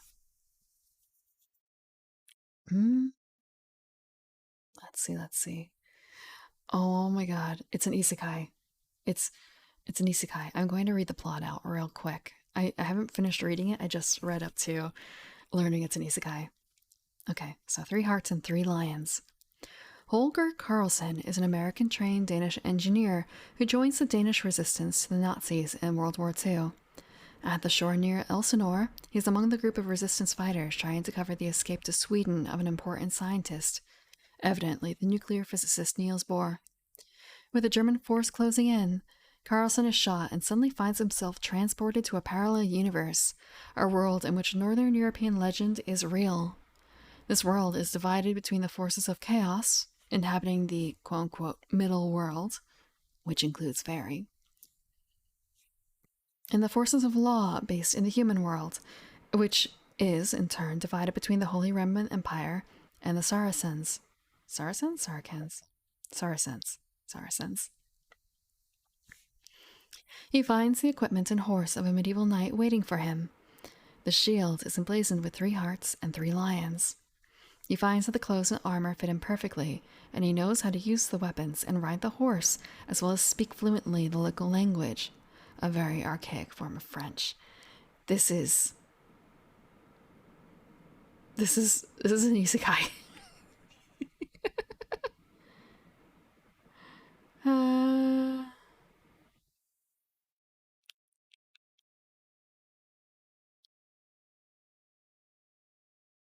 yep, it's an isekai. That's not the entire plot. That's just the beginning of the plot. But man, yep, 1961 isekai. Hmm.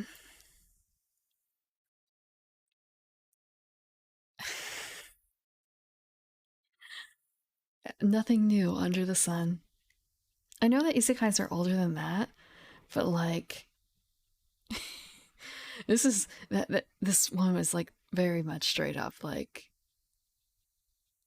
uh you could turn this into an anime, I feel like, very easily. What was written there.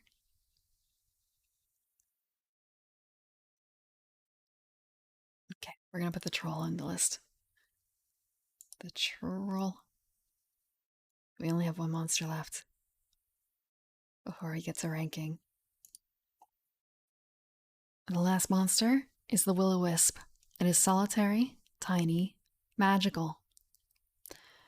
It attacks with a ray for I don't know how to read this damage exactly. It's oh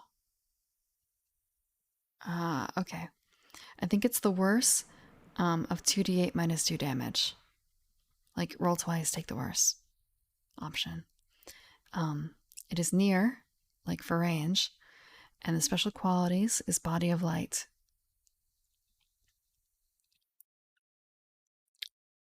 Spot a lantern floating in the darkness, lost traveler in the swamp. Hope, a beacon of shimmering light. You call out to it, but there's no answer.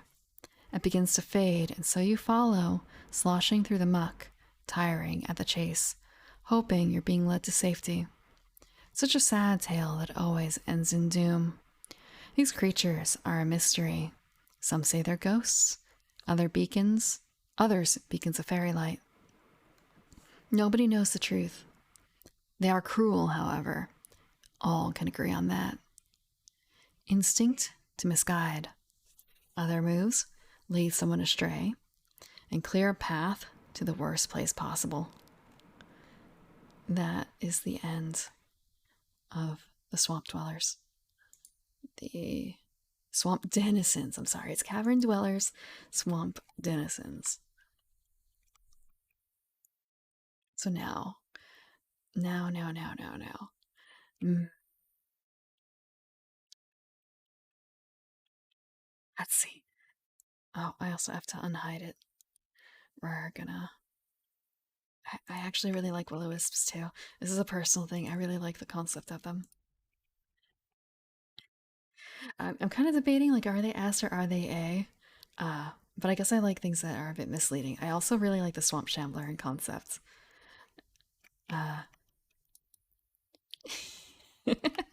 I know that like it's just another elemental, like an earth elemental, but there's something about the swamp that calls to me. There's something about the swamp that calls to me. I feel like the swamp creatures are gonna overall get a higher ranking than the other ones. I also really like kobolds. It's kind of a, do kobolds go in A or are they S? I'm gonna put them in A for now, but I feel like they could be bumped up. Yeah, they could be bumped up. For you, they're S.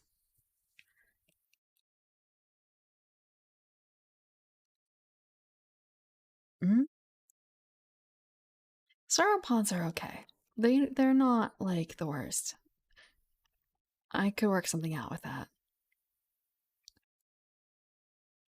Um, I want to say like for Ekek, Ekek are a neat concept, I guess, but the same with fire eels, but they don't really call to me. I'm gonna drop them down here. More flavor than goblins with all the same utility. I think they have more utility than goblins, honestly. A kobold king with an orb of dragonkind.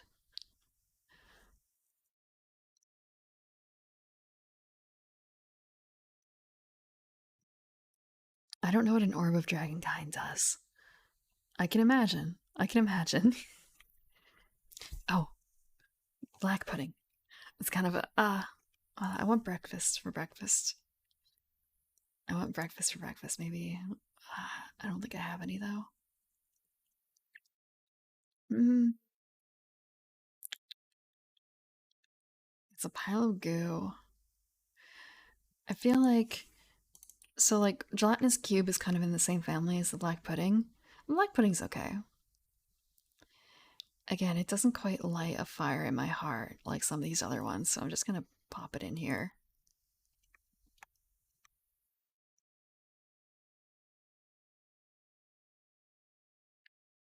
Ah,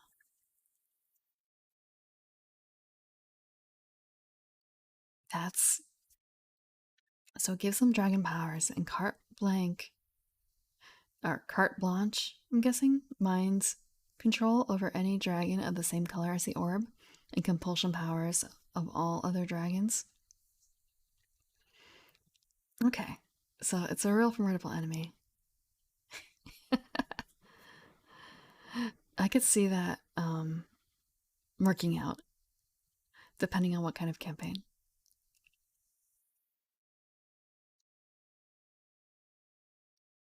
Imagine a group of Dragonborn working against that. Or, I suppose, imagine a group of other kobolds who are trying to wrest that from this particular king. The agreement could not be reached between two kingdoms of kobolds.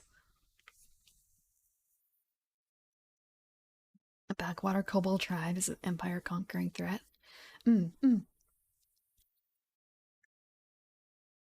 Backwater because they're in the swamp. Get it? Mm, mm, mm. Doppelgangers are classic. They're great. It's another one where it's kind of a is it A? Is it S? Basiliskar. Mm. Literal backwater tribe. Mm. I mean, different places put kobolds in different types of terrain.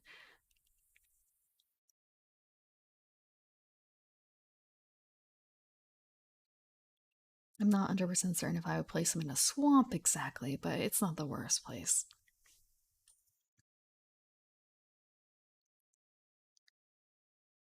Uh, Frogmen. Frogmen could be cool. They could be cool. I feel like actually I should be moving some of this stuff around. Like, again, like Frogmen, I guess, like super excited, pretty excited. It's like a lesser, like excited, um, like pretty okay. Uh, don't light a fire, and then, ew, I don't want to deal with them. I don't want to think about the concept. Maybe that's the way I should be thinking about it more. Because it's like, oh, there's nothing in B. There's nothing in B.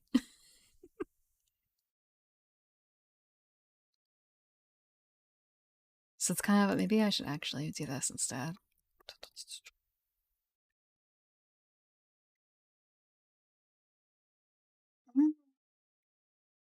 Yeah, maybe not. Maybe not. Okay, there we go. Uh, I want to say a dragon whelp could be really fun. I think the major problem with them is, uh, eh, in this case, it's dungeon world, so it would be a little different, I think.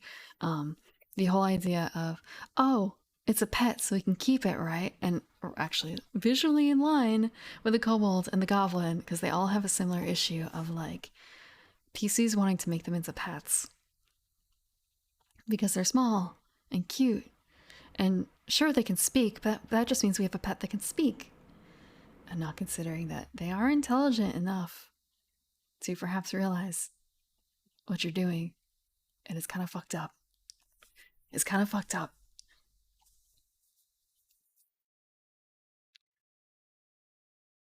Mm.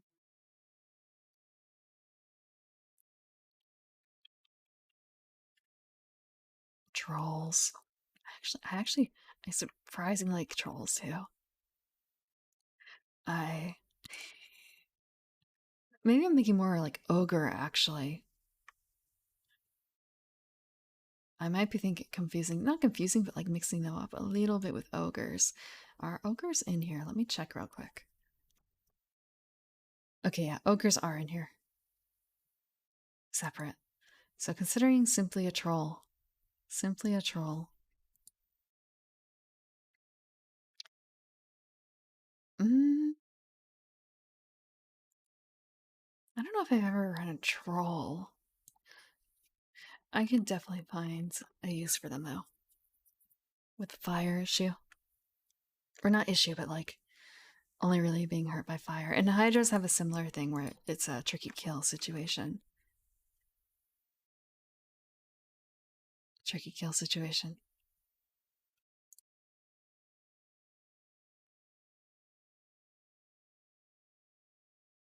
Hmm. I guess I wonder if I can grab two of these at once. I'm gonna grab this and the Bakunawa. Nope, I want the Bakunawa. I'm gonna grab them up. I don't actually know a whole lot about Bakunawa aside from what's described here, which dragon turtles are neat. Um Slow, not quite dragon, but close enough to be scary. I mean, they'd be scary on their own, even if they weren't dragons, I think. Uh, and Bakunawa sounds like she'd be fun to run as well as a counter, of course, to her brother.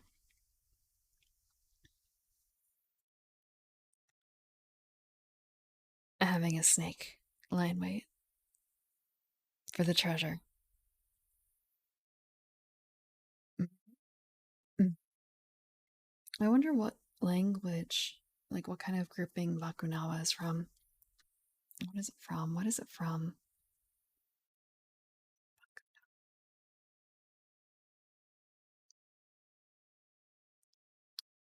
Uh, oh, it's Filipino.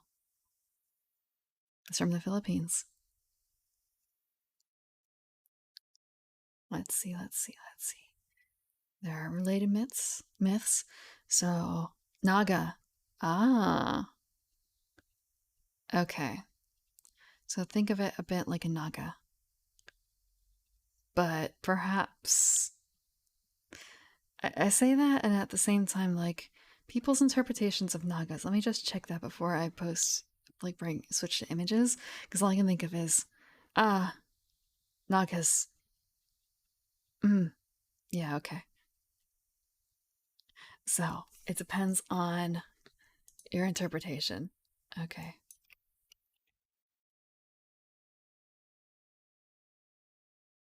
Okay, so Bakunawas are more lizard, not lizard, but like the more serpentine look of it versus a Naga where they've been kind of morphed into a half snake, half human form.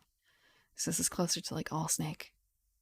Just giant swampy snake creature. Okay. But I guess some people have still done the humanoid forms because they're kind of slinking in at the bottom there. They're kind of slinking in on the bottom. Okay. So yeah. Dragon Turtle versus Bakunawa. Maybe versus isn't the right phrase. Come. Would be a good way of putting it otherwise. In conjunction with, I suppose. In conjunction with.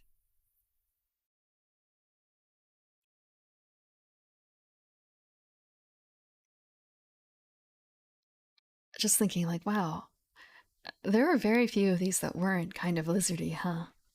Very few. Uh, Basilisks are fine. Basilisks are another classic one. I should have copied. I should have deleted. Um, I think Codals could be really fun. I think they could be really unexpected because they're, again, they're not evil. They are incredibly judgy, though. Incredibly judgy. And again, they're like the one shining pretty thing in all of this drudgy swamp business. So a little not tricky, but deceiving isn't the right word either. Um, they don't fit. They don't fit.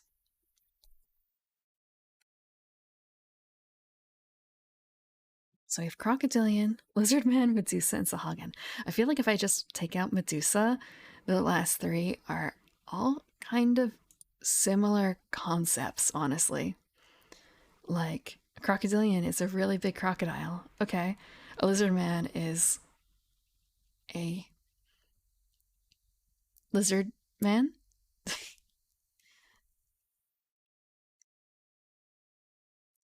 I kind of feel like Medusa's classic. It's also kind of played out.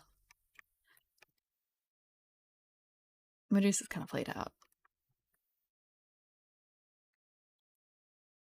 Sahagin. I don't. Um, Sahagin. Sahagin. So sharky face things. Sorry, this one is an interesting interpretation. Very sharky. Very sharky. Um,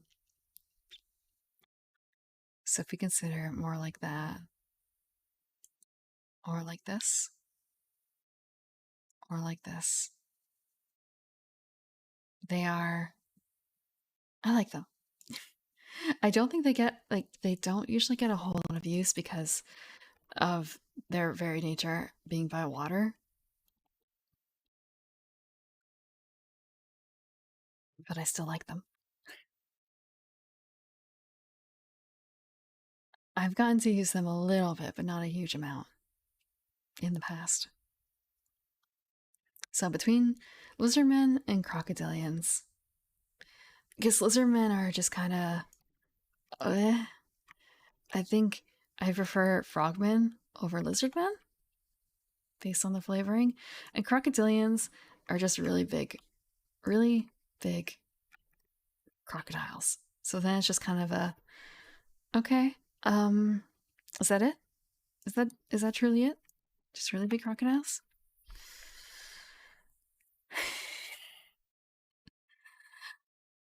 Hmm.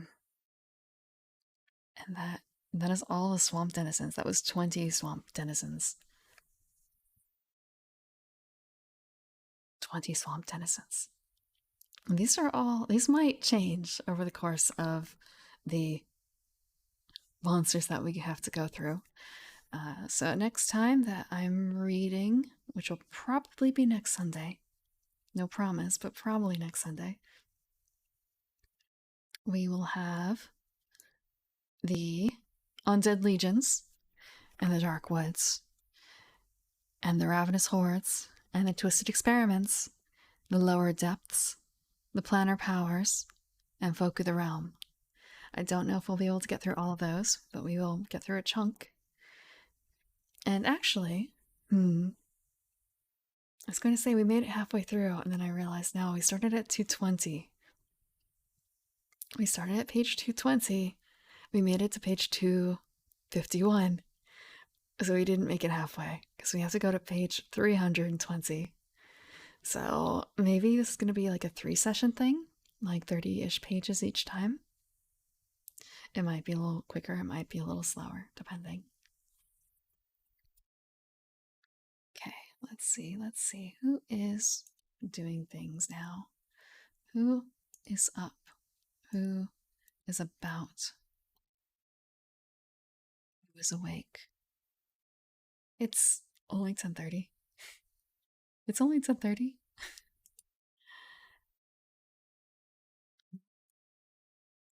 Let's see.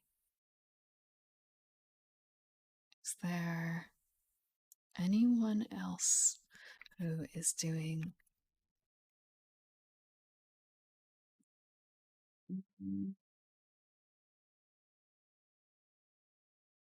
Is there anyone else reading at this stage? Oh, thank you for the follow, OG Panda Turtle.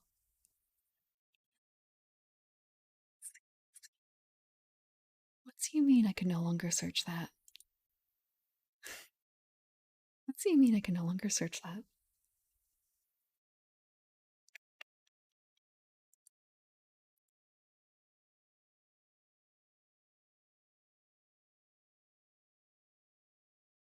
Who else is reading? Who else is reading?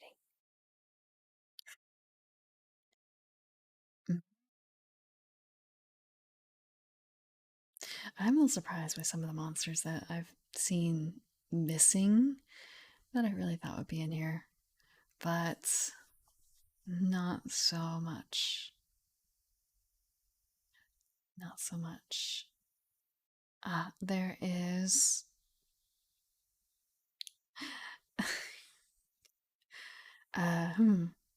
Scary monsters?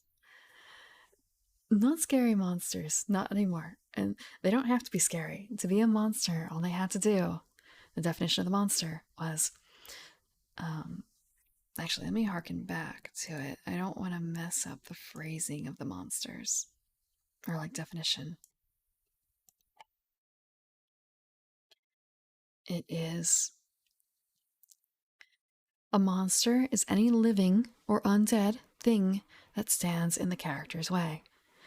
So I think an NPC can easily be turned into a monster. And in fact, there's a section, the folk of the realm are all things that are NPCs. Well, could be NPCs or they could be monsters. Bandits, depending on how you look upon them, could be either acolytes, fools, adventurers, knights, merchants, peasants, spies, soldiers.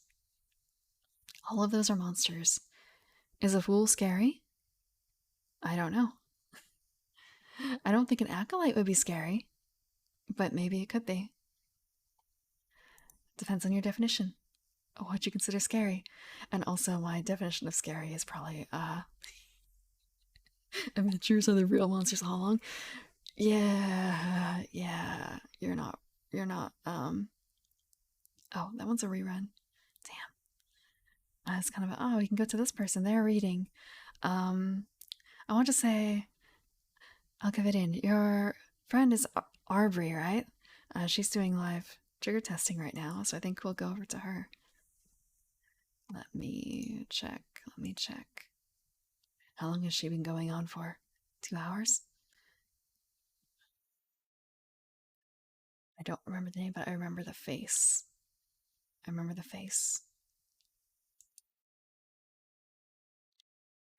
Okay, I think we're gonna raid her then. Let's see.